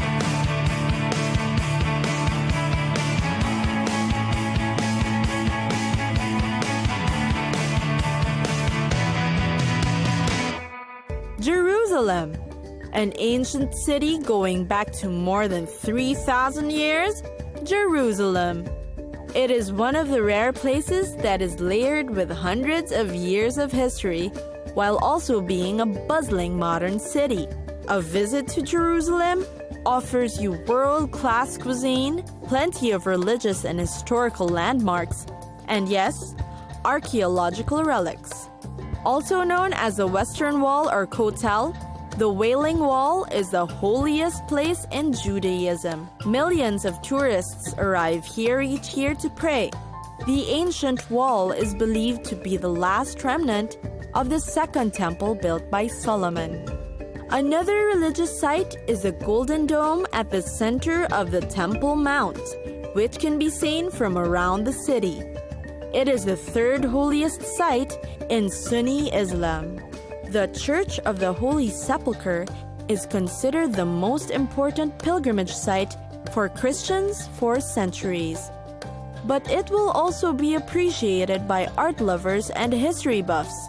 Its interiors are designed with amazing mosaics.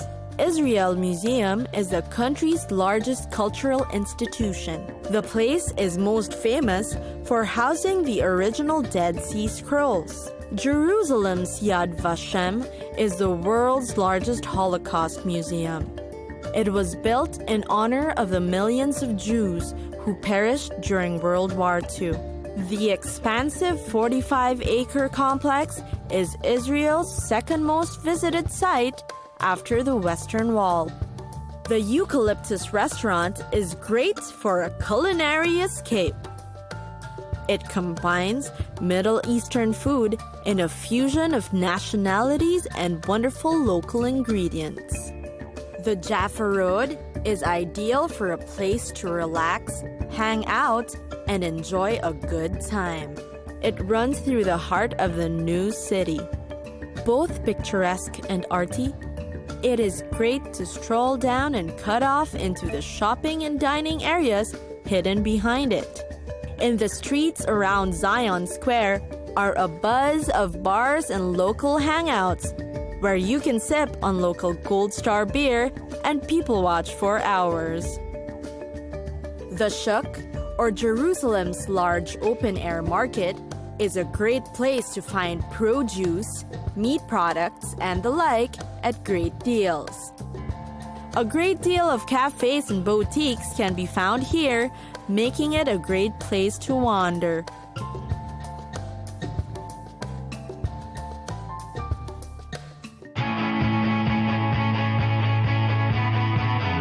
It's time for us to go. Pack your bags and get your tickets ready.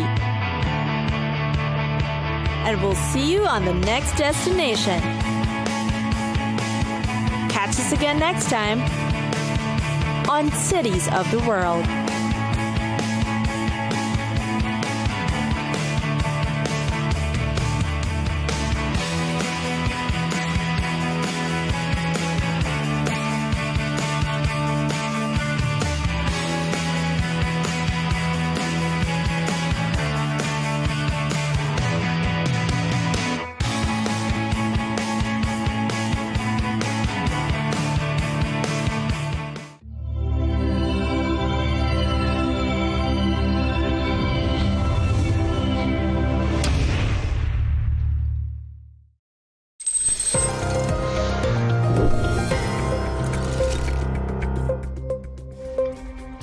Jeffrey Epstein's brother says new autopsy details coming in February will prove Epstein was murdered, not a suicide.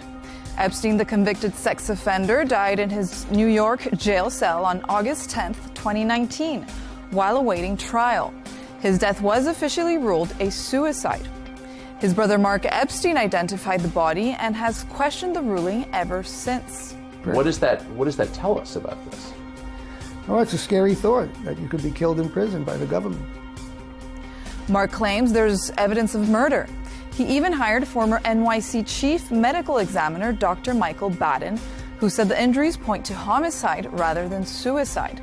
Never seen 3 fractures like this in a suicidal hanging. Going over 1,000 jail hangings, suicides, in the New York City state prisons over the past 40, 50 years, no one had 3 fractures. Despite Mark's claims, the FBI and DOJ reported in June 2023 that there was no credible evidence of foul play.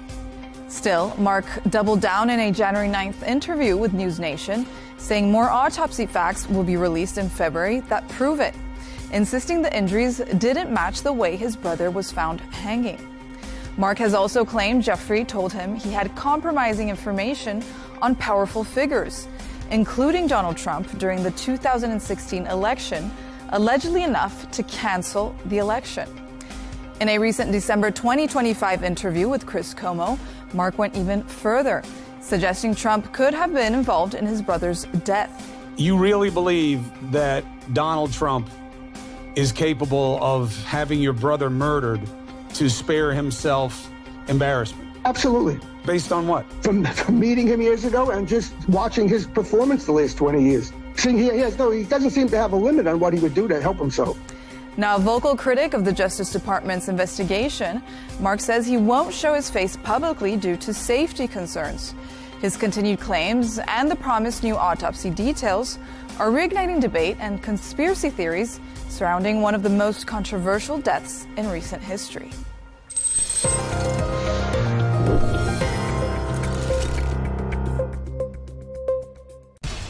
We have to take care of our people, and we're going to take care of our people first. For in-depth analysis and all the latest developments across the globe, make sure you join us every weekday. President Trump is trying to negotiate a ceasefire. With so much happening, so much information, and so much noise, International law will have no part in his administration. It can be hard to keep track. Tariffs will just fuel inflation. We're going to fight these tariffs. But you can count on us to tell you what you need to know. We stand by your side. Join me, Tom Burges Watson, for Global News Today, right here on Al Arabiya News.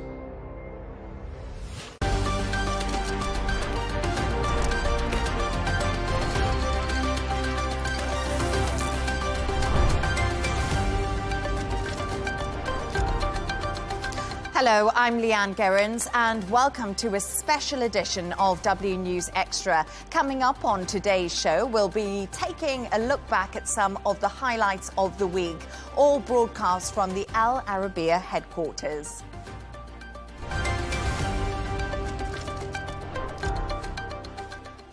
Now, on the sixth day of the war, Israel has launched missiles at Tehran and Hezbollah targets in Beirut as Iran continues to strike U.S. interests in the Middle East. A U.S. oil tanker has also reportedly been struck. Meanwhile, the British Prime Minister, Keir Starmer, has announced the U.K. will send Typhoon jets to Qatar and insisted Britain's relationship with the U.S. is operating right now. To discuss this and all of today's stories, I'm joined by news editor of Arabian Gulf Business Insight, Shane McGinley, and correspondent and columnist, Gemma White. Gemma and Shane, thank you so much for joining me. Good to have you on the show with me tonight. So, Shane, I'm just going to begin with you. It's been a really quick developing story. It's the sixth day. A lot has happened. There's been a lot of moving pieces. And we're seeing fresh strikes from both sides today. And I guess the big question is there any sign of let-up? Well, you know, I always generally like to try to be optimistic when we're talking about Gaza or Ukraine, but I think in this case, I have to put that aside, and it doesn't look like any kind of let-up. If anything, it looks like it's expanding into new territories. We've seen in Iraq, like you just mentioned in your headlines, in terms of the Kurds. We also saw that Iraqi forces had brought down attacks on U.S. military sites near the Baghdad International Airport. So that's another country that has been brought into it in the last 24 hours. Then we look at Azerbaijan on Thursday. They have seen drone attacks into their airspace, and they've come out and said that they're going to prepare unspecified retaliatory measures. So that's another country and another front. And then if we look, before we get to even to our home in the GCC, if you look at what is happening in terms of Lebanon, we've got Israel is expanding into there in terms of attacks, and the Israeli which I think the health ministry said since Monday there's been about 100 people who have died and about 600 have been injured as a result of those attacks in Lebanon. So that's before we even get to the GCC. So, we heard the emergency on your phone that went off a couple of hours ago here in Dubai. In Abu Dhabi, there was sort of shrapnel and people were injured. We saw in Bahrain there was attacks. In Oman, some of the oil facilities were attacked, which I find particularly strange because Oman was the mediator in terms of the talks, so that shows that no one is sort of off the table. And then we've also seen in Kuwait, we've seen oil facilities that have been targeted on tankers, and in Saudi Arabia we have seen as well. So if anything, no, unfortunately, there's no let up. If anything, it's expanding, which in some ways you could say, the Iranians only have a finite amount of weapons. So if they're expanding into further and even more fronts, then this is more for them to facilitate. So like I said last Thursday, I was optimistic, but I'm not optimistic today, unfortunately. Yeah, and it's really difficult to be optimistic at the moment because, like you say, there has been a lot of attacks on different fronts across the Gulf countries. You mentioned Kuwait. We have seen Oman. Energy facilities have been attacked. Yeah. US interests in those countries have been attacked. We've seen attacks on civilian buildings in Dubai and in the UAE. And there seems to be a lot happening, developing all the time. Of course, Cyprus, Turkey, they added into the game too. But we've heard from the British Prime Minister Keir Starmer today. And I do think that he is really in a peril at the moment, isn't he? That's an understatement. Donald Trump did say, we're not dealing with Winston Churchill when he was talking about Keir Starmer, an absolute body blow to the British Prime Minister who seems to be facing a crisis at home. But what did Keir Starmer have to say to himself, for himself?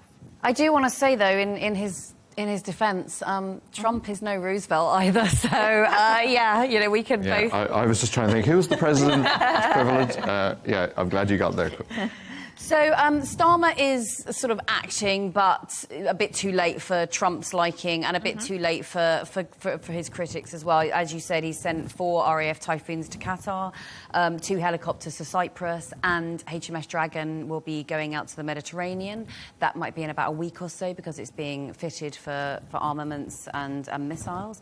Now, it was his lack of swift reaction to the attack on Cyprus, which apparently came from was launched by Hezbollah, and the military facility was evacuated.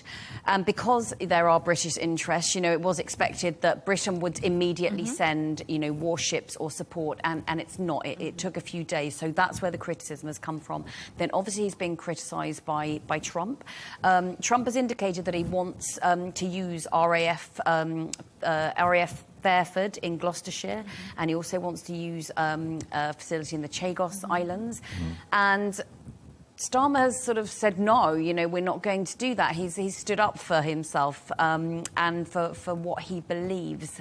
Now, there has been a bit of dissent in his own party, evidently, at a National Security Council meeting. He had the Ed Miliband, Rachel Reeves and the Home Secretary Yvette Cooper disagreeing with the stance and how they should progress on this. Now, one would have thought that by this point they would have had all their ducks in a row and at least be presenting a united front. So again, it does make him look weaker if he can't even get his own party behind him.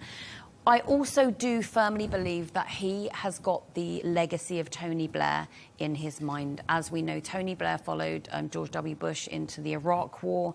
It has forever tainted his legacy, with the idea of weapons of mass destruction. And I do believe Keir Starmer should have acted sooner, but I also think he is thinking, I just need to wait and see what happens. And it's quite interesting because Keir Starmer is, of course, a human rights lawyer before he was a Prime Minister. He's looking at the legitimacy of the attack that the US and Israel launched on Iran. He's looking into the legality of that. Well, he's a lawyer, so he wants to know, what is the mandate for it and what is the plan to finish it. And none of those are really, really clear at the moment. And but on the, he's been on the ropes for a few weeks, and nobody's talking about Epstein or Peter Mandelson in the last week. So it's moved it on. So if anything, I would have thought he had only days to go when we were talking about Keir Starmer like a week ago. So it's kind of like, you know, the international stage has taken over and kind of like given him some extra time, so to speak. And I find it quite interesting because we talk about the UK being hesitant, and that is a good point. You know, this has taken the heat off Starmer in a different way when it comes to Epstein, Peter Mandelson at home. But I also think the EU has been really, really late in responding. But EU Foreign Chief says countries in the Middle East concerned about the risk of civil war in Iran. It's been fascinating that we haven't seen much from any of the European countries. And Hegseth did say every partner in Western Hemisphere has to do more, invest money in security. But they weren't given a heads up, right? They didn't even know this was coming. So Which they is, are on the back Which is a foot as strange well. thing, because in the previous, or like the Gulf Wars or Afghanistan, it always just felt like, even though America was kind of like the global cowboy, kind of like leading the charge, it kind of felt like there was a charge, and there was there was a kind of an international, and there was a UN mandate, and there was all this. Trump doesn't really sort of listen to those ones. It's kind of felt like he's moved and then going, can everybody follow me? Yeah. And and there's still a lot. The relationships are not there. Like the tariffs, everyone still remembers those. Trump doesn't have those relationships built up where he can just call on people. You mentioned Tony Blair and Bush; they were extremely tight, and that was why they went in. But I don't know. Do you think that Keir Starmer, that this is going to impact him negatively in terms of his popularity can't get any lower, really, can it? I do wonder, though, if it would impact him negatively further if he takes the UK into a war that people think this isn't anything to do with us. But we're going to get on to another story a little bit later on, and we talk about the UK there and these repatriation flights.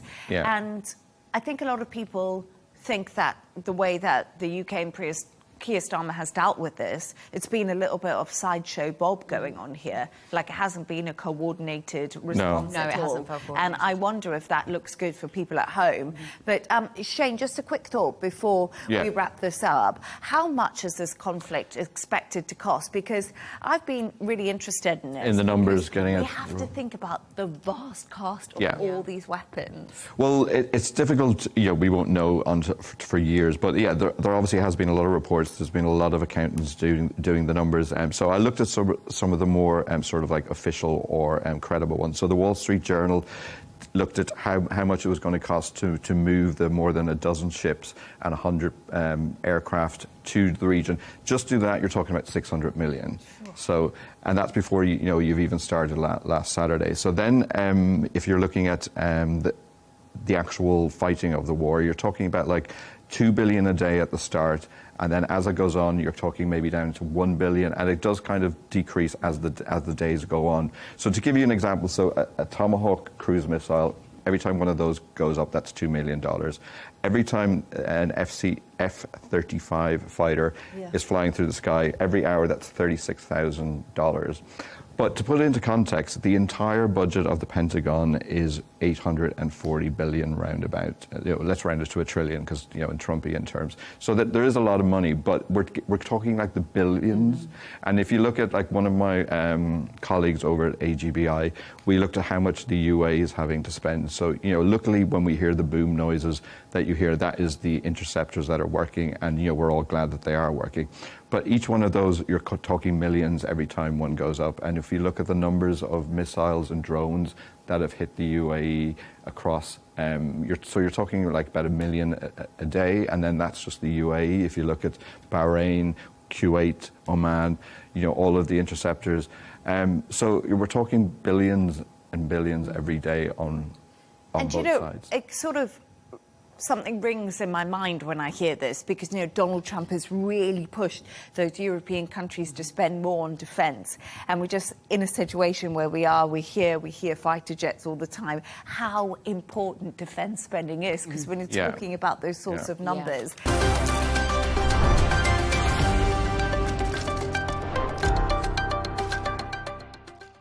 Now, Iran's military says they have targeted the HQ of Iranian Kurdish forces in northern Iraq. One person has been killed and 3 have been injured in the Kurdish regions of both Iran, Iraq this week. It comes as President Trump tells Reuters he backs the Kurds launching an Iran offensive. So, Gemma, this is another front of the war that we are seeing open up at the moment, because we've been speaking about the different fronts that have been opening up as the war enters its 6th day. And it's really interesting. I don't know what you think, but how likely is it that the Kurds will join this fight? And we are getting some breaking news that I did see come through. Trump spoke to Kurdish leaders about US base in northern Iraq. So apparently the White House is saying Trump has spoken to Kurdish leaders. Yeah, okay. So I would say that it's not guaranteed, but it's starting to look increasingly likely that the Kurds will join. And I doubt, though, that we're going to step in unless they've got certain assurances from the US, because they have been burnt in their dealings before with the US, which I know Shane is going to talk about later as well.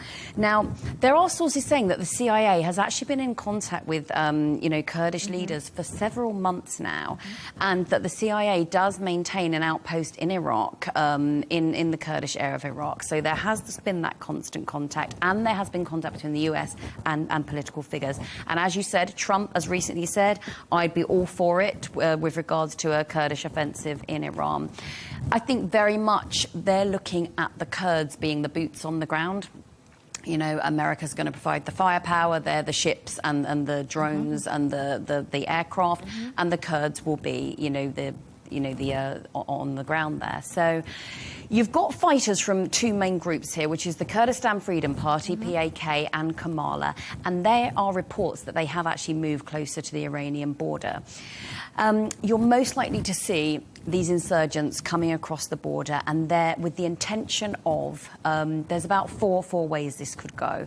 Now, they might operate on Iran's Kurdish northwest, which would open a new front, as we were saying.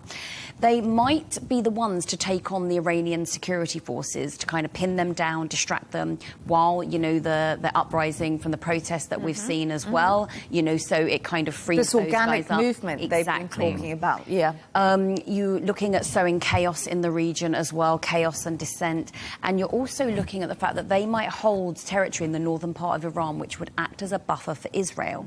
So there are quite a few scenarios where the Kurdish could come in and effect quite big change in this war. And it's so interesting, because I want to say the White House has once again said ground troops are not part of the plan for Iran operation at this time. But of course, also then saying Donald Trump has had this conversation with Kurdish leaders. It's such an interesting, pivotal moment, because for so long, no troops on the ground, no US troops on the ground, which was what Donald Trump was going to say. They were going to do it all by basically massive air power, this firepower that they have. So all this military armada has moved here. Now we see the game changing pretty quickly. And also, I think we forget that Iran has 90 million people in it. It's an huge. Absolutely huge country. And loads of different political and religious factions too. And we need to bear this in mind as we see these different elements coming involved. But Shane, I think Gemma sort of alluded to there, do the Kurds have enough trust in the US because of Syria? There's been a whole lot of things. That is the big question, and it's a long, complicated history, which we don't have time tonight to go into. But obviously, Tehran sees this section as militants and separatists, and this has been a preemptive attack to try and reduce it, which will obviously probably just escalate them in terms of their sort of might to want to take action. But if we go back to sort of in some of the history, so the Kurds were involved in Iraq and Syria, like you said, and they were fighting the Islamic State, which was back in 2014 for about 5 years. And then, as you said, then in Syria, when the US pulled out, they felt completely abandoned and kind of left. And they did a great job in Syria when it came to keeping ISIS under control. So, like you said, they they could be seen as the boots on the ground, but do they want to be sort of the ones that's taken advantage of to fight a US war when, like we said, is there a mandate and is there an exit plan? And you were saying about that the breaking news in terms of the US has spoken to the Kurdish leaders. But there was a lot of reports out earlier today saying that the US and Trump administration were going to sort of arm the Kurds. He has come out and said that he's not going to do that. So obviously while he backs them, he's not going to give them the mechanism to maybe do that. But that could change quite frequently as we've seen what's happened in this war and what's happened with Trump. But I think if you come back to it, yes, I think the Kurds have a good reason to be skeptical. But if the fronts are opening up more and Tehran is directly attacking them, then again, my optimism is running a bit low, and I think it's probably likely that they will enter as well. And because they have there's a well-known Kurdish sort of motto or phrase saying "no friends but the mountains," which is quite tragic in some ways, and it's come about because they're so used to being abandoned by world superpowers. So. Yeah, it's just another point on the map where there's aggression that we're seeing in the region at the moment. And I find it interesting because Donald Trump has actually been doing an interview today, and that was with Reuters. He did a telephone interview. He said that he backs the Kurds launching an Iran offensive. I think it's wonderful that they want to do that. He said, "I'll be all for it." When asked if the United States would provide or had offered air convoy for any Kurdish offensive, Trump said, "I can't tell you that." So you must remember that we're in a war at the moment. So we actually don't know how everything is happening behind diplomatic channels and in the shadows of war. I think that remains unclear, but this is definitely something that will be interesting to see.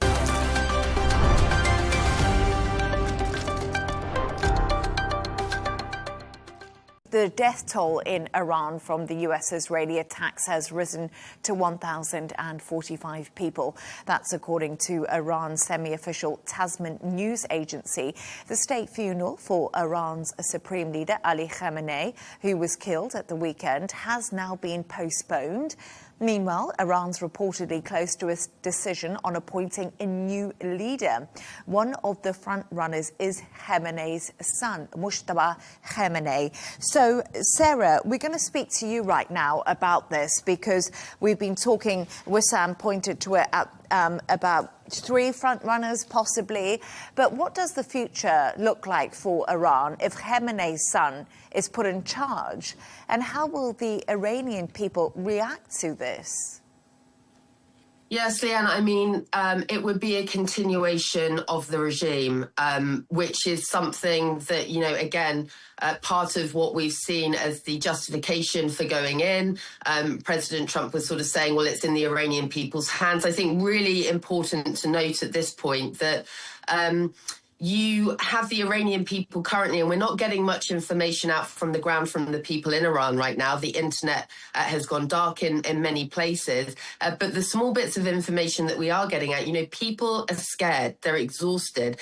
They've been living under the repression from this regime, brutal crackdowns on protests, particularly women, those youth in the country. They've really faced a severe crackdown by the regime, and a number of deaths in the lead up to this operation as a result of the regime's actions. But now you've got this bombing campaign. And so it's exhausting, very scary situation for the Iranian people on the ground. I think it's interesting to note as well, guys, obviously this press conference is ongoing at the White House. The White House have just refused to commit to regime change. So the White House press secretary, Caroline Leavitt, she has just refused several times to say whether regime change is an objective. Now, that's interesting because that is something that President Trump himself has alluded to as one of the objectives to this.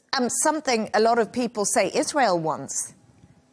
Of course. And that's the interesting part in this, isn't it? You're saying White House press secretary saying no to that. We do know that that's possibly something Israel wants. So there seems to be divergence. We have been hearing a lot of messages. So you hear Rubio speaking about the ballistic missiles, which is obviously very important. You hear J.D. Vance speaking mostly about nuclear capabilities. And then you hear Donald Trump speaking about everything in the same time. But the only side who really said what is on the table is the regime change was the Israelis. And the Israelis have this very clear idea that ever since October 7th, basically, this is the earthquake this is the 9/11 of this region. So basically in the mind of whoever is deciding collectively in Israel, this change that is needed for the region in order to protect Israel cannot be completed without a change in Tehran itself. So this is basically an Israeli idea. Of course, America can adopt this, and America has ground. Like Barack Obama had an Iran strategy. For me, it was the bad strategy, but at least he had one. But let's be honest for a moment. For America, Iran was the major problem for the last 46 years. I mean, who made America fail in Iraq? It was Iran. Who made America fail in the broader region? Who was the one country that was pumping billions into militias to fragment the region? It was Iran. Who was the country who made sectarianism rise? It was Iran. Who was the country who was heavily active, in fighting and supporting Al Qaeda and terrorism, which is, from the other faction of Islam? It was also Iran. So yes, America has a ground to say, okay, no more with this regime. It was never clear enough, but now apparently it's something that resonates, and especially with the person Donald Trump, who, if you go back to clips of him and declarations when he was in the business in the 80s, he would speak very clearly and very loudly against Iran. Why? Mostly because on a personal level, he was always surrounded by businessmen from, Iran was always there, but it was not the regime's Iran. In his surrounding, he has a lot of Iranian influence, Persian influence, Jewish Persian influence that are against the regime. So he was always into this idea.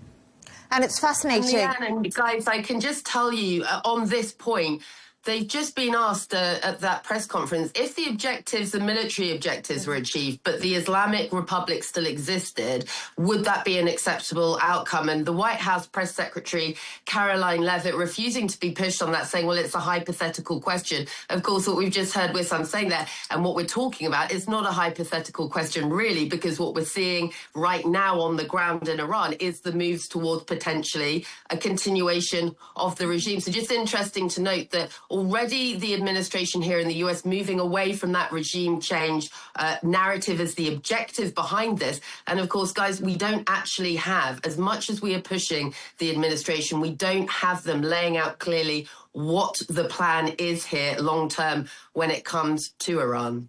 And just a quick thought from you, because we're talking about these front runners to replace Ali Khamenei. You say there's 3 of them, but we have to remember something that you told me this before, and I find it absolutely fascinating. The supreme leader of Iran is almost the divine. It's very different to any other sort of leader. Yes, because actually it is very common to hear from analysts that if you kill the leader of the supreme leader, someone else will come and then things will continue, the regime will continue. I strongly don't believe this. First, because Khamenei himself has been in this role for the last 37 years. Basically, the Iran that the world is facing now is Ali Khamenei's Iran. Khomeini, the founder, he has ruled for something like less than a decade. And then it was all Khamenei. Yeah.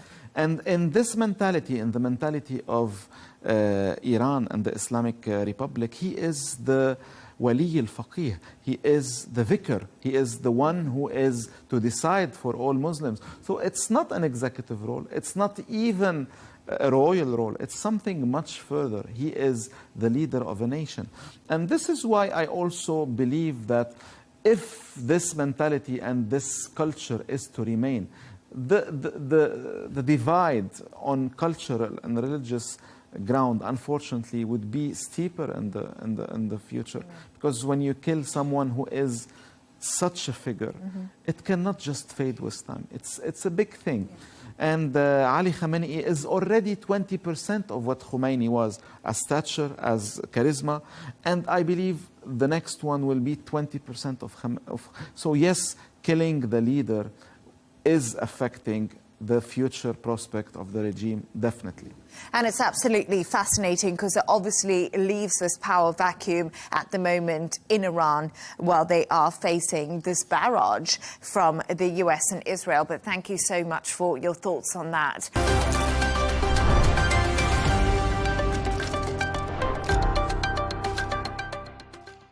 And as the Iran conflict continues, questions are being asked about support for the US president from within his MAGA base. Young male voters who put Trump back in power may back the strikes, but fear escalation.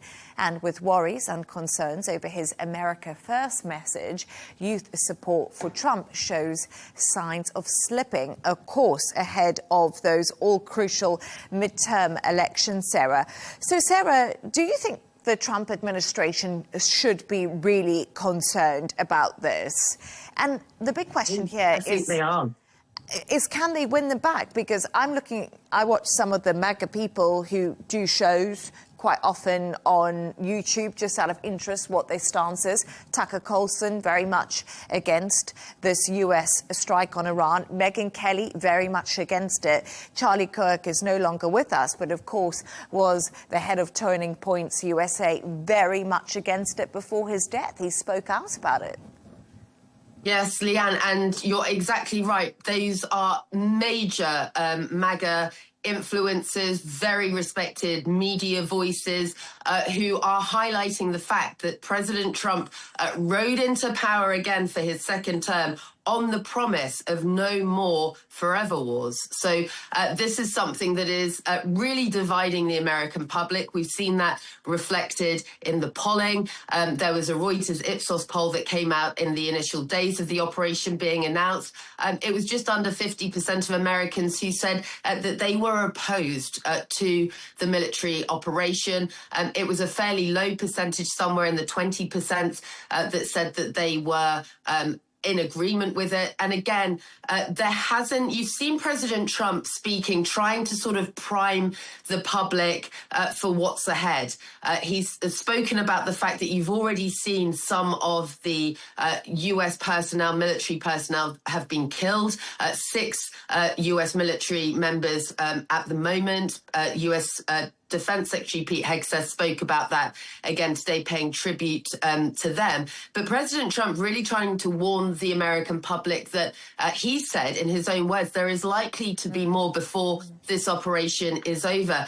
And guys, again, to look at it from the other perspective is at the same time, you've had some of the details starting to emerge of what the American military action, the impact on the ground in Iran. You've had the United Nations come out and say in southern Iran, a bombing of a primary school there, it's thought 150 people were killed, wounded almost 100, many of those to be believed to be students who were among the dead. The UN has hit back, calling that a grave violation of humanitarian law. Those kinds of stories, they're not getting much coverage right now here in the US, but those are exactly the kind of incidents that are going to potentially sway the American public, change the narrative around this conflict, which at the moment, as you'd expect from the president, from the military, is very patriotic. You heard the Pete Hegseth talking about victory today, but all of that from people I'm speaking to here in Washington, very premature because it's still the early days.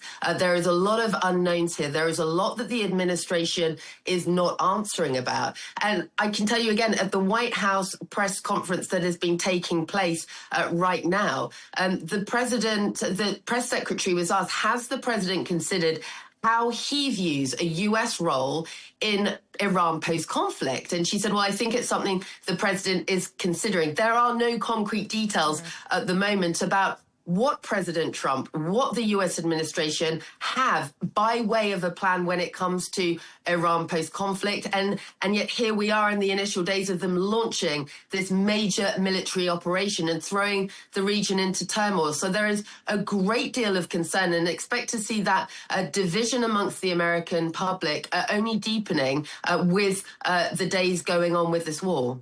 And it's really interesting, Wissam, because we talk about the days after this war, but also for Donald Trump, I remember, of course, you and I remember him on his campaign, you know, trail that he went around America, and he really touched many people. The normal working people is what Donald Trump appealed to. The America First message, no forever wars. You know, America's not going to be involved in this. We're going to concentrate on our country. We're going to bring jobs back here. We're going to use tariffs. Well, it's quite interesting that the president who championed this message has been pretty much involved in an expanded way everywhere. He's being the one disruptor in many crises around the world. So we, as we said earlier, we have to at least give him credit for disruption. Having said that, it would have been much easier to sell the idea that getting rid of Maduro is something related to, you know, real American people on their everyday lives, because it's related to drugs, it's related to crime, whatever. Now it's much harder to do it when it comes to Iran. But let's put things in context and in perspective. It's only 4 days of war. The effects are not yet being felt by normal Americans, okay? The human casualties on the American side are pretty much, you know, under control. I mean, there has been casualties, but not something spectacular. And the price of oil, which is the main factor for any American president, okay, it went up, but we are yet to see any. So I don't see really a real pressure coming from the ground. But the pressure comes within the hardcore MAGA movement, which is seeing the Trump era slipping away from this core value. And it is very important to know. And who is representing the other voice? It's J.D. Vance, I think. And this is why we think that he is in a much better position to lead this movement within the next 3 years. And it's really interesting because you say J.D. Vance, and I actually think if we look at it, and we can talk about this in the future one day, but I think Marco Rubio's been primed. I think him and J.D. Vance will go against each other when a next election comes up. Well, he is definitely primed much more than many thought in the beginning. Absolutely. He was he looked like an outcast for a lot of in a lot of times, but not anymore. Marco Rubio is central, he is vocal, and he is, you know, putting policy on the ground. So, no, J.D. Vance has a real contender in Marco Rubio. But it's absolutely fascinating because, you know, the America First message, when you watch a lot of the right-wing YouTubers and podcasters who helped get Donald Trump into power, they're not happy with the influence Israel appears to have had over the US in getting Trump embroiled in this. This is why Trump had to deal with this. And he said, I was the one who took Israel to this war. I mean, he said it. They did not take me to war. No one, you know, made me do this war. I made them rather do this war.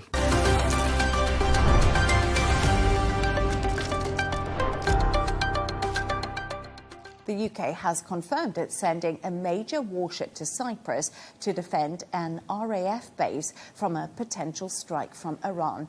The HMS Dragon is being deployed and has the power to shoot down ballistic missiles. Speaking earlier, British Prime Minister Keir Starmer said, "We will always act in the interest of the UK and our allies." Before we get on this, I actually want to bring some lines from Donald Trump. So he was commenting on the situation. I'll tell you one thing, Donald Trump is not very happy with the UK. US President Donald Trump said he was upset with the British Prime Minister Keir Starmer, who has not joined the US-Israeli attack on Iran, but did let the US forces use UK bases. He says, "I'm not happy with the UK. It's taken 3-4 days for us to work out where we can land," Donald Trump said. This is not Winston Churchill we are dealing with. So he says Keir Starmer is not Winston Churchill. I mean, when I was listening to Donald Trump in that press conference with the German Chancellor, Friedrich Merz, it was devastating language. It was absolutely devastating language from the US president when it comes to the so-called special relationship, Dr. Ellie, between the US and the UK. Fascinating, really. Definitely fascinating. Definitely this drift, if I may say, has been there for a while. But again, I think for Trump, he expects, I tell you jump, you jump. He expects all allies to act as he wishes them to act. And the UK, at least on specific things, Europe on other things, have said, no, this is not our national interest. This is not our battle. So we don't want to get involved. Now, on the issue of Iran specifically, I think the UK has shared information, has facilitated the operations, but have refused to get engaged directly. In the purely theoretical legal sense of the term, it was the US that started this war, not Iran, for different perspectives and different reasons. And unless the UK is attacked, why would they get involved in that sense? Now they have been. So now Iran, again, as we were saying, shooting themselves in the foot, doing everything that could be counterproductive for their positioning, they decided to send 2 drones on the UK base in Cyprus. Now it seems even worse that these were sent from Lebanon by Hezbollah rather than by Iran. This also adds another complexity to the issue. But then, so far, the decision by Starmer is to get involved only in a defensive sense. So he wants to send to make sure these troops are protected. He wants to have enough power in the region in case he needs to interfere.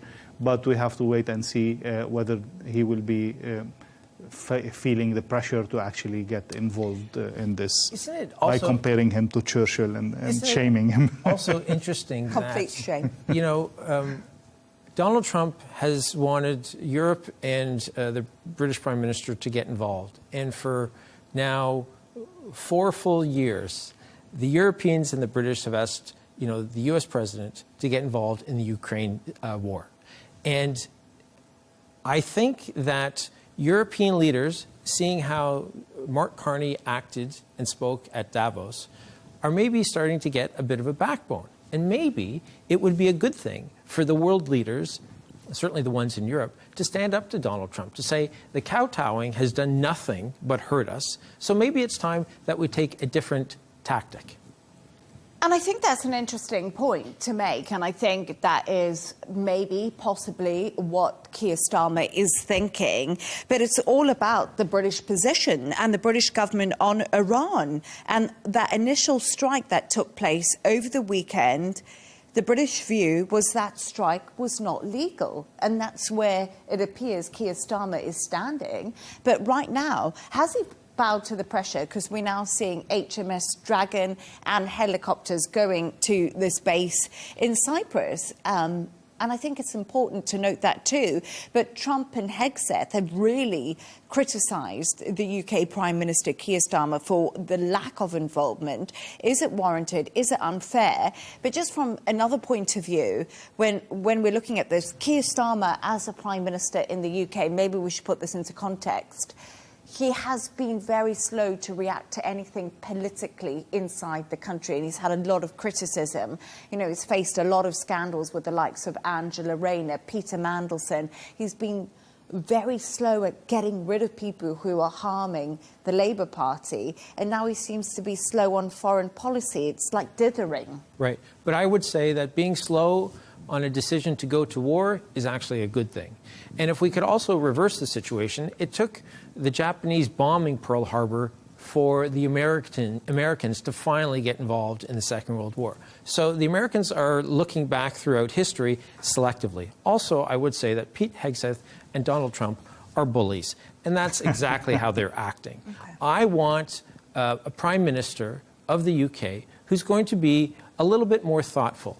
I thought his comments earlier in the day where he said regime change from the skies is not something we believe in. And historically, it's never worked. And that is And I think Dr. Ellie and I would agree that many analysts have said exactly that. It's boots on the ground that makes that happen. Absolutely. And I think it's also important if we look at what has happened throughout British history, if we just go back to Tony Blair.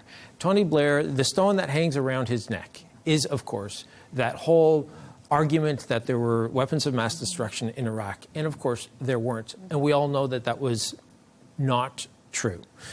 I think Keir Starmer wants to make sure that he does not make that same mistake. It's incredibly important for him to be able to stand on his own. And let's be careful when we say Donald Trump calls this a war. According to the U.S. Constitution, it can't be because Congress has not declared that it is a war. The president has to go to Congress for that to happen, and he hasn't. True. So there is a legitimate argument to be made that this is, much like the invasion of Iraq, an unlawful war. So why would the British Prime Minister want to go down that road again, just as somebody did 22 years ago? So your advice is to wait for his Pearl Harbor? No. So my advice would be this. Wait until so many British You can send ships to Cyprus. This is what you could do. Send them, and then they have to stay. You can't get involved.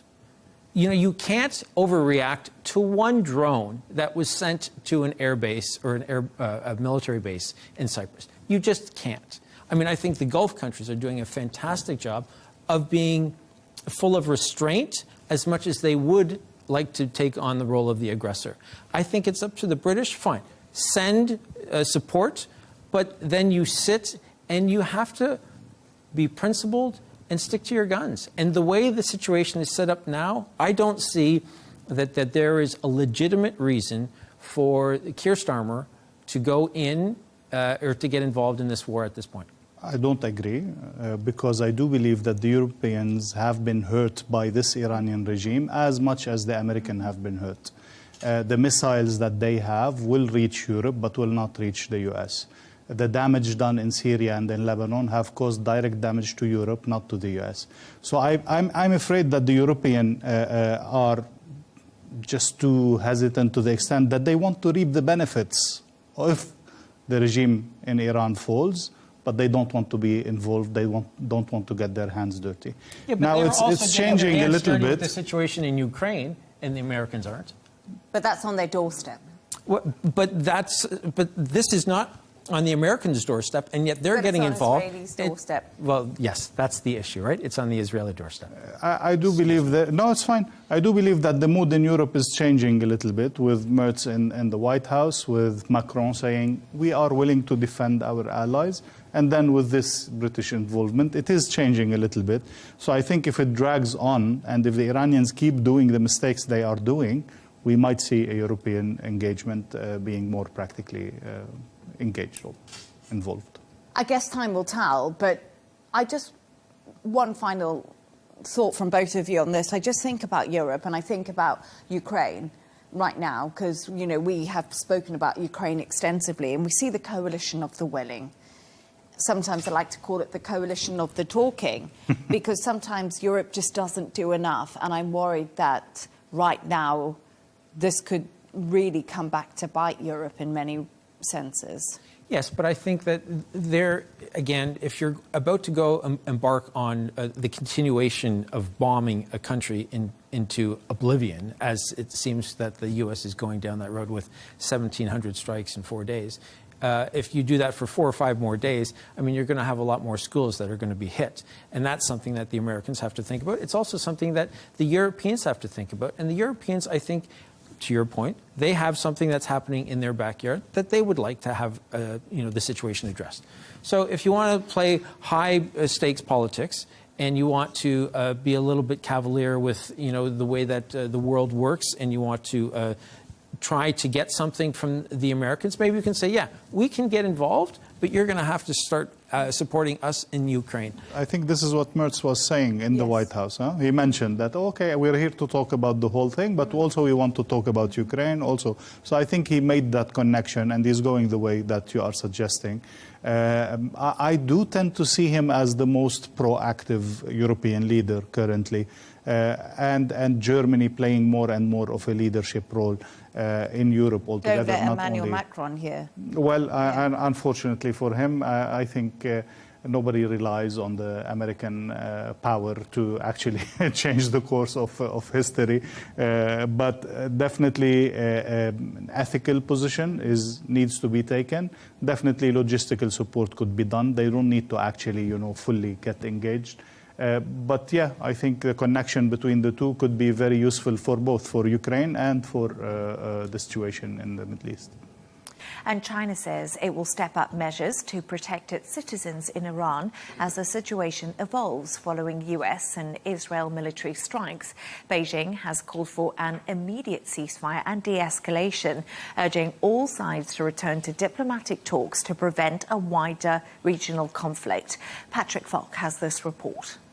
Well, China has issued evacuation advisories for its citizens in Iran and Israel as retaliatory strikes and instability have disrupted travel and prompted flight cancellations. Earlier today, the Foreign Ministry told citizens to strengthen personal precautions and to evacuate safely as soon as possible. Reports say more than 3,000 Chinese nationals have been evacuated so far from Iran. Beijing also confirmed that one of its citizens was killed as a result of the conflict. China has described the attacks as unacceptable, a violation of sovereignty and international law, and called on parties to respect the security interests of all Gulf states.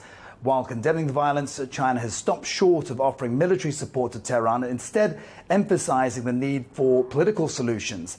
Analysts say Beijing's response reflects its broader approach, maintaining strategic ties with Iran, protecting its energy and economic interests, and positioning itself as a broker of stability rather than escalation.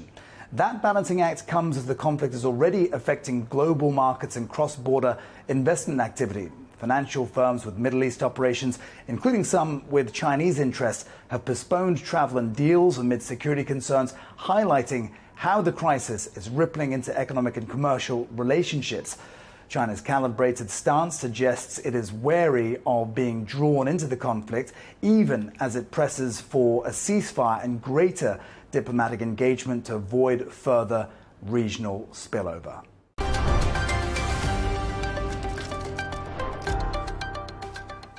Now, global oil prices have risen as Iran continues to launch strikes across the Middle East in response to ongoing attacks by the US and Israel. Brent crude has jumped by 10% to around $82 a barrel. That's after at least 3 ships were attacked near the Strait of Hormuz. Shares in airlines have also fallen after airspace was closed across the Middle East. Rabia, let's talk about oil prices, because markets responding and a spike in oil prices is probably the most predictable thing about this war, let's be honest. But what else can we say? Clearly inevitable. It is very inevitable. It is very expected, of course, to happen, considering the nature of these strikes and the nature of this conflict. And, of course, Iran is an oil country. But, I mean, why was it inevitable specifically when it comes to Iran? Because of Strait of Hormuz. Let's not forget that 20% of the world's oil, of global oil shipments, pass through the Strait of Hormuz, and it's about 15 million barrels per day. Now, when the strikes started, obviously the movement across the strait stopped to a near standstill, and then we had, of course, the targeting of the oil tankers, 2 on Sunday, a third one in Oman today as well. So it is expected that this is going to affect the global markets, considering oil is a global commodity. So therefore, the surge was expected. Let's not forget also that the oil prices have been rising in the past few weeks because of the threats, the American threats to strike Iran. It has reached $73 to the barrel on Friday, just hours before the strikes began. And now it jumped a bit further, almost, as we said, about 10%.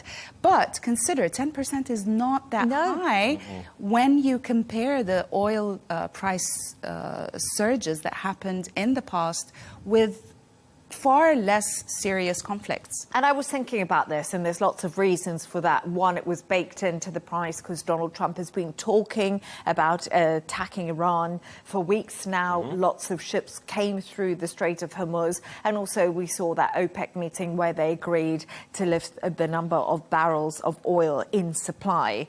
So there we are. There's two other reasons for that. But also that today, Iran's Revolutionary Guard said that they had attacked an allegedly US-linked oil tanker in the Strait of Hormuz. And this is as part of a wave of strikes retaliating against a US-Israeli assault. And I find it really interesting because, as you said, Strait of Hormuz, a choke point when it comes to oil. But, Jono, we can't forget that it also is trade. You know, 30% of the world's fertilizer also goes through the Strait of Hormuz. So this has a knock-on effect on everything. And, of course, airlines. Of course it does. We shipping in general, but we see this a lot. The Suez Canal, if there's even the most minor of a rattle there, that causes a global supply issue, and the Strait of Hormuz is the big one. But this is... the market price indicatively will have dropped straight away. Of course you'll see this. I mean, come on, is this really a news story telling you that oil prices are up because there's a war? Of course we hear this over and over again. 1%, that's what the FTSE fell by yesterday. And you might think that sounds quite dramatic, but if you look at the grand scheme of things, and like Rawi has said as well, it's actually not been as bad as previous conflicts. The Western world is relying less on oil right now. If you look at something like 2020, even 2021, when we saw Afghanistan, we were looking at potentially 40 to 50% of global energy was met by oil in the entire global supply. Now we're down at somewhere around 30%, and that's largely due to renewable energy, which has been fueled key by the West. And you will see places like India, however, and China will require that oil as well. But guess what? Oil isn't going from the Strait of Hormuz to go to China or India, so therefore it shouldn't interrupt that supply too much. So there will be less of a knock-on effect than we've seen previously, partially due to the fact that we're using renewable energy. But the issue with flights, of course, is that, yes, we've seen a knock-on effect, and that's inevitable. Just look at the news. The airspace disruption was pretty immediate after impacts took place and after those missiles were deterred. So several Middle Eastern corridors have now been completely restricted or have been closed off partially in places, and we're seeing a gradual return. We're hearing that Etihad and Emirates in the UAE have had a gradual return to service this evening, which is very reassuring because you're not going to put commercial airliners in the sky if you believe there is an active threat. So that is a real reassuring news that's emerging this evening as well. Of course, the shares in airlines have dropped. That is inevitable. The schedules will resume. The shares will then resume afterwards. It will take some time. If you just look at COVID, it was a lot of a longer, protracted, drawn out, but then airline travel came back and then doubled, which was very impressive. And prices doubled. Prices doubled as well. But I do think we're in this... With higher oil prices, we could be paying more for our flights. When more. Start again. But look, it will stabilise. There will be a rebound. Carriers have been, correctly, they're operating cautiously at the moment. I, for one, certainly as a passenger, wouldn't love to be in an airline aircraft right now. So I can see the reasoning behind it. It will bounce back, but it was inevitable that this was going to happen. What I find also really interesting is we're in Dubai right now, and Dubai International Airport is literally the busiest airport in the world. It's a hub where people connect to so many different places. So like you said, Jono, people are stuck because they can't get connecting flights. So that's a backlog we're seeing. We are hearing reports that the first flights have left Dubai this evening as they do start resuming these flights slowly. But another thing that we're experiencing is trade, Amazon deliveries. if you ordered anything here in the Middle East from Amazon, you know that that's going to be delayed. You know, other shipments. I know Jono said Temu. Yeah, I'm concerned for a Temu shipment that's on the way. He's concerned for his Temu shipping. I mean, but if that's the only cost that we have from this war, I'm just about to say that. I think we're okay. You know, if we can't go on our holidays, absolutely. But I'm just saying, in the wider scope, it shows how important air travel is. Of course, and for this region. I mean, whether for trade, not just air travel. I mean, even the sea routes are cut off. So it's air travel, sea routes, and we are a connected world. You know, globally, everything is connected to each other. So naturally, there's going to be a knock-on effect, whether it be in trade, oil prices, inflation, and if this stays on, and oil prices keep rising. And that is a big concern, I think, because, you know, they've been talking so much about economic recovery because we've seen a sustained inflation well above the Bank of England and the Fed's 2% that we're seeing in the US and the UK. Yeah. And with sustained oil prices being higher, that will affect people at the petrol pumps and affect people's prices of energy in homes. So, you know, it could see sustained higher prices. It could be higher prices in the supermarket as well. Because of course. We're talking about there's exactly. Supply lines, supply lines, logistics, everything. But I know we laugh about Temu, but these companies need to make money, and they do a lot of it internationally. So Amazon and Temu, they'll survive. They'll survive. Yes, agreed. Okay.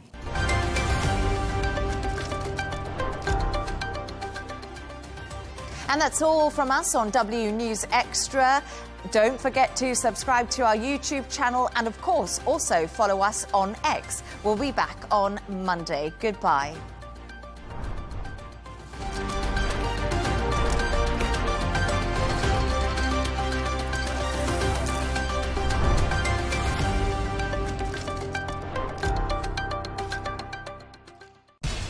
We have to take care of our people, and we're going to take care of our people first. For in-depth analysis and all the latest developments across the globe, make sure you join us every weekday. President Trump is trying to negotiate a ceasefire. With so much happening, so much information, and so much noise, International law will have no part in his administration. It can be hard to keep track. Tariffs will just fuel inflation. We're going to fight these tariffs. But you can count on us to tell you what you need to know. We stand by your side. Join me, Tom Burges Watson, for Global News Today, right here on Al Arabiya News.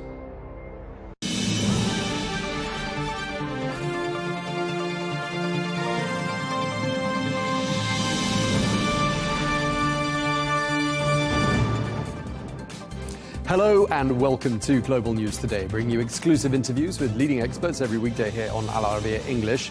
I'm Tom Burges Watson. Coming up today on this day 7 of the US-Israeli military operation in Iran. We'll be finding out what the latest waves of strikes have been targeting. And President Trump is demanding Iran's unconditional surrender. He says it would be a waste of time to send in US ground troops. We ask, could Kurdish fighters fill that role? And in the context of these regional tensions and with widespread disruption to commercial air travel, we'll be speaking to a company that's helping people to evacuate from this region.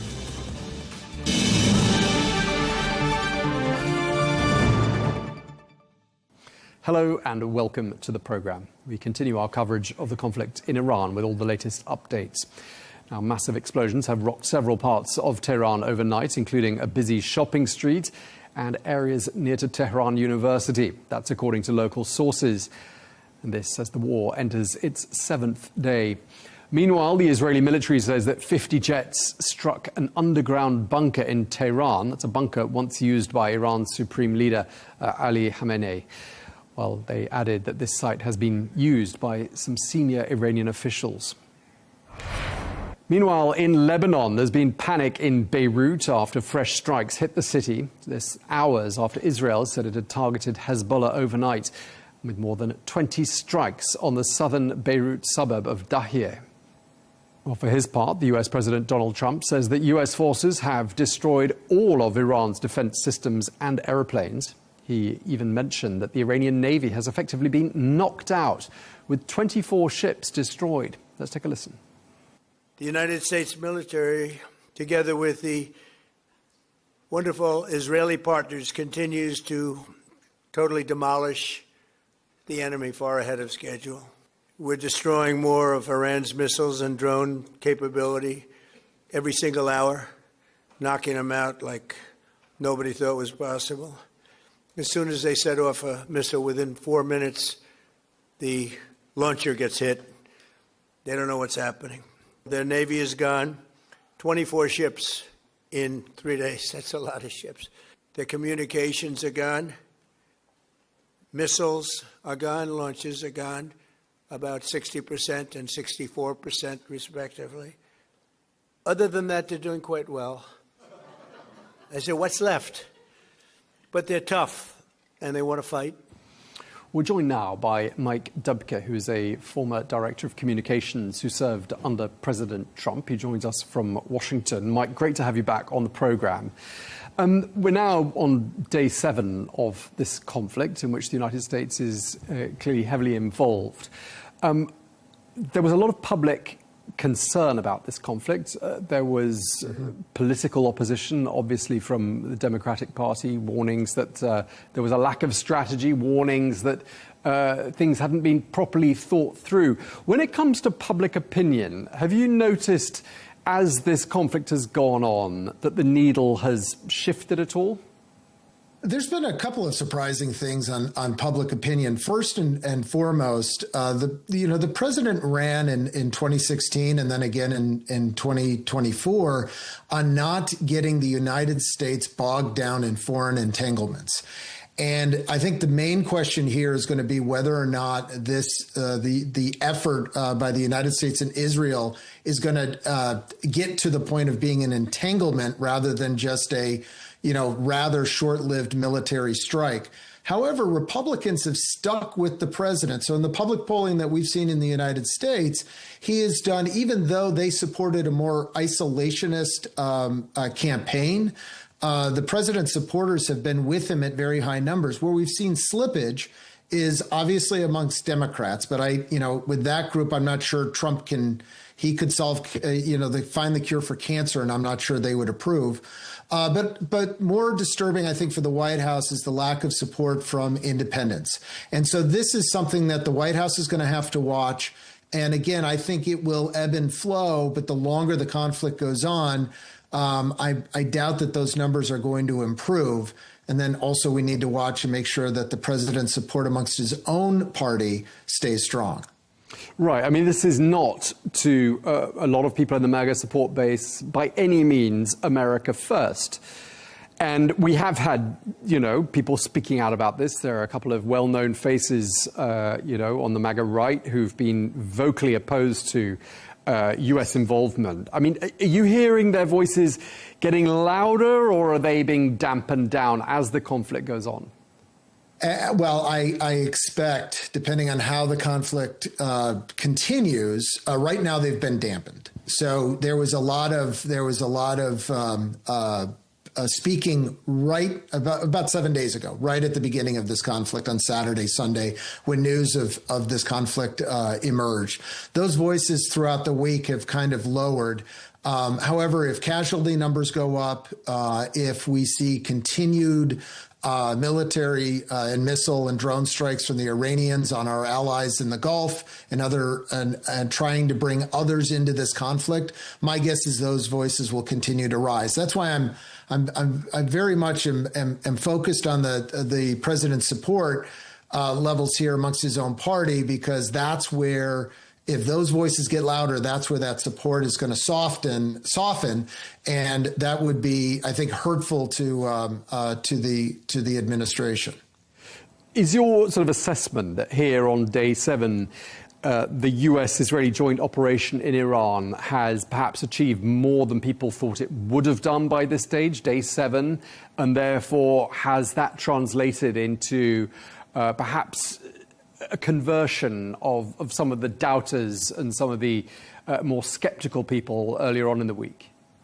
Yeah, I think there's two realities that are at play here, and both are true at the same time. One reality is that the U.S. military has been incredibly effective. Also, our defensive capabilities with our friends in the Gulf and other countries have been incredibly effective. However, every once in a while, some drone will get through those defenses, and I think each time that happens, it probably takes on more import than it should, because it's if 1% of the drones get through, that still means we're 99% effective.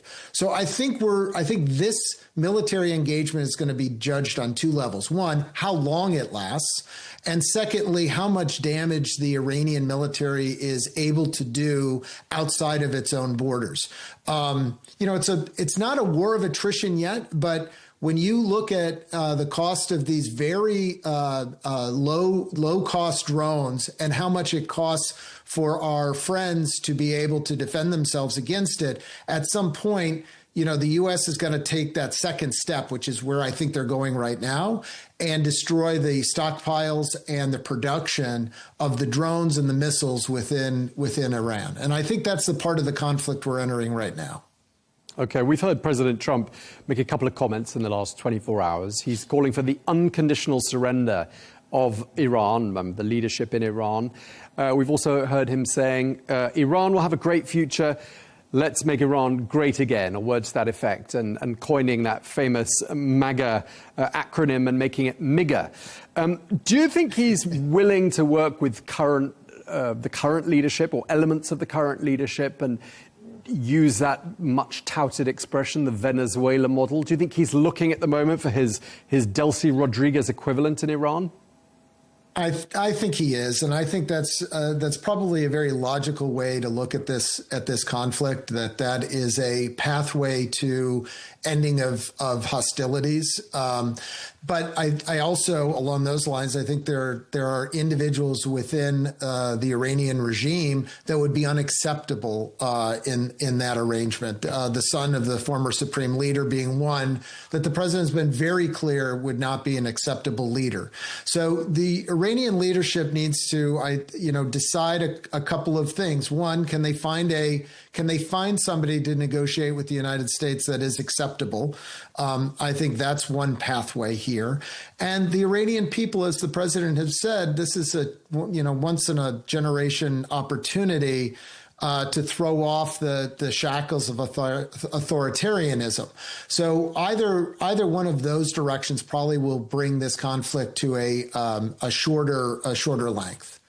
Yeah, I mean, the fact he's sort of entertaining the idea of perhaps, being involved in who will be the next leader of Iran. I mean, it all sounds like regime modification. It doesn't sound like regime change, does it?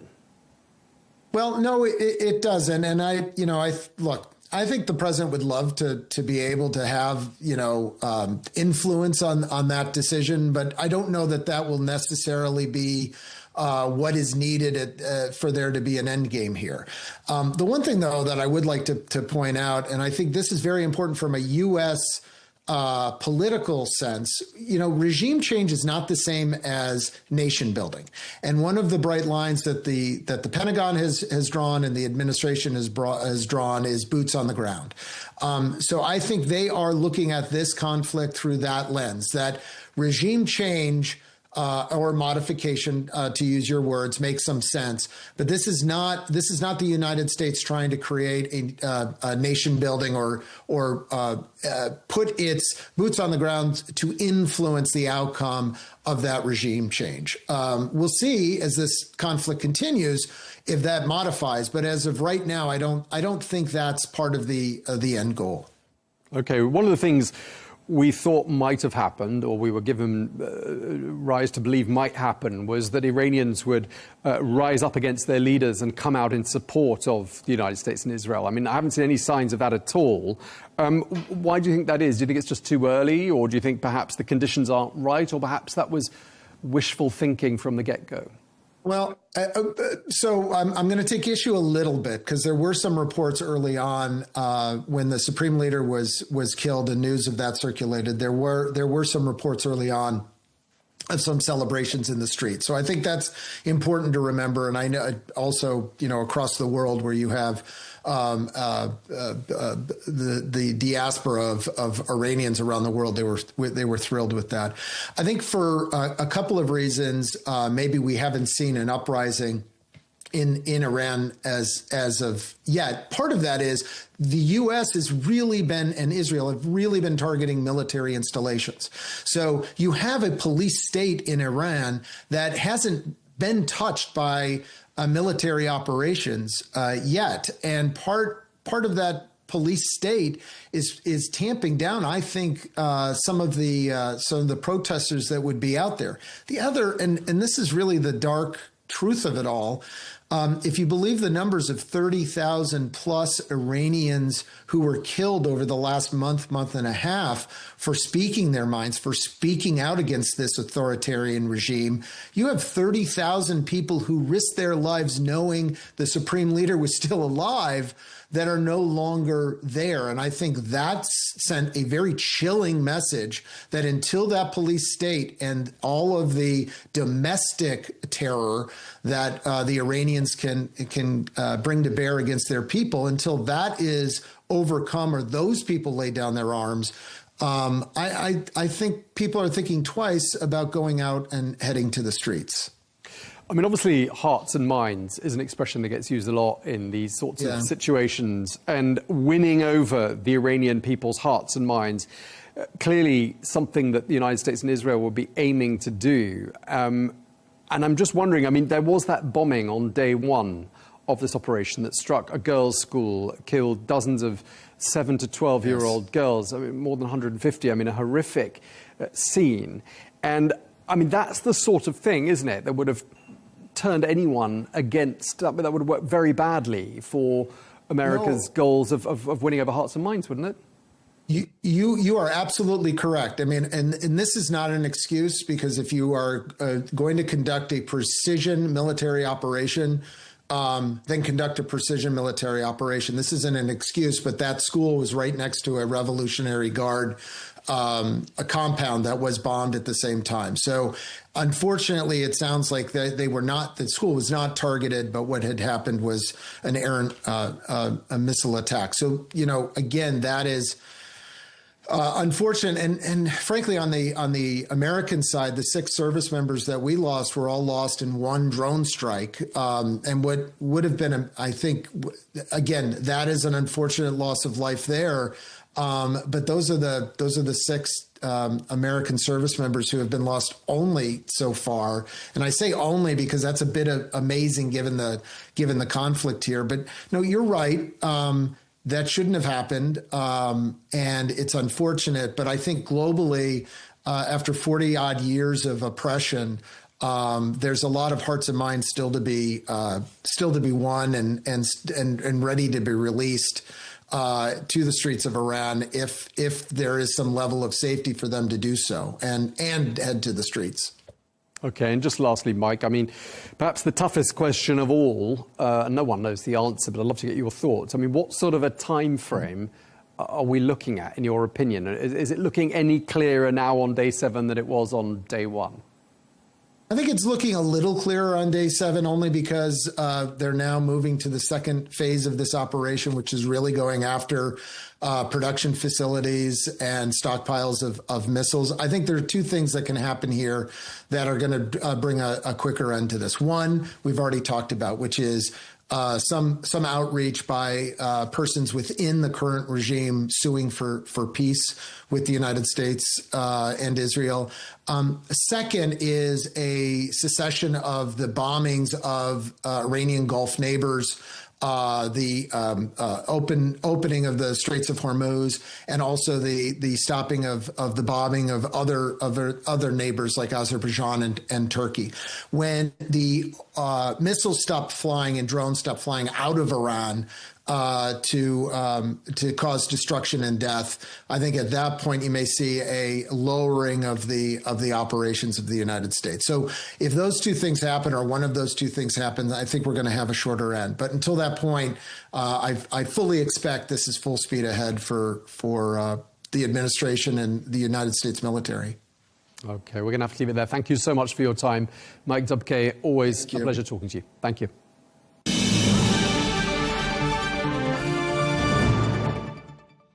We're joined now by Rear Admiral Dr. Chris Parry, who is a former NATO commander, and he joins us from London. Thank you very much indeed for joining us once again.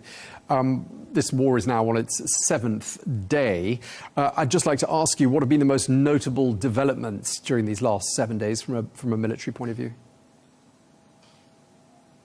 Well, I think the most notable developments really have been the achievement of air supremacy by the American Israeli forces over Iran itself, the destruction essentially of the Iranian Air Force and also of its navy, leaving really only the army and the Iranian Revolutionary Guard Corps as significant military elements in Iran.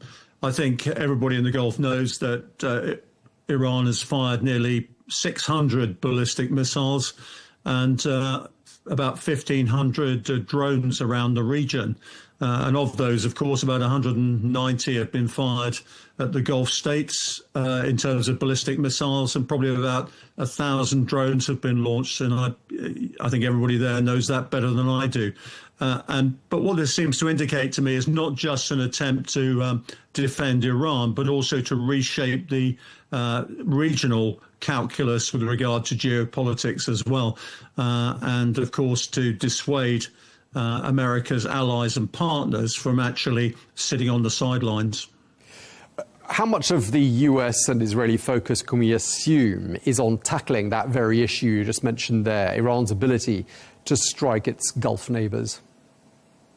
I think the Americans and the Israelis are acutely conscious of maintaining the safety and security of its partners in the Gulf region. I think it knows Iran's capacity for doing outrageous things that will not only inflict pain on the local populations, but also, of course, drag in other outside partners who want to look after their interests.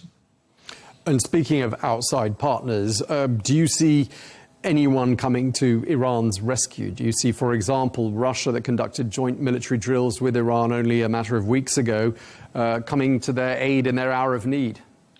No, I don't think Russia's really in a position to help out Iran right now. It's heavily engaged in Ukraine.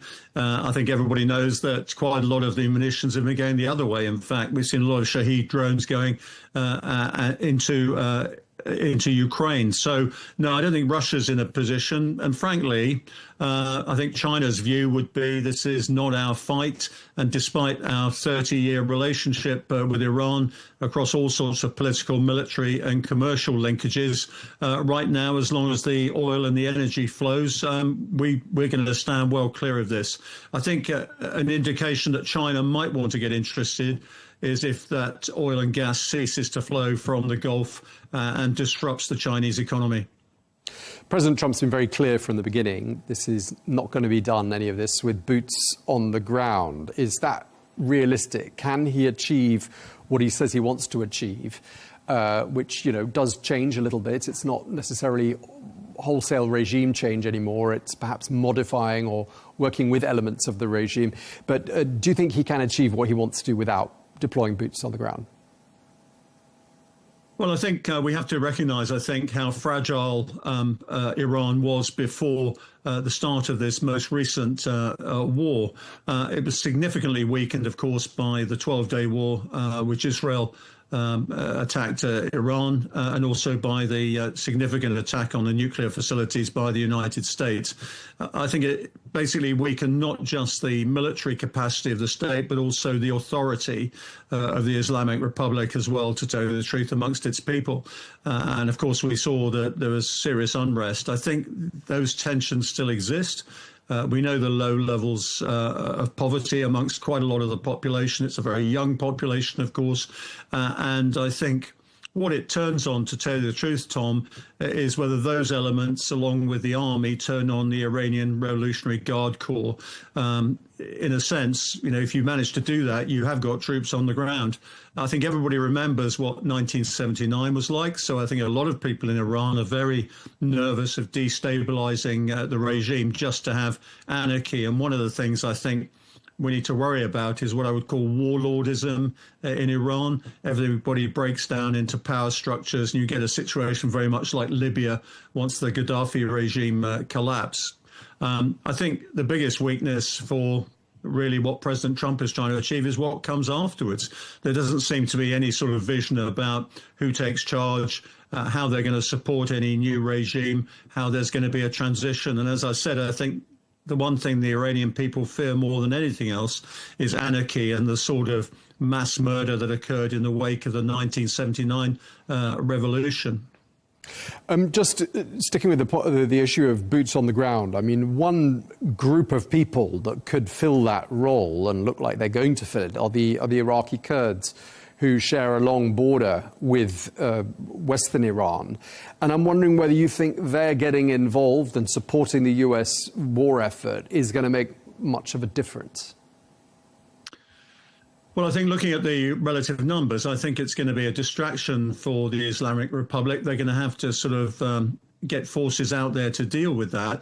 But this is not a large force to take on a country the size of Iran. I mean, what you could say is it'll bring quite a lot of the Iranian forces out into the open so they can be struck by Israeli and American air power. The fact of life is, without some sort of internal insurrection, some popular movement to get rid of the regime, this is not going to be an easy task for any number of boots on the ground.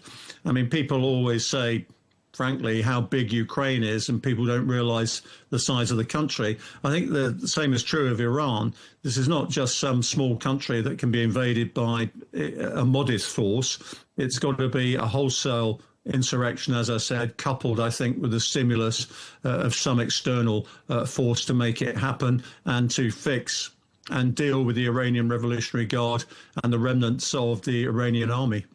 Yeah, that's a really good point, and one that was made yesterday. I think one of our guests said that Iran is the size of Spain, France, and the UK combined. We've seen this conflict spreading. Lebanon now. Pakistan has seen fatalities. We've talked about the Gulf already. Azerbaijan is now involved. There have been incursions into the Mediterranean. I mean, how far, potentially, do you see this conflict spreading? Tom, I think it can be contained. And I think what we're not realising is the fact that I think the command and control for quite a lot of these missile forces and also the drones has been either accidentally or deliberately delegated downwards to unit commanders. So they're doing this very much on their own initiative, which is why it's so random and sporadic. And some of these countries, of course, have been brought in that you previously wouldn't think should be involved. So to my mind, that tells me that the Iranian regime actually has lost control of quite a lot of its forces, and we're going to see far more sporadic and random attacks into the future. And each country is going to have to weigh whether that is grounds for involvement or they just absorb what happens and move on. One of the things we've been talking about with commentators this week and our guests on GNT is this idea that as the senior figures in the, for example, the Revolutionary Guard and other power structures in Iran are deceased and replaced by less experienced, perhaps more hot-blooded, younger people. I mean, is there a risk in your mind that these less experienced people might be willing to take greater risks and perhaps do more let's say, extreme things? Well, oddly enough, Tom, as a psychologist, I would say it could actually work the other way as well, is that they'll be more timid about dealing with it. They don't have the legacy of, obviously, all the time with the Ayatollah Khomeini and Khamenei. They don't have the memories of the Iran-Iraq war. They don't have this legacy in their minds. And frankly, they're probably the same demographic as most of the population. So they may actually err towards caution and say, well, actually, we'd like a future. And we can also blame all the sins of the regime on these older people who basically are dinosaurs. So there's an opportunity there to tell the truth.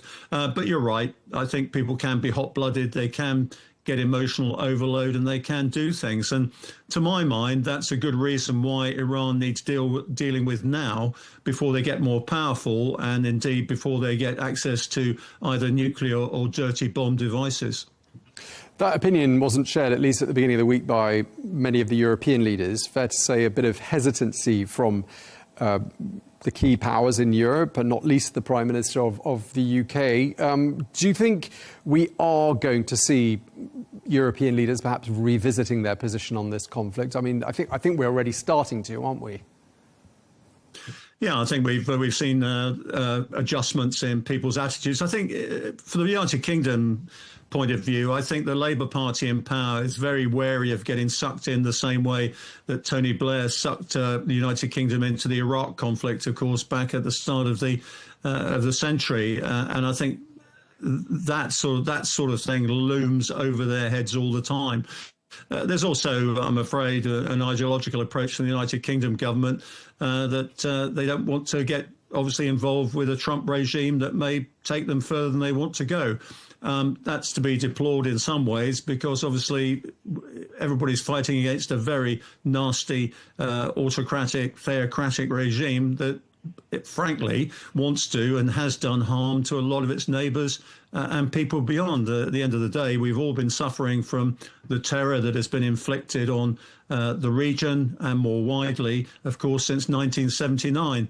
So I think everybody's examining their consciences at the moment, seeing basically what their population would want in terms of these things, and also trying to keep their own populations safe. And given that we have large number of activist organisations in our own countries, I think European leaders are saying, well, look, we don't really want to wake these sleeping tigers, and having a real problem at home at the same time as trying to focus on a really coherent foreign policy in relation to Iran and the broader Gulf region. OK, we're going to have to leave there. I'm being told we're out of time, but thank you very much. It's been a real pleasure talking to you, Rear Admiral Dr. Chris Parry. Thank you for your time, sir.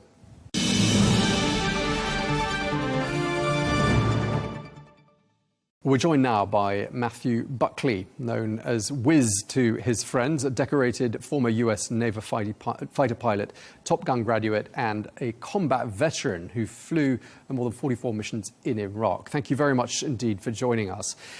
We've heard from the US Defense Secretary Pete Hegseth in the last 24 hours or so, saying the US has near air supremacy. He's talked about US dominance over Iranian airspace. And I'm wondering, from your point of view as a former fighter pilot, what you think that will change for the military operation? Well, air superiority and air dominance means we can do whatever we want. We can pick and target at will, and there is nothing the Iranians can do about it. Tom, the biggest thing that is of concern right now is friendly fire, is blue on blue. It's almost turning into the Battle of Britain in the airspace over the Gulf and over Iran. So air dominance, air superiority is a great thing, but when you get too many friendly airplanes in the same piece of sky, bad things happen, as we saw a couple days ago with the Kuwaiti F-18 shooting down 3 U.S. Air Force Strike Eagles in just a horrific friendly fire incident. Thank God all those air crew ejected safely.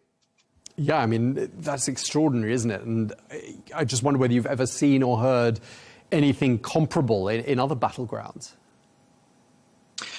Well, Tom, sadly, back in 2003, a Patriot battery took down a U.S. Navy F-18 Hornet that I flew, killed the guy, and also engaged a British Tornado and killed both those air crew. So we changed the rules of engagement and the SOP for Patriot operations. But this Kuwaiti guy shooting down these 3 Strike Eagles, I have it on very good authority from somebody on the ground there.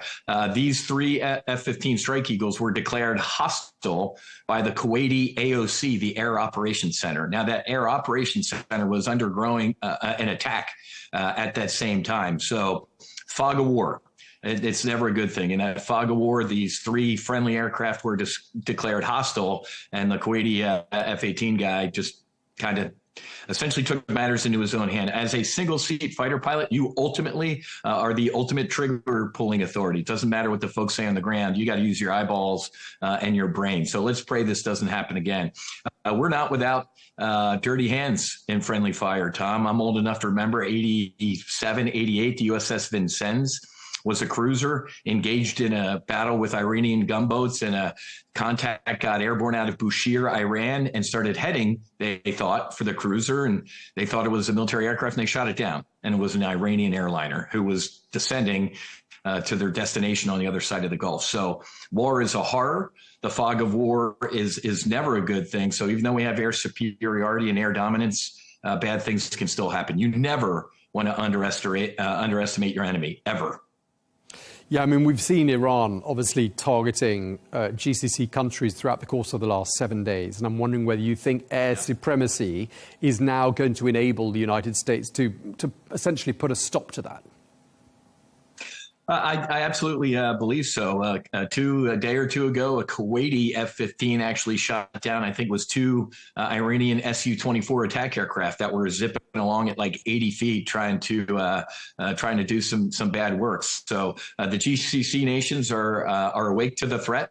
The Kuwaitis, the Omanis, the UAE, Bahrain, all these folks are a little upset that their countries were targeted, and they want to jump into the fight as well. But as we just talked about, man, we got to know who's who in the zoo. Way too many airplanes, ships, and even at this point, submarines in the same battle space. We really need to work on deconfliction.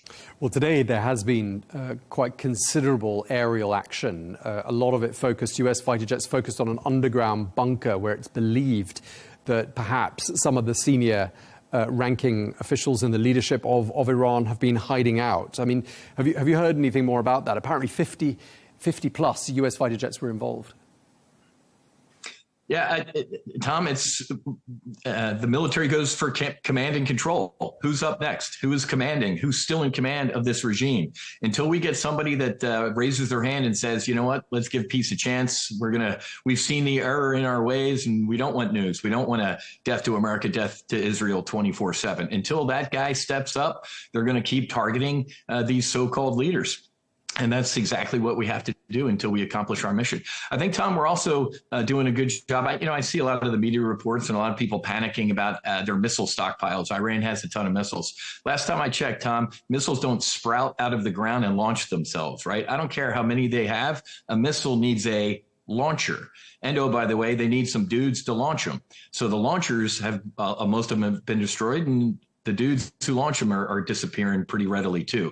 So once we've taken out those missiles, those launchers, and where they're stored, now we can really, really focus on the command and control and who the alleged leaders of this regime are. One of the sort of major mass casualty events of the last 7 days was that Iranian warship that went down in the waters off Sri Lanka. It was sunk by a US torpedo launched by a submarine, I believe. 180 people on board. I mean, some people will be wondering, I mean, that's 180 lives, probably young lives. I mean, was that necessary? It was, Tom. This is war. As we just talked about, it needs to be as horrific and violent as humanly possible. They had every opportunity to not put to sea. I remember when Argentina invaded the Falkland Islands and the General Belgrano, a Argentinian warship, was heading towards the battle space, and the HMS Conqueror sank that ship. A lot of loss of life. Again, loss of life is a horror, Tom. I don't want any of this stuff. It's an Iranian warship. This isn't a game of tag. We're not children. You don't get to run to your home lawn and say, hey, this is my safe space. When you are engaged in military combat operations with an enemy, it is 24/7 anywhere around the world. It's an absolute horrific loss of life. It breaks my heart. And I guarantee you the American and a couple Australian sailors on that submarine take no joy in what they did. I promise you. Folks in the military don't want to do any of this stuff. Why? Because we're the ones that bear the brunt of it, not a politician sitting in the air conditioning in an office. We're on the tip of the spear and we deal with this. So very long answer to your short question. Not celebrating it. It was an enemy warship. Where do we think it was going? It was going back to the Persian Gulf to be involved in combat operations. Were we supposed to wait until it got there? Were we supposed to wait? It was an anti-submarine ship as well, by the way. What if they discovered this submarine and sank one of our submarines and killed hundreds of United States sailors? So I take no joy in the loss of that Iranian warship, but that should serve as a warning to any other Iranian warships that are even thinking of putting out to sea. It's a lot easier right now, Tom, for them to put their hands in the air and say, we're good. Uncle, we don't want any more of this. Okay, and another notable development the last few days. I mean, obviously, President Trump's been saying from the beginning, no boots on the ground. In fact, the last 24 hours or so, he said it'd be a waste of time sending in troops. He seemed to be implying that things were working according to plan. We have heard, though, that Kurdish fighters from Iraq have said that they could cross into Iranian territory and join the fight and essentially fill that void. Do you see the combination of them on the ground and that aerial superiority by the US and Israel perhaps being an effective combination in really finishing this operation off as quickly as possible? Tom, I'm going to pull out my politician card. Maybe. I just don't know, right? War has unintended consequences, and war makes for strange bedfellows. But having air supremacy and air superiority, certainly if there's an anti-regime ground force that is capable, we could potentially support them. But let's remember President Trump's initial mission objectives: degrade their ability to make nuclear weapons, to export terrorism, to destroy their Navy, their military. We've kind of hit all the objectives early. If you listen to Secretary Hegseth or General Kane, I'm buddies with General Raisin Kane. So we've kind of hit all of our objectives, Tom, and one of the things we need to avoid is mission creep, right? Whether it was Korea, Vietnam, Iraq, Afghanistan, Syria, Libya, mission creep. Once you hit your military objectives, that's when you usually need to stop and go, are we done, or does this thing continue? So I'm going to leave that up to the elected leaders, but it's going to be interesting to see what happens next if those ground forces do get involved. And one more thing, Tom, real quick about the boots on the ground. This isn't, and I get it, right? I am vehemently opposed to a single boot on the ground because Iraq and Afghanistan, we know these multi-decade wars that the United States was engaged in. As we've seen with Operation Midnight Hammer last year, the Maduro raid, and now Operation Epic Fury, apparently we didn't need decades. A lot of that was to keep the MIC, the military-industrial complex, engaged. Apparently, if we act with shock and awe and overwhelming firepower, we can hit our mission objectives pretty quickly. So, and the technology is completely different too. We have direct energy weapons, we have drones, we have lasers. This isn't 5 years ago. This isn't 10 years ago. This is 20 years ago. So I get the immediate worry of, hey, no boots on the ground. But this isn't. We learned, thank God, we learned from our other bad experiences in Iraq and Afghanistan, what not to do. And I'm fairly certain this president takes lessons learned and applies them to today. So we're not going to live in the past. We're not fighting the wars of the past. We are fighting this war of today, and I pray it ends soon, whether that's with these Kurds or without them. All right, we really appreciate you sharing all of that with us, Matthew Wiz Buckley. Thank you very much indeed for taking the time to join us today. You bet, Tom. Thanks. We'll see you.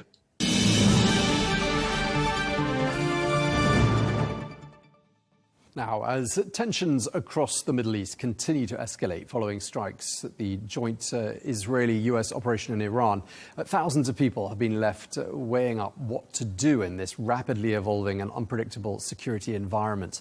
Well, some governments have evacuated their nationals out of the region, but with widespread disruption to commercial air travel, this has not been possible for everyone. Well, in this context, companies that specialize in risk management and crisis response are playing an important role. Well, one of them is Alma Risk, a global risk management and security consultancy, which, amongst other things, offers crisis management services to organizations in complex environments. Well, let's find out more now about the unfolding situation, the risks people across the region are facing, and what options exist for those who want to leave. We're joined by Ian McCall, who is the Operations and Future Plans Director at Alma. Thank you very much for joining us, Ian. Just before we get started, I'd like to just ask you to tell us a bit about Alma Risk and what you actually do. Afternoon, Tom. Thanks for hosting me. Alma Risk is a London-based security risk management company based in London. We offer a range of security-focused services and intelligence to corporate and private clients, both in the UK, in Europe, and more globally, risking from close protection out to risk consultancy services. Okay, so in this current context, what have the regional hostilities meant for Alma? So we've seen an increase in tasks across the region, including Saudi Arabia, UAE, and down into Oman and other countries as well. It started sort of at the back end of last week. We were monitoring the situation as it developed. I mean, to many people, this hasn't come as a huge surprise, and we had a retained client in the region. We were monitoring the indications, there were warning signs that the situation was developing fast. So we actually moved that individual out of country before the strike. And at that point, we could sort of prove the route. We had the resources, we had the teams good to go.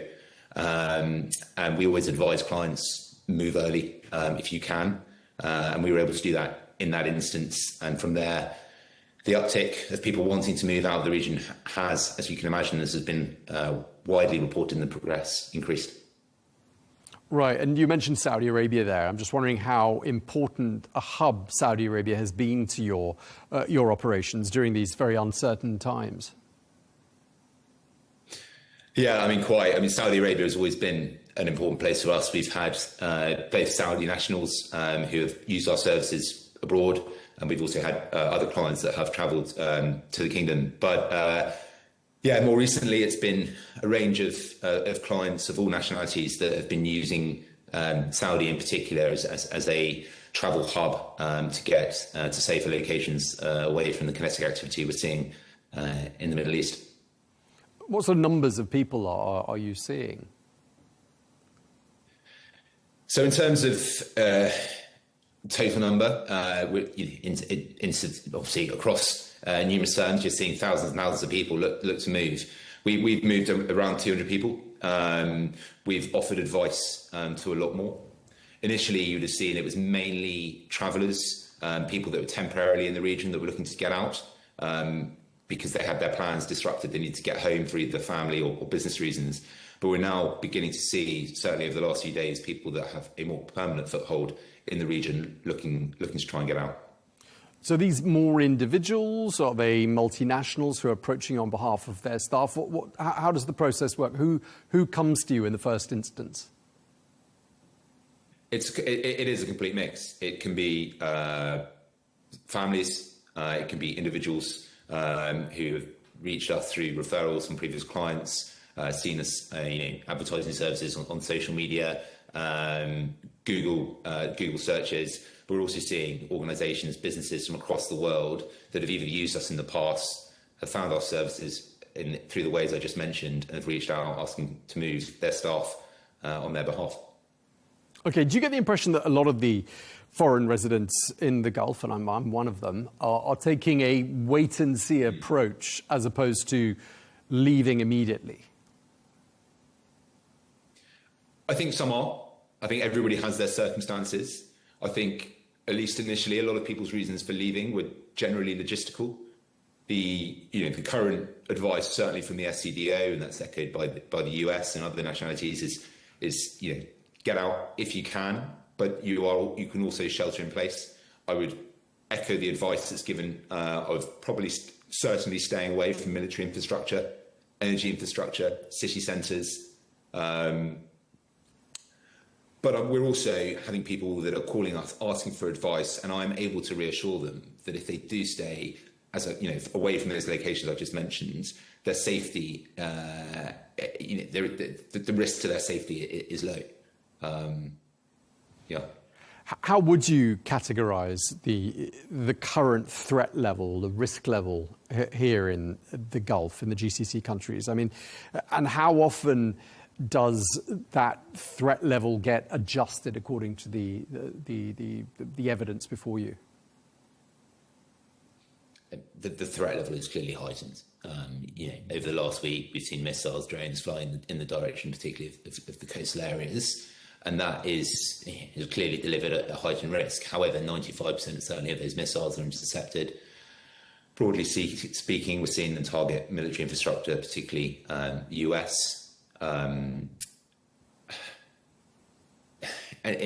regard to your question in terms of timing, yes, it does change. Depending on the last few hours, the number of missiles that are sent over, particularly drones. Drones are cheaper, fly slower, in many ways harder to intercept. But that is something that, particularly airlines will be monitoring, and that is why are seeing such, disruption. And one of the key concerns is people just not knowing, and that's why we're seeing such regular updates from the airlines. Right. I mean, did you do scenario planning? I'm assuming you do, but when you were doing scenario planning and trying to envisage with your clients what sort of situations might pan out, I mean, did you ever envisage a situation like this?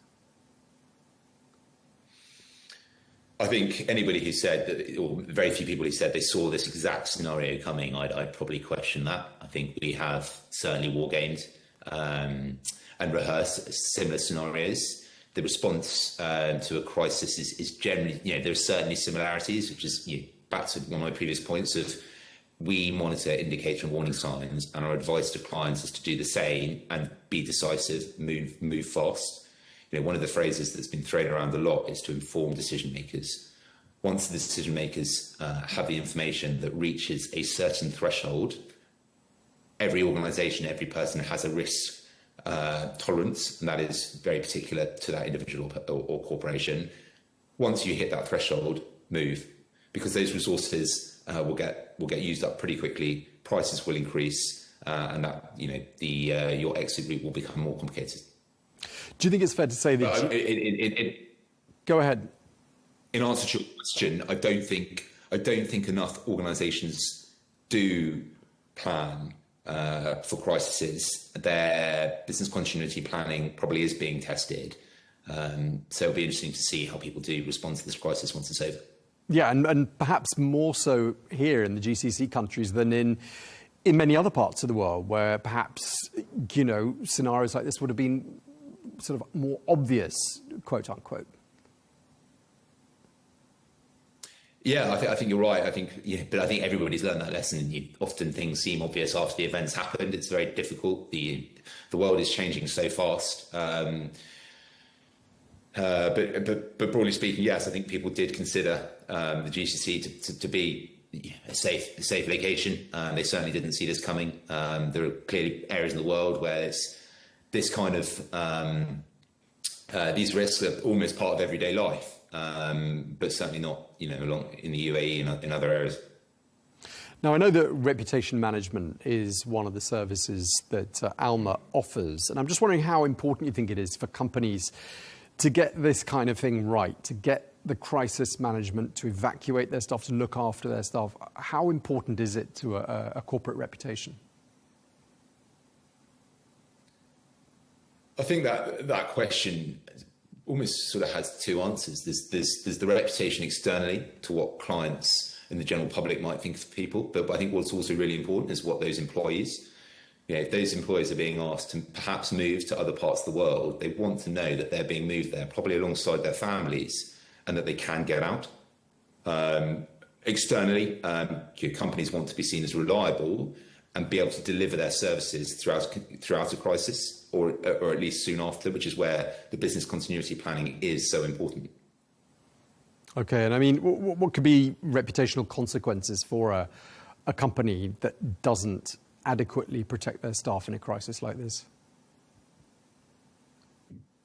In regards to that question, are you thinking more in terms of their employees or clients, businesses? A company that's got staff in this region that's not perhaps doing what they should be doing with them, in your view, with regards to evacuations? I think, let's take a law firm that might have employees in the region. Yes, people will sympathise to their operations being disrupted, but at the same time, when it comes to employing a law firm, you are probably paying them quite a lot of money to deliver the services you require. And therefore, if their services are disrupted by moving their staff out of an area, that could cause consequences to the operations that you're running or whatever you're waiting for them to deliver on.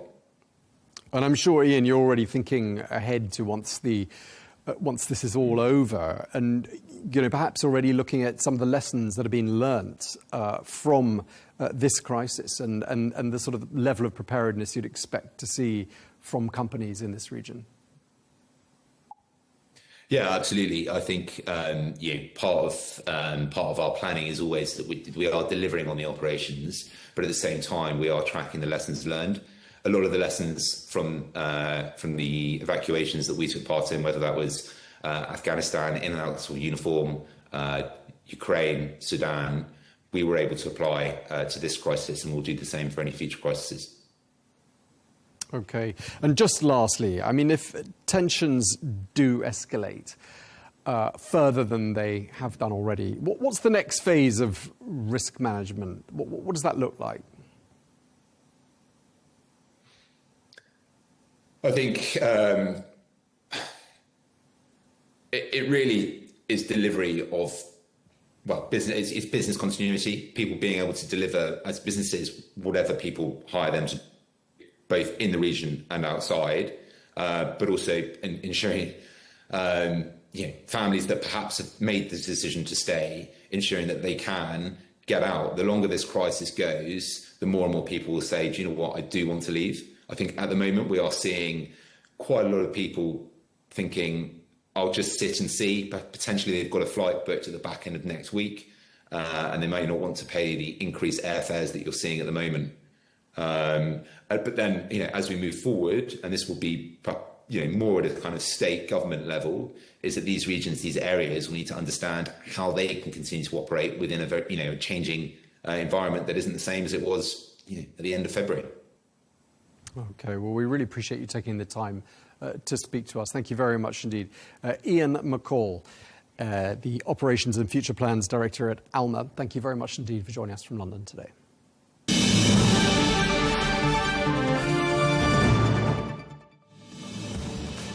Well, that is all we have time for on Global News today. Thank you very much indeed for watching. Do join us again on Monday for more exclusive interviews. Until then, goodbye.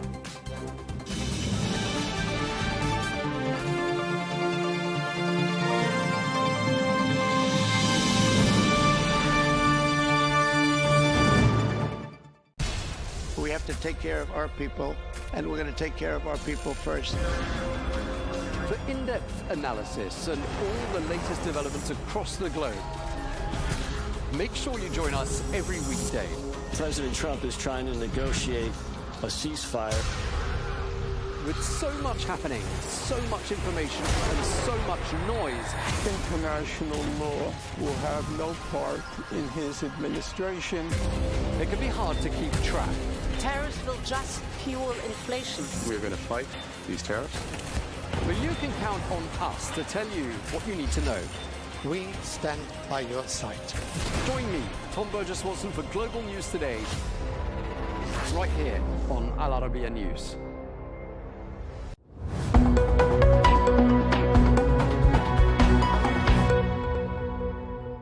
Welcome to America Unfiltered with me, your host, Ellie Cohanim.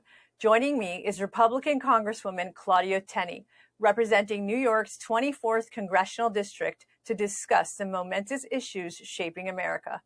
Representative Claudia Tenney, thank you so much for joining me today. As you know, the United States and Israel have launched Operation Epic Fury, a multi-pronged attack on the Islamic Republic of Iran. Tell us your thoughts on the attack. Yeah, well, I think this was a very important move, a very brave and courageous move by the president, obviously not without risks. And obviously this has been thought about and in the planning for a long time, as everyone has now seen from the very transparent work that the president, the chairman of the Joint Chiefs, General Dan Kane, Secretary of War Pete Hegseth, Marco Rubio, our Secretary of State, and others have really been putting forth a very transparent, very clear operation that's been going on, and why we did this. I think that it's been pretty incredible, and I think the media on the Democratic side has been trying to sort of muddy the waters here a little bit, but I think people who know about the history of Iran and that they have actually been at war with the United States for a long time, and the fact that Israel has been such a good partner working with us to actually last year's Operation Midnight Hammer in obliterating the nuclear sites. Which is really important, at least to get us where we are today, and to see how quickly the Iranians responded and were able to somewhat come back, even though they didn't get to where they wanted to. But we're not deterred. There's been, unfortunately, some casualties in this, which General Kane warned us of, which is tragic, and obviously our condolences to to the service members. But I think what's really important here is that this has been a threat to the United States, a threat to the Middle East, a threat to prosperity for everyone across that region. And I think that the president saw now was the time to make this move before they got even stronger and more emboldened, and we would have even a more difficult task in the future, and the risk would have been even more grave. And I think that's what people need to focus on. And I think this is not an endless war. This is not. This is actually more of a surgical strike, and I think it was brilliantly done by our military, and how quickly they've been able to. And I think it's not even been 5 days, about 5 days now at this point. How quickly they've been able to dismantle not only the nuclear ability, the domestic ballistic missile side of it, and we're able to actually move in and do even more work about taking out some of the biggest threats, including the Ayatollah and his leadership teams on multiple levels. You've seen 2 or 3 levels eliminated at this point, which is giving an opportunity for a regime collapse to give the Iranian people a chance to stand up and create a government that they have been wanted and deserve for so long, and haven't been able to really get to the point where they're in. And it took President Trump, I think, to bring us to that step. Well, and that's exactly the question I wanted to ask you next. You've worked very closely with President Trump, and I know he's endorsed your candidacy for office multiple times. What do you ascribe to his personality and leadership style that he's willing to take bold action that previous presidents seemed incapable of doing? I think that he's a unique character. President Trump, people say he's one of one, or there's never going to be another one like him. And I think so much has gone into the formation of his decision-making, whether it's being a business owner, being involved in so many different things in his life and getting him to this point. But he has a unique ability to really refine very complex issues into simplistic kind of views of like black and white about how to react to something. And more often than not, I think he has a really good calculus. And on this, I think he's right on this. I know it was risky. It is definitely risky. And a lot of people are questioning the decision and the outcome. But President Trump is just has a unique creative side to him. He likes to listen to a lot of people and get a lot of input from people. He values the expertise of others. And then he's willing to make a decision that many won't make. He doesn't get frozen in paralysis of analysis. He makes a decision and looks at the risks and the rewards. And I think in the course of history, this decision is going to be really pivotal. I mean, when you look at the potential impact that this decision could have on how many centuries of unrest, war, no peace in the Middle East for so long, and the opportunity, and I think you could go all the way back, Ellie, to the Abraham Accords, which were so novel, to say to these people, not to look at everybody judgmentally. It's like, you have a population of people in this country. You have a population of people in your country. I don't care, what your religion is or what your ethnicity is. We want your people to have a chance at prosperity. And President Trump looks at it that way and said, why don't we all join together? Let's have peace. Let's be prosperous. Let's innovate. There's so many great things about the history of the Middle East that has been clouded out by the Iranian regime, really. Look at the pictures of Iran before 1979. The Persian society was very sophisticated, educated, innovative in world human history. And yet, look what we have. We've had these dark ages under the Ayatollah and the Mullah and the IRGC, the largest state sponsor of terror in the region and the world, killing thousands of Americans. And President Trump took decisive action and said, enough of this. Why are we doing this? And I think it actually took away this whole false narrative that you see that's, the anti-Semitism that's been emerging, the situation in Gaza, the Palestinian Authority really having no credibility even among Palestinians and people within the Green Line in Israel. The Arab sheikhs don't support them. So many of these things. President Trump was able to actually look at all of those factors and make a decision based on, let's go to another step. Let's try something nobody else has done. Let's bring people together before we continue to wait for this Palestinian Authority issue to try to resolve itself, which guess what? It never would have. And I think President Trump recognized that. So now in an incredible situation, you have the U.S., supporting the Israelis going in and starting this Operation Epic Fury. And then you have a retaliation from the Iranian regime. after others in the Arab nations that you might say are like maybe not allies, but supportive in some ways, or not, allowing certain things. And now here going at, they struck Oman, they struck Qatar, they've struck Bahrain. I mean, and now they're all joining forces and working with us to try to eviscerate this really evil regime that has been a dark cloud over the whole region. And I think the people see an opportunity for peace and prosperity. This isn't over yet. There's a long way to go. But I think that the early stages of this look like it's going to be a future that's going to be really just that we haven't seen in generations and probably centuries. A lot. Well, and there's a lot to unpack there. So I want to go back to something you just referenced, which is the Iranian people. You've expressed a lot of solidarity for the Iranian people, especially the women of Iran. What are your hopes for the people of that country? I think one of the greatest feminist movements or pro-women movements I've ever seen is from the women in Iran. And they're willing to stand up courageously after the murder of Mahsa Amini by the regime and other women, and the brutality against women and protesters and people standing up for peace and women's rights. They are the true feminists of our time. And those are the people that deserve our thanks, our gratefulness for their courage and willingness to die, really, for this incredible cause. And I think that they're going to be the leaders moving into this new regime, or whatever kind of government. Hopefully it will be a democratic government and something that will really help the Middle East thrive in the future. Iran is a huge country with a very large population, with a lot of resources, and also strategically important to the rest of the region. Imagine in Iran with even some kind of democratic principles, or at least some kind of human rights record for the people that they represent, the government. That would be something, really incredible in our time. Yeah, and as an Iranian woman, I couldn't agree with you more, Representative Tenney. It does raise the question. I think that many analysts expect that the United States and Israel, with the overwhelming military prowess that the two countries have, that we should be seeing a military victory. But a lot of Democrats and perhaps some new isolationist Republicans are asking the questions of what comes next. What is your thought on what should come next in that country? Yeah. Well, they're always questioning what comes next, because the isolationists, have spent a long time, ever since President Trump came into office, trying to really co-opt the America First agenda to claim that it is actually isolationist, which it's not.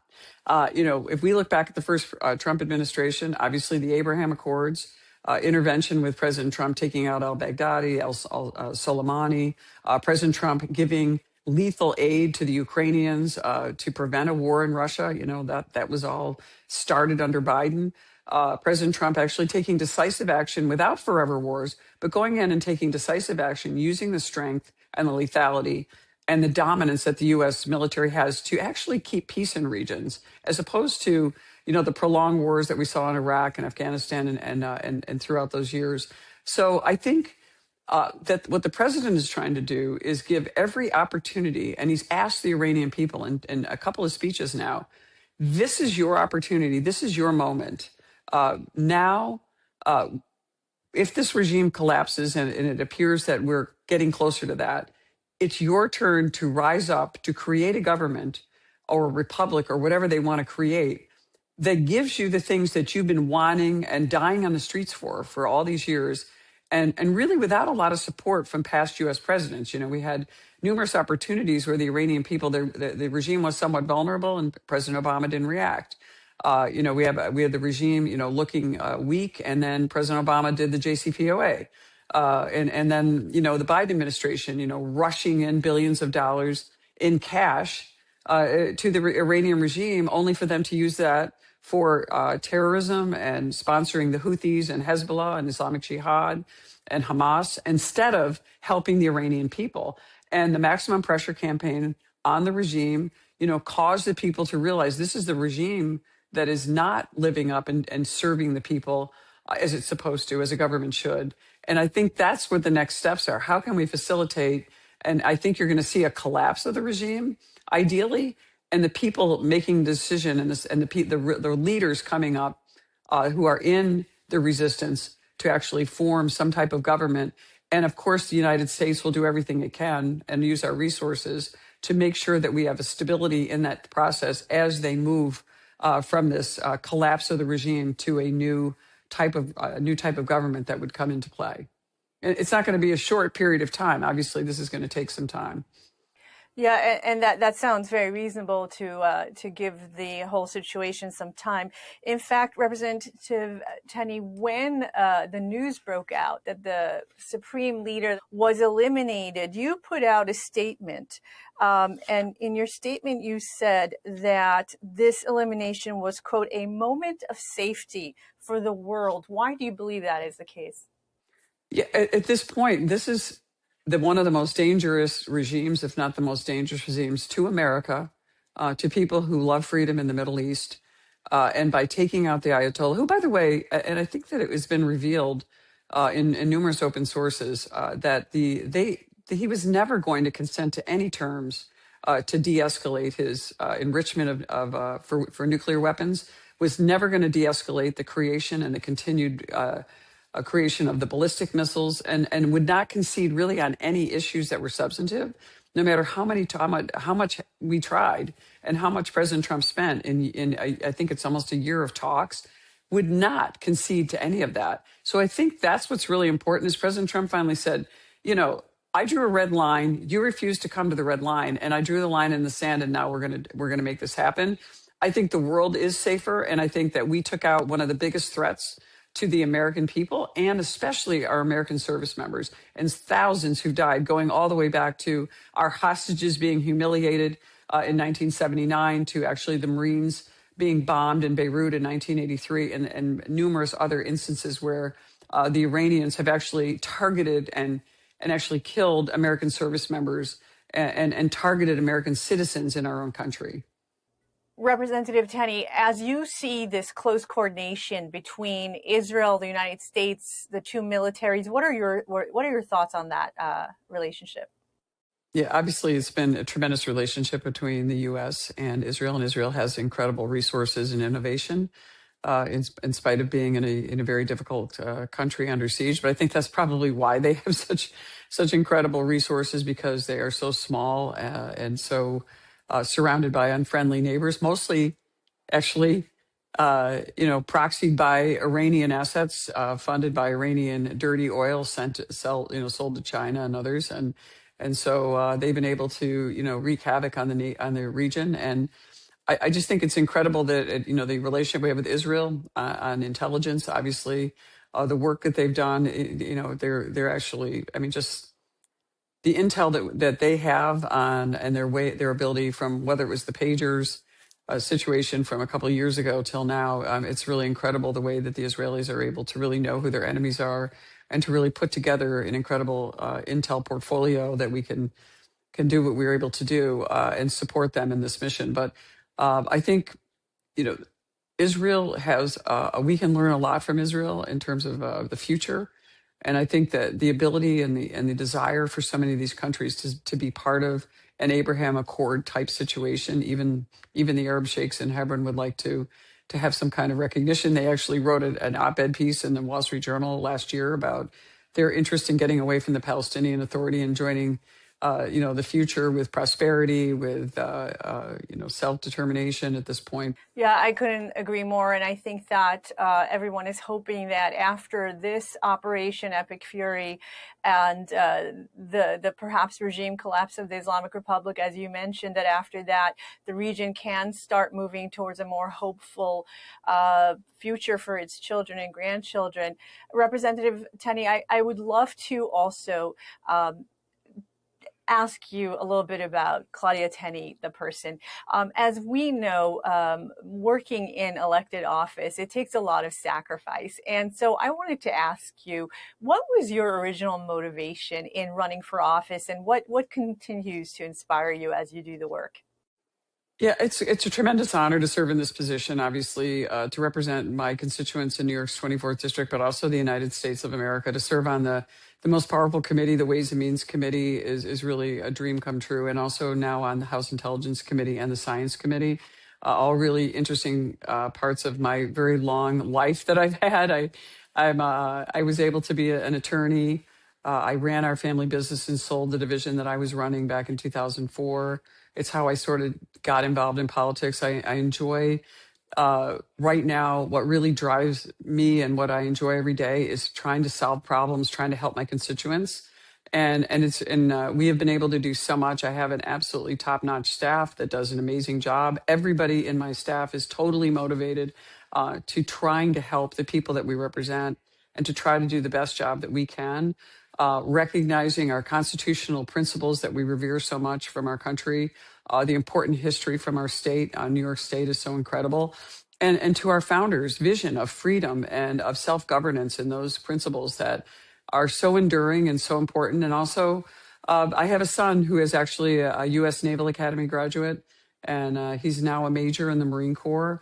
He serves in the intelligence field, and I just am so, grateful that he is able to live out his dream of service too. And it's really just an incredible honor to be able to do this. I find that it's so challenging and so interesting to be in this time where we are now. A president like President Trump, which there's just no one quite like him. He's unique. He's courageous. He's willing to listen to all sides. You don't have to agree with him 100%, and often, I don't agree with him 100%. But he always incredible. He amazes me all the time with, just when I think, where are we going next? And next, he comes up with another, he hits another ball out of the park and on policy and a lot of the things he stands for. But I think what's most important, and I know President Trump, is he cares about Americans and the American people, but he also cares about our allies, our friends, and people around the world. He doesn't like war, death, destruction, but he knows that you have to take decisive action. And sometimes you're cutting your losses, or you're actually helping for the greater good by taking an important stand and not, cowering from our adversaries. And it's a very unusual trait for someone, but he's an entrepreneur and he's a risk taker. And I think that's really what sort of the secret sauce is about him. He also has a wonderful sense of humor. And I think those are the things that make it exciting to serve in this unique time that we're in. Yeah, and you just referenced the fact that you and your family have such deep roots in the district that you represent. You ran a multi-generational family business in the region. When you look at your district today, what are the main concerns of your constituents? My district is absolutely incredible. We have some of the most important historical sites. We're going into America's 250th anniversary. So we have so much coming from the Revolutionary War. New York is an original colony. Fast forward to, Harriet Tubman's house is right outside my district. It was in my old district, but I mean, she was an incredible leader. Talk about a person of courage, And then Frederick Douglass wrote his North Star. The Abolitionist Hall of Fame and the movement is in upstate New York. Susan B. Anthony, who fought for women's rights, is there. But we also have the Erie Canal, which was the beginning of the Industrial Revolution, and so many important things happening there. Defense contract suppliers in my region. The Great Lakes. I have almost the entire shoreline of Lake Ontario that is in the United States. I know one of the Great Lakes are the largest freshwater body in the entire world. Really important for so many reasons that it's so historic. And yet we have a state that was once the Empire State. We don't have great governance in New York, which is why I'm even more motivated as a person that wants to help the state and help the people in that state that have made it such an incredible state. The generations of people that served our nation, that worked hard, that built our infrastructure, that built our communities, our businesses, and these incredible businesses that were all up and down the Erie Canal corridor, and then continue to stay to try to make this happen against a very hostile government, by the way, I will say in New York and New York City, which actually impacts us in upstate New York. So I am a lifelong upstate New Yorker. It is an absolutely incredible part of the world. Not only is it beautiful and spectacular, we have some of the greatest industries, innovations, and minds in our communities, and what a great honor to serve there. And last question, when you look at the Republican Party, what's your assessment for the midterm elections, the 2028 presidential elections? Do you have any advice for your party as we head into election seasons? Yeah, I think Republicans tend to be, we are much more individualistic. We have our own views, and we tend to be, we're not really necessarily like members of a herd, like the Democrats. They can stick together no matter how horrible the policy, they'll all vote for it. We have respectful disagreements, but I think sticking together and actually continuing to talk about all the achievements of last year.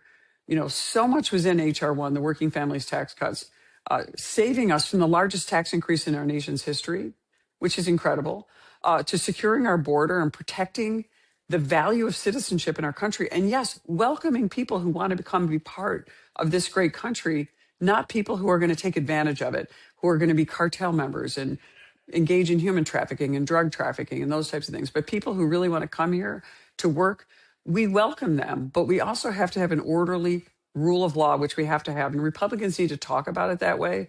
And we need to actually stick together when it comes time to this, because the American people are going to see great things coming out of what we did last year.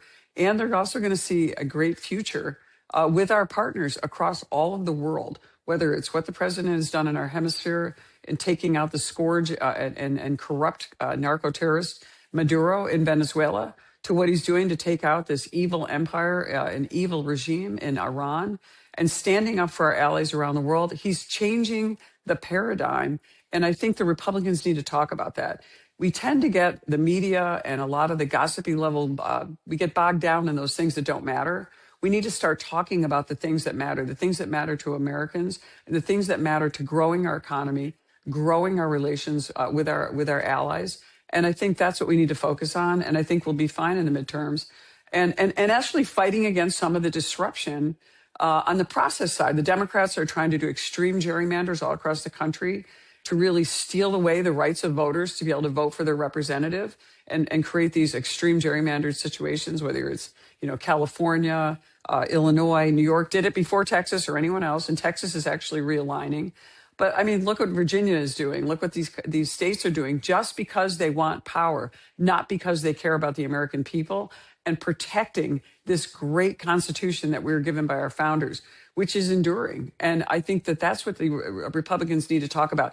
Talk about the big issues. Talk about, the incredibleness and the gift that we've been given on this great country and how we're preserving it and we're protecting it. And the Democrats are actually trying to destroy democracy. They're trying to destroy the rights of we the people by using these processes and gerrymandering and manipulating, using foreign money to manipulate our young people through social media platforms and things. There's just so much in there that I think we're trying to protect. We're trying to maximize freedom, and always remembering that we have to have security and rule of law in our communities for our businesses and our families to thrive. Well, Representative Claudia Tenney, we're so grateful to you. Thank you so much for joining me on America Unfiltered. Thanks so much. Great to talk to you, Ellie.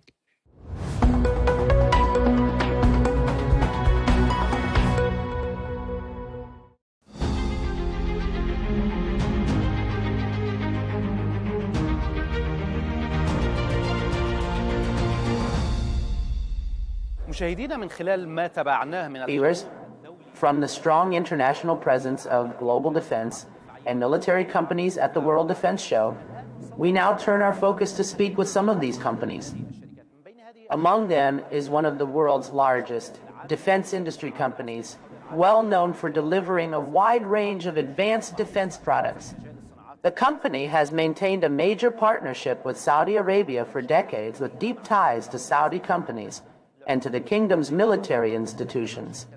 We now have this interview with Mr. Nick Fox, Vice President at Base Systems for the Typhoon program, including the Eurofighter Typhoon serving in the Royal Saudi Air Force.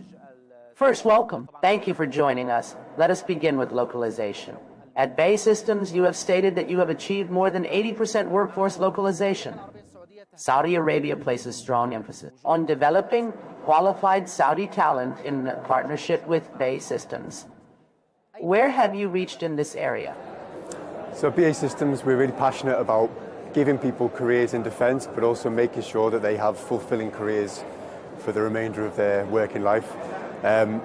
We do that through a number of means, through working on cooperative programmes with local universities, so making sure that the students that come out of university are coming out with the skills and abilities that the nation needs for the defence industry of the future. Within BAE Systems, we have really strong partnership programs and development programs for our graduate community as well. That's been in place since around 2020. where we take graduates in, we train them in project management, engineering, finance, and I'm really pleased to say we've had a 100% conversion rate from those programs into real jobs that provide real careers and real practical learning for the theory that our students learn in university. At BAE Systems, we are truly passionate about providing people with careers in defense and ensuring they have fulfilling professional lives. We achieved this through several initiatives, including cooperative programs with local universities, ensuring that graduates leave with the skills and capabilities the kingdom needs for the future defense industry. So the partnership between the UK and Saudi Arabia is about 100 years old, if not longer. And as BAE Systems, we've been working closely with Saudi Arabia and local industry for 60 years now. Over that 60 years, at the heart of what we do is working in partnership to deliver the defence outcomes that the nation needs, but also to work really closely with Saudi industry to find a way of transferring the capability that will provide real cutting-edge capability and help to develop a stronger defence outcome at the end of it. Throughout the Typhoon programme, localisation and industrialisation is really at the heart of what we do. Over the years, we've been successful in transferring a number of capabilities to our partners in Kingdom that are now used day in, day out in supporting the Typhoon fleet across Saudi Arabia. Practical learning complements the theory students study at university. Saudi Arabia is also highly focused on technology and local manufacturing within the kingdom. At BAE Systems, how are you supporting the kingdom in this effort, especially as technology transfer and local manufacturing are central pillars of Vision 2030? So as I said before, we have a big focus on developing the talent and the skills we need, and also through working with local industry to develop and step up the capability that we can then utilise on whether it's Typhoon, Hawk, Tornado platforms, a number of defence programmes we run. In terms of the future, it's about doing more. It's about building on what is an absolutely solid foundation that is absolutely part of the DNA of what we deliver now, and it is doing more. It is finding ways of developing new technologies with Saudi Arabia. It's around expanding the role that the Saudi Arabian industry does in supporting the platform, supporting the armed forces to deliver the defence outcomes they need, all the while providing meaningful and fulfilling careers for specialist individuals for many, many years to come. Vice President of BAE Systems for the Typhoon program. Thank you very much for these clarifications. Thank you again for joining us.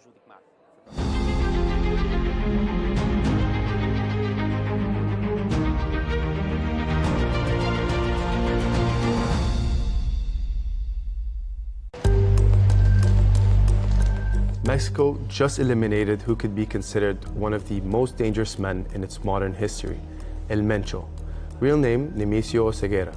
He was the head of the Jalisco New Generation Cartel, one of the most violent criminal organizations in the world. This wasn't some low-profile drug boss hiding in the mountains.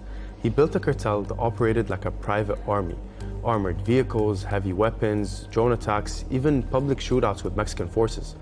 He controlled massive fentanyl and meth routes into the United States. The US even had a $15 million bounty on him. And now he's dead, killed in a military operation in his home state of Jalisco. The raid was carried out by Mexican forces, but it was supported by US intelligence that helped track his location. But here's the thing, when someone like El Mencho falls, it doesn't mean calm, it usually means chaos. Within hours, gunmen were blocking highways, burning vehicles, shutting down cities. Entire areas went into lockdown and it looked like open war in parts of western Mexico. And this matters because Guadalajara, right in that same state, is set to host matches in the 2026 World Cup. You can't have images of burning trucks and roadblocks circulating around the world while preparing to welcome millions of visitors. So now the real question isn't just who El Mencho was, it's what happens next.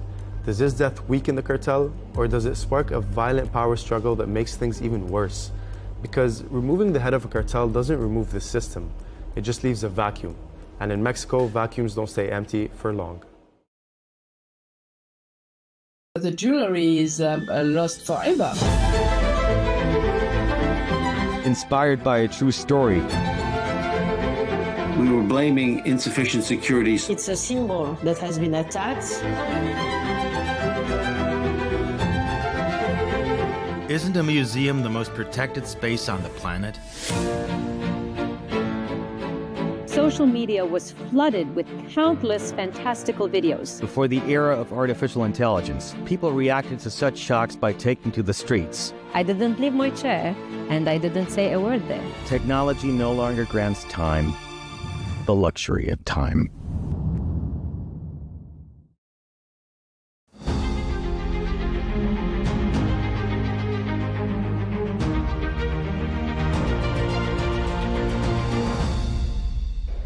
Hello and welcome to this special interview here on Al Arabiya English, coming to you from the World Defence Show in Riyadh. I'm Melinda Nucifora. We have the pleasure of being joined by one of the world's largest aerospace firms, VP of International Business Development at Boeing Defence, Vince Logsdon. Thanks so much for being here. Good to be here. Vince, Saudi Arabia, you have said, is one of Boeing's largest partners outside of the US. Talk me through why this region is important for Boeing's future. Well, Saudi Arabia, in general, is a central point for Boeing's presence here in the Middle East. And we see Saudi Arabia as a major partner in helping us to define the future of aerospace. There's a big push, not just for strategic partnerships, but for local investment in Saudi Arabia. You've said that you're not interested just in selling platforms, you're here to be strategic partners. So elaborate on that. What does that mean, and how does that differ from how you may operate in other countries? Sure. Well, there's a lot of capability here in the kingdom, and very capable country. So what we want to be is a strategic partner across the board, and that's from every aspect. So when we're here to talk about the capabilities that we can provide to Saudi Arabia, we know that just providing those defense capabilities, that's not enough. We need to partner with the local community. We're partnering with the industrial places here, and making sure that what we do is engaged across the board. And we do that through various ways. We have joint ventures, we invest in human capital, we cut across the board to include industrial participation and supply chain. We want to be a part of that whole infrastructure. Human capital is an interesting arm of investment, because obviously you can have the capabilities, but you need the people to have the know-how. So how challenging is that? How interesting is that? And how important is it to Boeing? Well, it's extremely important and extremely interesting. So when we're investing in high-tech research. We're investing across the board, again, with workforce training, making sure that when we bring our capabilities here and we bring that partnership here, that we also have trained the people, and that those folks are ready to join that part of the aerospace business. We also do a lot with the local communities here. For example, the universities. We're very engaged there, and we're doing things with the local universities, such as getting into future capabilities like AI and autonomy. And we want to make sure that we're providing the best of the best to the local communities to make sure that locally we're ready to engage in the next level of aerospace. You talk about the next level of aerospace because the face of war, the battlefield, is changing so rapidly.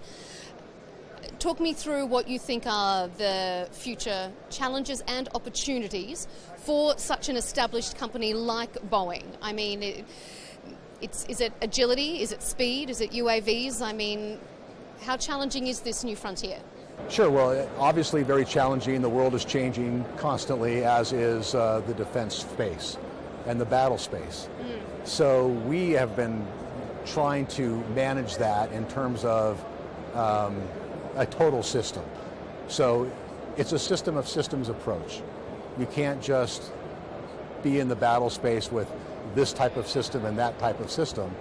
You're cutting across a whole family of systems. And at Boeing, we're proud to offer an entire array of systems that cut across everything that you may need in the battle space, from our F-15 fighters to our heavy lift helicopters like the Chinook, into space. And then things that are in the future, like our MQ-28, a collaborative combat aircraft that extends the warfighter's capability, our tankers that expand that reach. It goes on. And pulling that all together, that's the future of warfare, that's the future of defense, and that's one of the things that we work really hard on at Boeing, to make sure we're pulling that all together. Integration is a theme of World Defence Show this year. So has it surprised you how quickly the need for that integration has come about, or has it been on the horizon for Boeing for a while? I think it's been on the horizon for Boeing for a while, certainly. We've been working on these concepts for some time. Because we are a large company and we build so many of these different systems, pulling them together just makes sense, and it has for some time. Just finally, I know that for a company with such reach as Boeing, do you find that now part of the company's remit is future-proofing? Is it forecasting, assessing what the future threats are going to be, not just responding to them when they happen? You can't just respond to them. You have to be out in front, and that's what we do at Boeing. We're staying in front of where we think the battle space might be going, and again, another great example of that, back to the MQ-28, when you're looking at extending that space, how do you do that, and how do you build that mass but do it affordably? That's where we're going. And how does that integrate with work in Saudi Arabia? It integrates. Now, it's a fairly new, when we're talking collaborative combat aircraft, that's fairly new, and I will say that we're ahead of just about anybody that's in that space. How that may interact here in Saudi Arabia remains to be seen, but Saudi Arabia certainly has the capability to do those types of things. Is an interesting space to watch indeed. Vince Logston, thanks so much for joining us here on Al Arabiya English. Thank you. It's great to be here. Thanks, sir. Yeah. Pleasure. Well done. Thanks.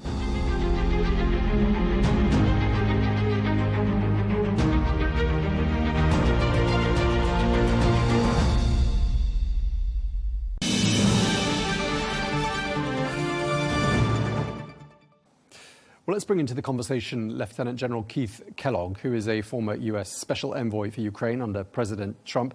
He joins us from Washington. General Kellogg, what a pleasure to have you with us on the program today. A couple of days ago, you praised President Trump for doing, quote, an exceptional job with Operation Epic Fury. I'd like to ask for your assessment on this day 6 of what this joint U.S.-Israeli operation in Iran has achieved so far. Yeah, thank you, Michael. It's good to be with you.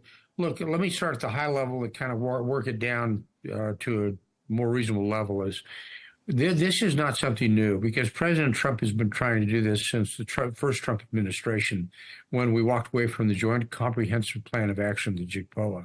And there was a concern at the time that they were moving towards developing the Iranians a nuclear weapon. They were enriching uranium well above the 3 to 5%, which you need for hospitals or anything commercial. And they were doing a breakout to 60% or greater. You get to about 80% of enrichment, you're going to have potential to have weapons-grade uranium. And then where are you going to be if you develop a nuclear weapon? At the same time, we were concerned about their missile fleet they were developing. They had missiles, not ICBMs, they had medium-range ballistic missiles and local missiles that could range all the way to France. And the question was, why are you doing that? So it was a destabilization of the region. That was a big concern, destabilization, because if they got a weapon, would the Saudis get a weapon? Would the UAE get a weapon? Would the Omanis get a weapon? Who would get weapons of mass destruction? So the intent was to prevent that. So, and when you look at that, that's where his kind of thought process was. If he was just trying to prevent somebody getting a weapon with a theocratic government, meaning the Iranians, that would chant in the morning death to America or death to Israel, basically death to anybody. So all those things came together, and the president decided to ask, realizing it was an enormous task.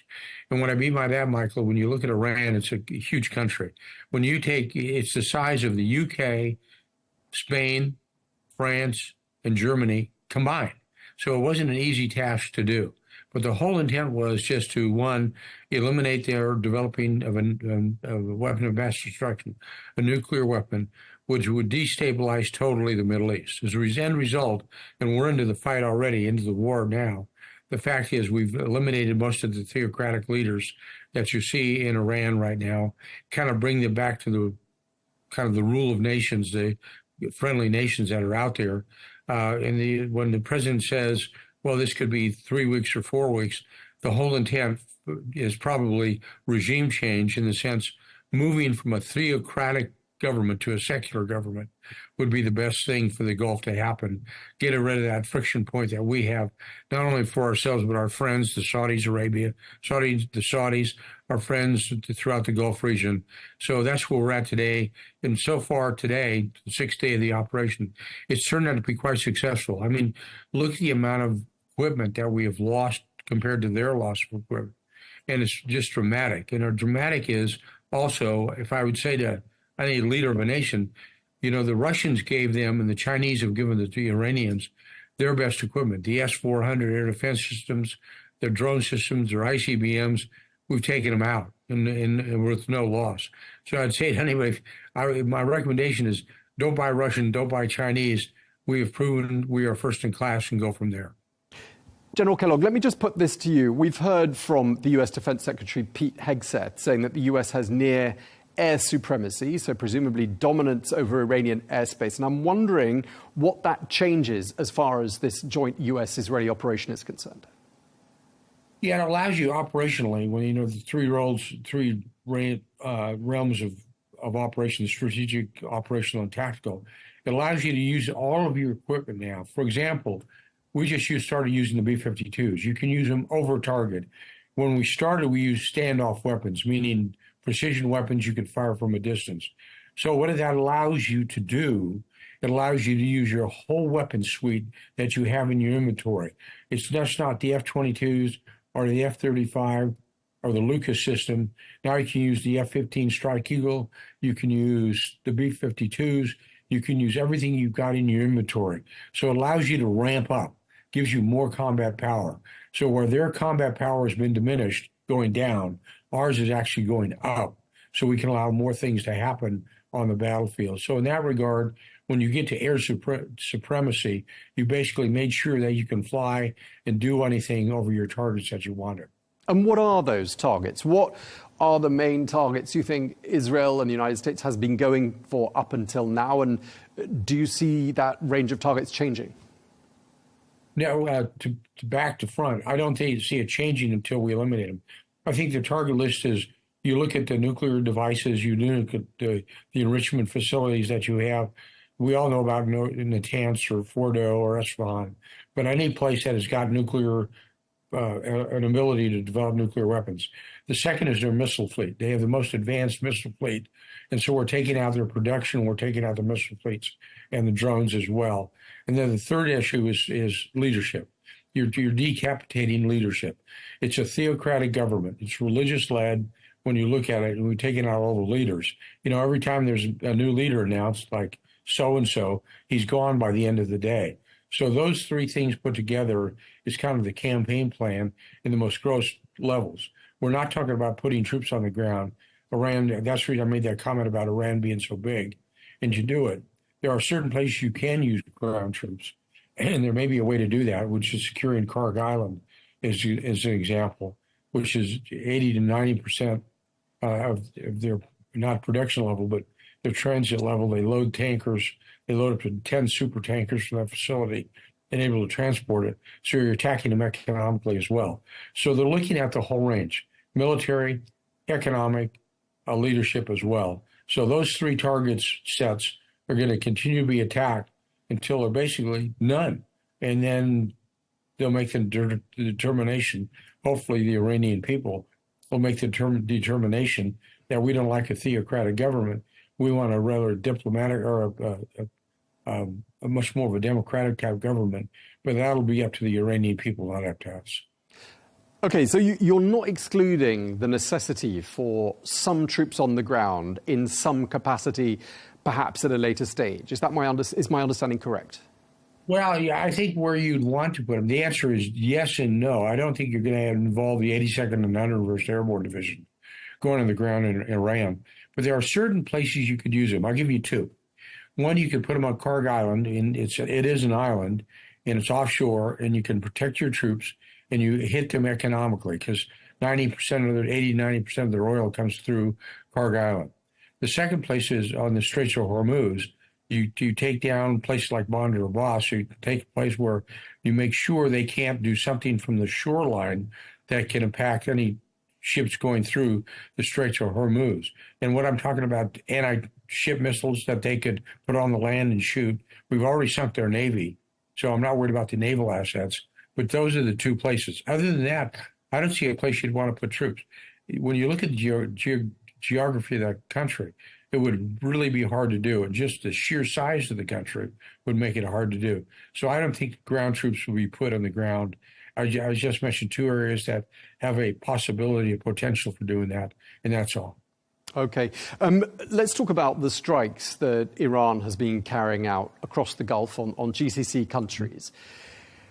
I'd like to ask you whether the air supremacy we were talking about just a few minutes ago is going to enable the United States and Israel to put a stop to those strikes that Iran has been carrying out. Is that something that will become more possible as a result of that dominance over Iranian airspace?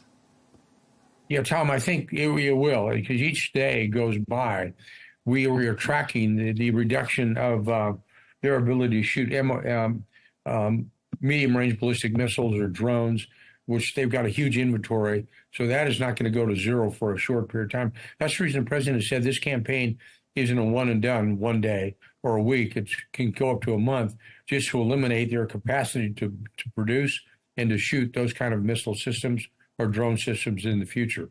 So as every day goes by, their ability to shoot medium-range ballistic missiles or drones goes down. So the answer is yes, and there's a reason for that, both their supply and our ability to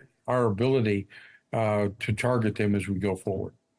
And General Kellogg, what's your understanding, what's your interpretation of why Iran sought to target those GCC countries in the first place? What do you think Iran was hoping it would achieve?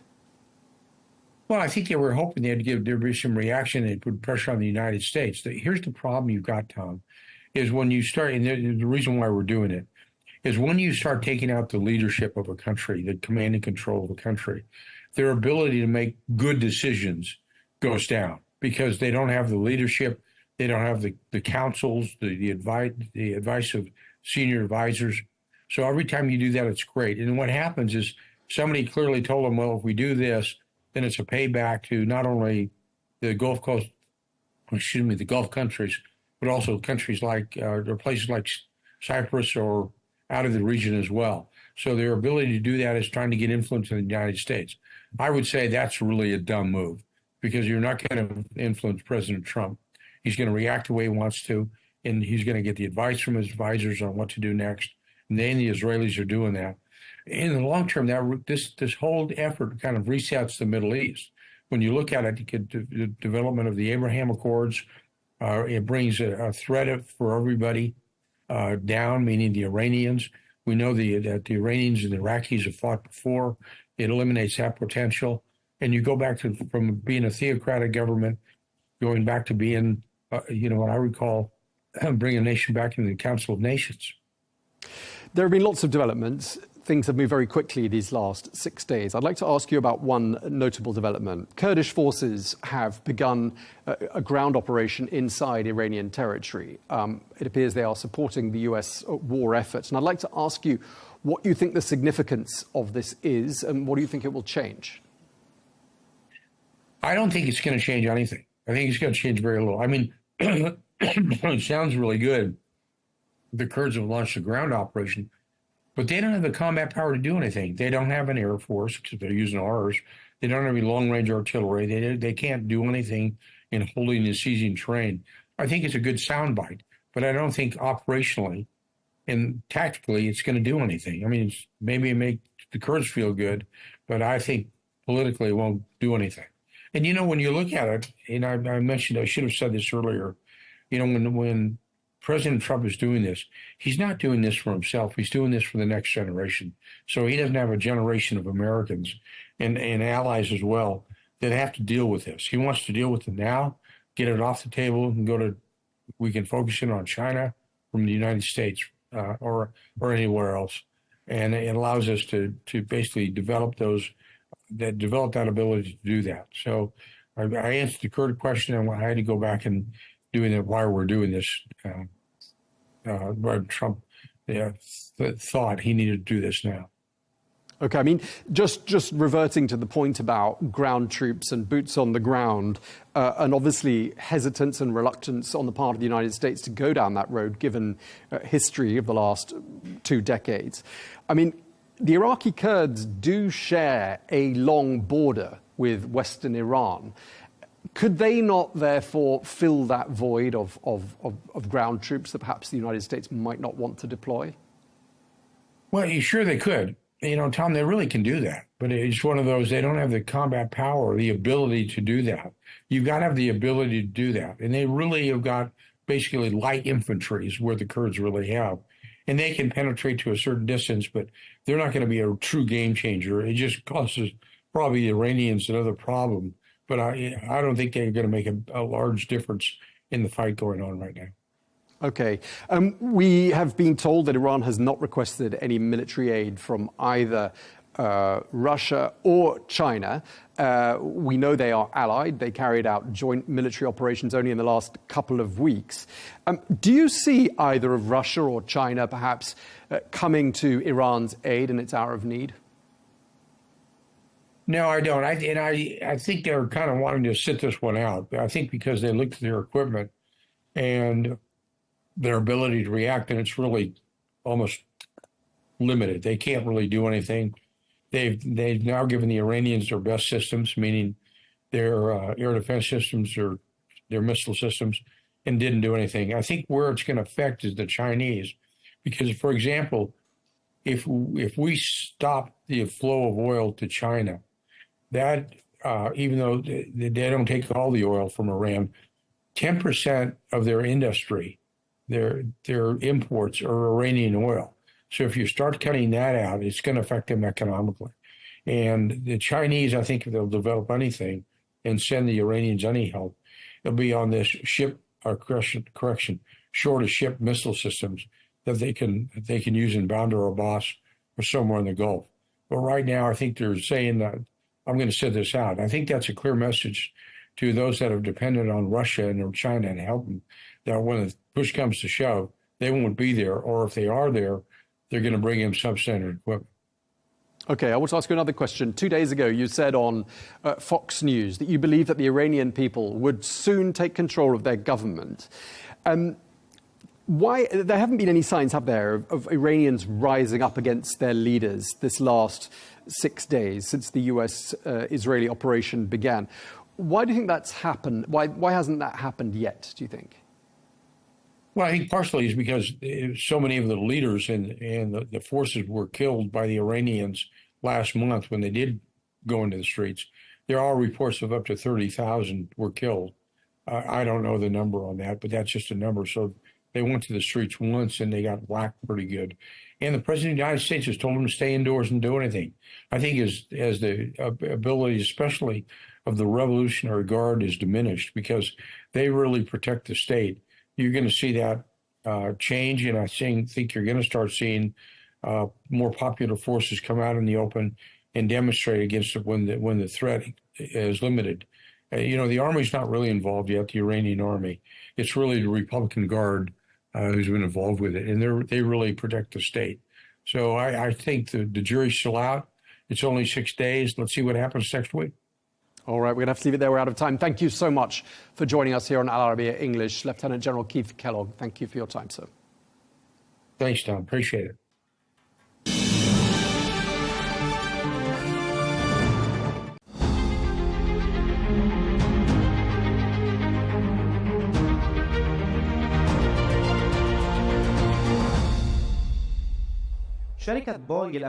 Boeing is one of the world's largest companies, and its defense arm is a key pillar of American institution. U.S. military institutions rely on it. The U.S. Army, the Pentagon, and many other American agencies depend heavily on this company which has had a long-standing presence for decades in Europe and also in the Middle East. It has extensive relationships and major partnerships with the Kingdom of Saudi Arabia. Here at the World Defense Show, we're joined by Mr. Brendan Nelson, president of Boeing International. Welcome to Al Arabiya. More than once you've spoken about Boeing's support for the vision and about your long-term partnership to support the defense industry's sector in Saudi Arabia. What is Boeing's most important role in this area? What are you doing? Osama, firstly, thank you for speaking to me here at the World Defense Show in Riyadh and for your audience listening to me. Great nations are built on great confidence, and His Royal Highness Mohammed bin Salman has infused into the Saudi people social courage and what I call a venturing spirit. And the vision of 2030, which sets out an economic and social revolution for the Kingdom of Saudi Arabia, is one that is completely and utterly supported by the Boeing company. In tourism, technology, infrastructure, industrialization, localization, economic diversification, sustainability to make sure the environment that our children, our grandchildren and beyond inherit is one worthy of them, is very much a vision that we support actively. And at the heart of it, the Crown Prince has said that he wants a self-reliant, sustainable aviation and defence security system. And if you like, the system of systems.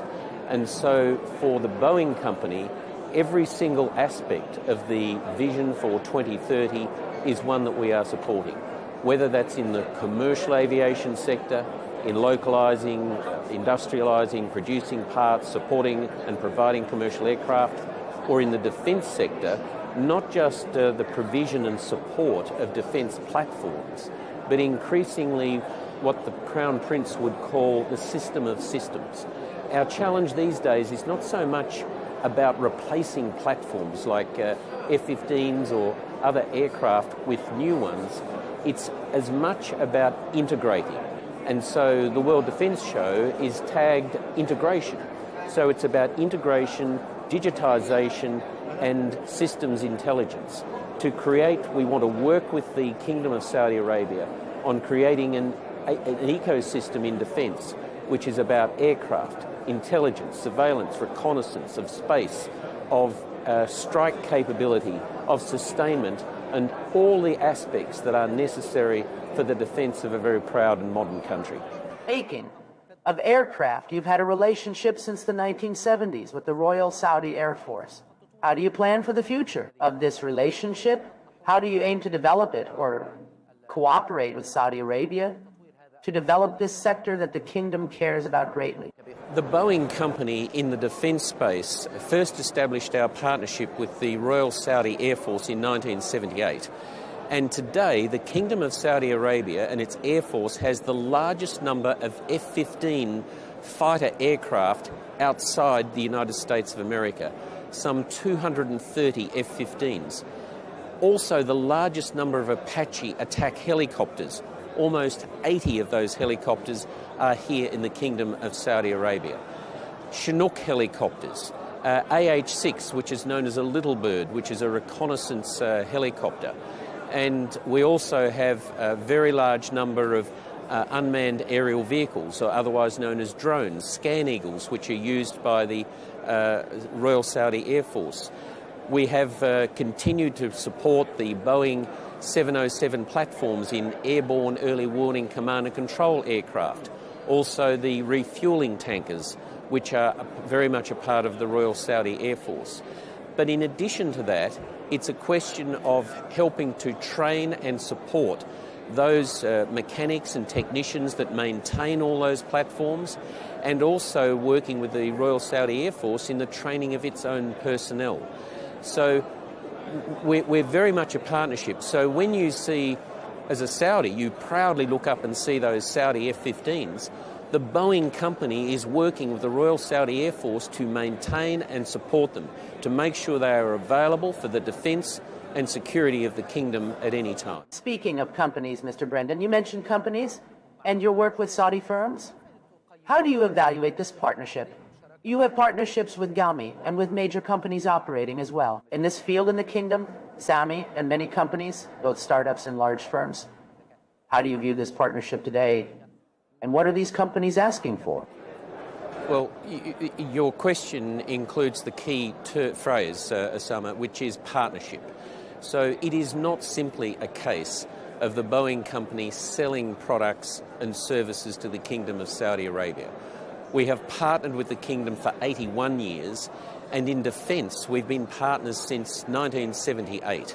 And so what that means is that, yes, we have provided and sold platforms to the Kingdom of Saudi Arabia, but we've also worked hard to sustain and support them in servicing and in parts, and increasingly working with Saudi companies, whether it's the Saudi Arabia Military Industries, so the General Authority for Military Industries, the Royal Saudi Air Force, and whether it's the National Guard, and various companies and industries in the Kingdom of Saudi Arabia, to make sure that increasingly we don't just have a Saudi-led Boeing employing 90 Saudis proudly across the Kingdom of Saudi Arabia, but we actually work with partners to bring Saudi into Boeing and Boeing into the Kingdom of Saudi Arabia.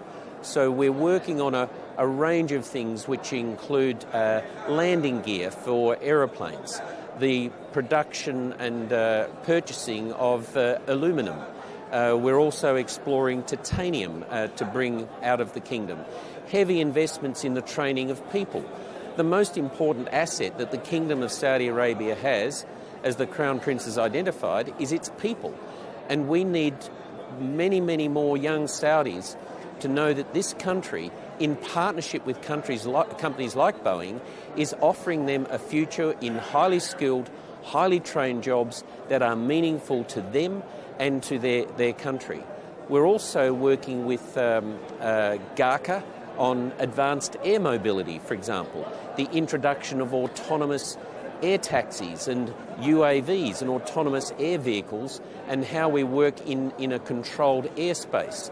We're also working in bringing technologies in to work with Saudi companies on sustainable aviation fuels to decarbonise the aviation industry, and to provide also funding to support technologies that are going to remove carbon dioxide from the atmosphere.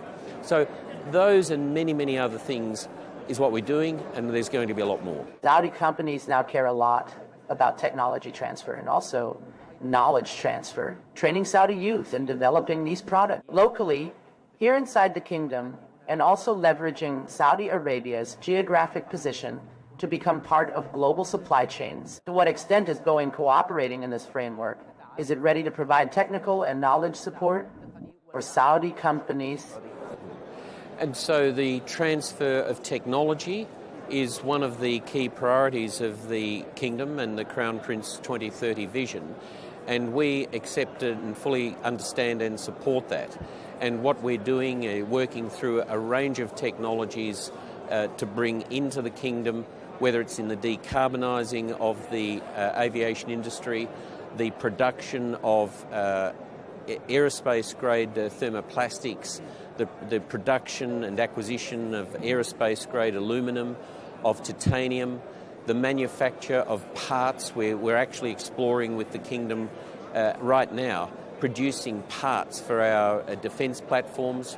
We've had discussions around the forward fuselage for the F-15, for example, and we're also working through landing gear for aircraft. So a lot of technology that we want to bring and increasingly are bringing into the Kingdom. About the training, aircraft that you recently built, the T-7 trainer, where have you reached in this project? Have you delivered parts of this aircraft to the U.S. Air Force?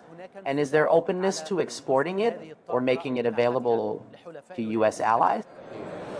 The T-7 will replace the T-38. It's the first time in 60 years that the United States Air Force is acquiring a new trainer for its next generation of fighter pilots.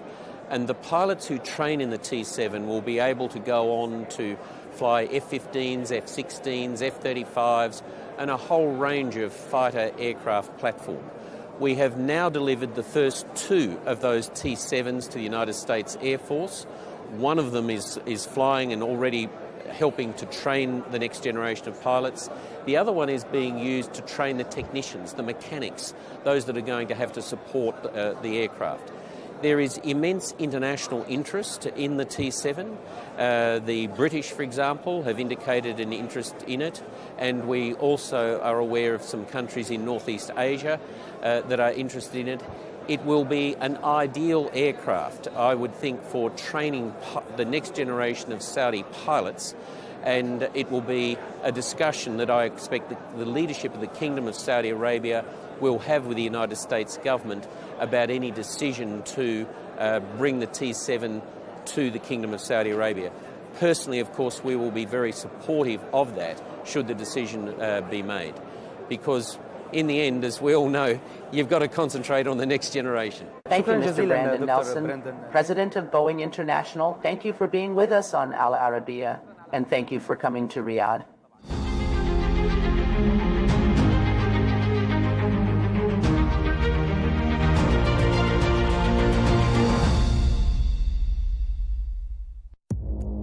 Our allies, in many cases, are worse than our enemies. Stay informed and connected with the latest international headlines. There obviously is a risk.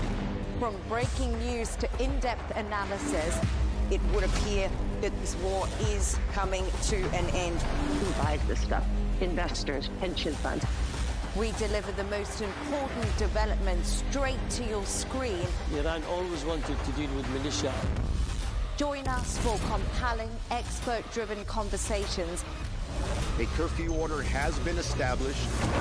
And an insightful look at the issues shaping our world today. There are lots of proposals about European architecture for security. I'm Leigh Ann Gerrans, and this is W News. We dealt with this when I was Chief of Staff in the first term. Where you don't just hear the headlines, you get the full story.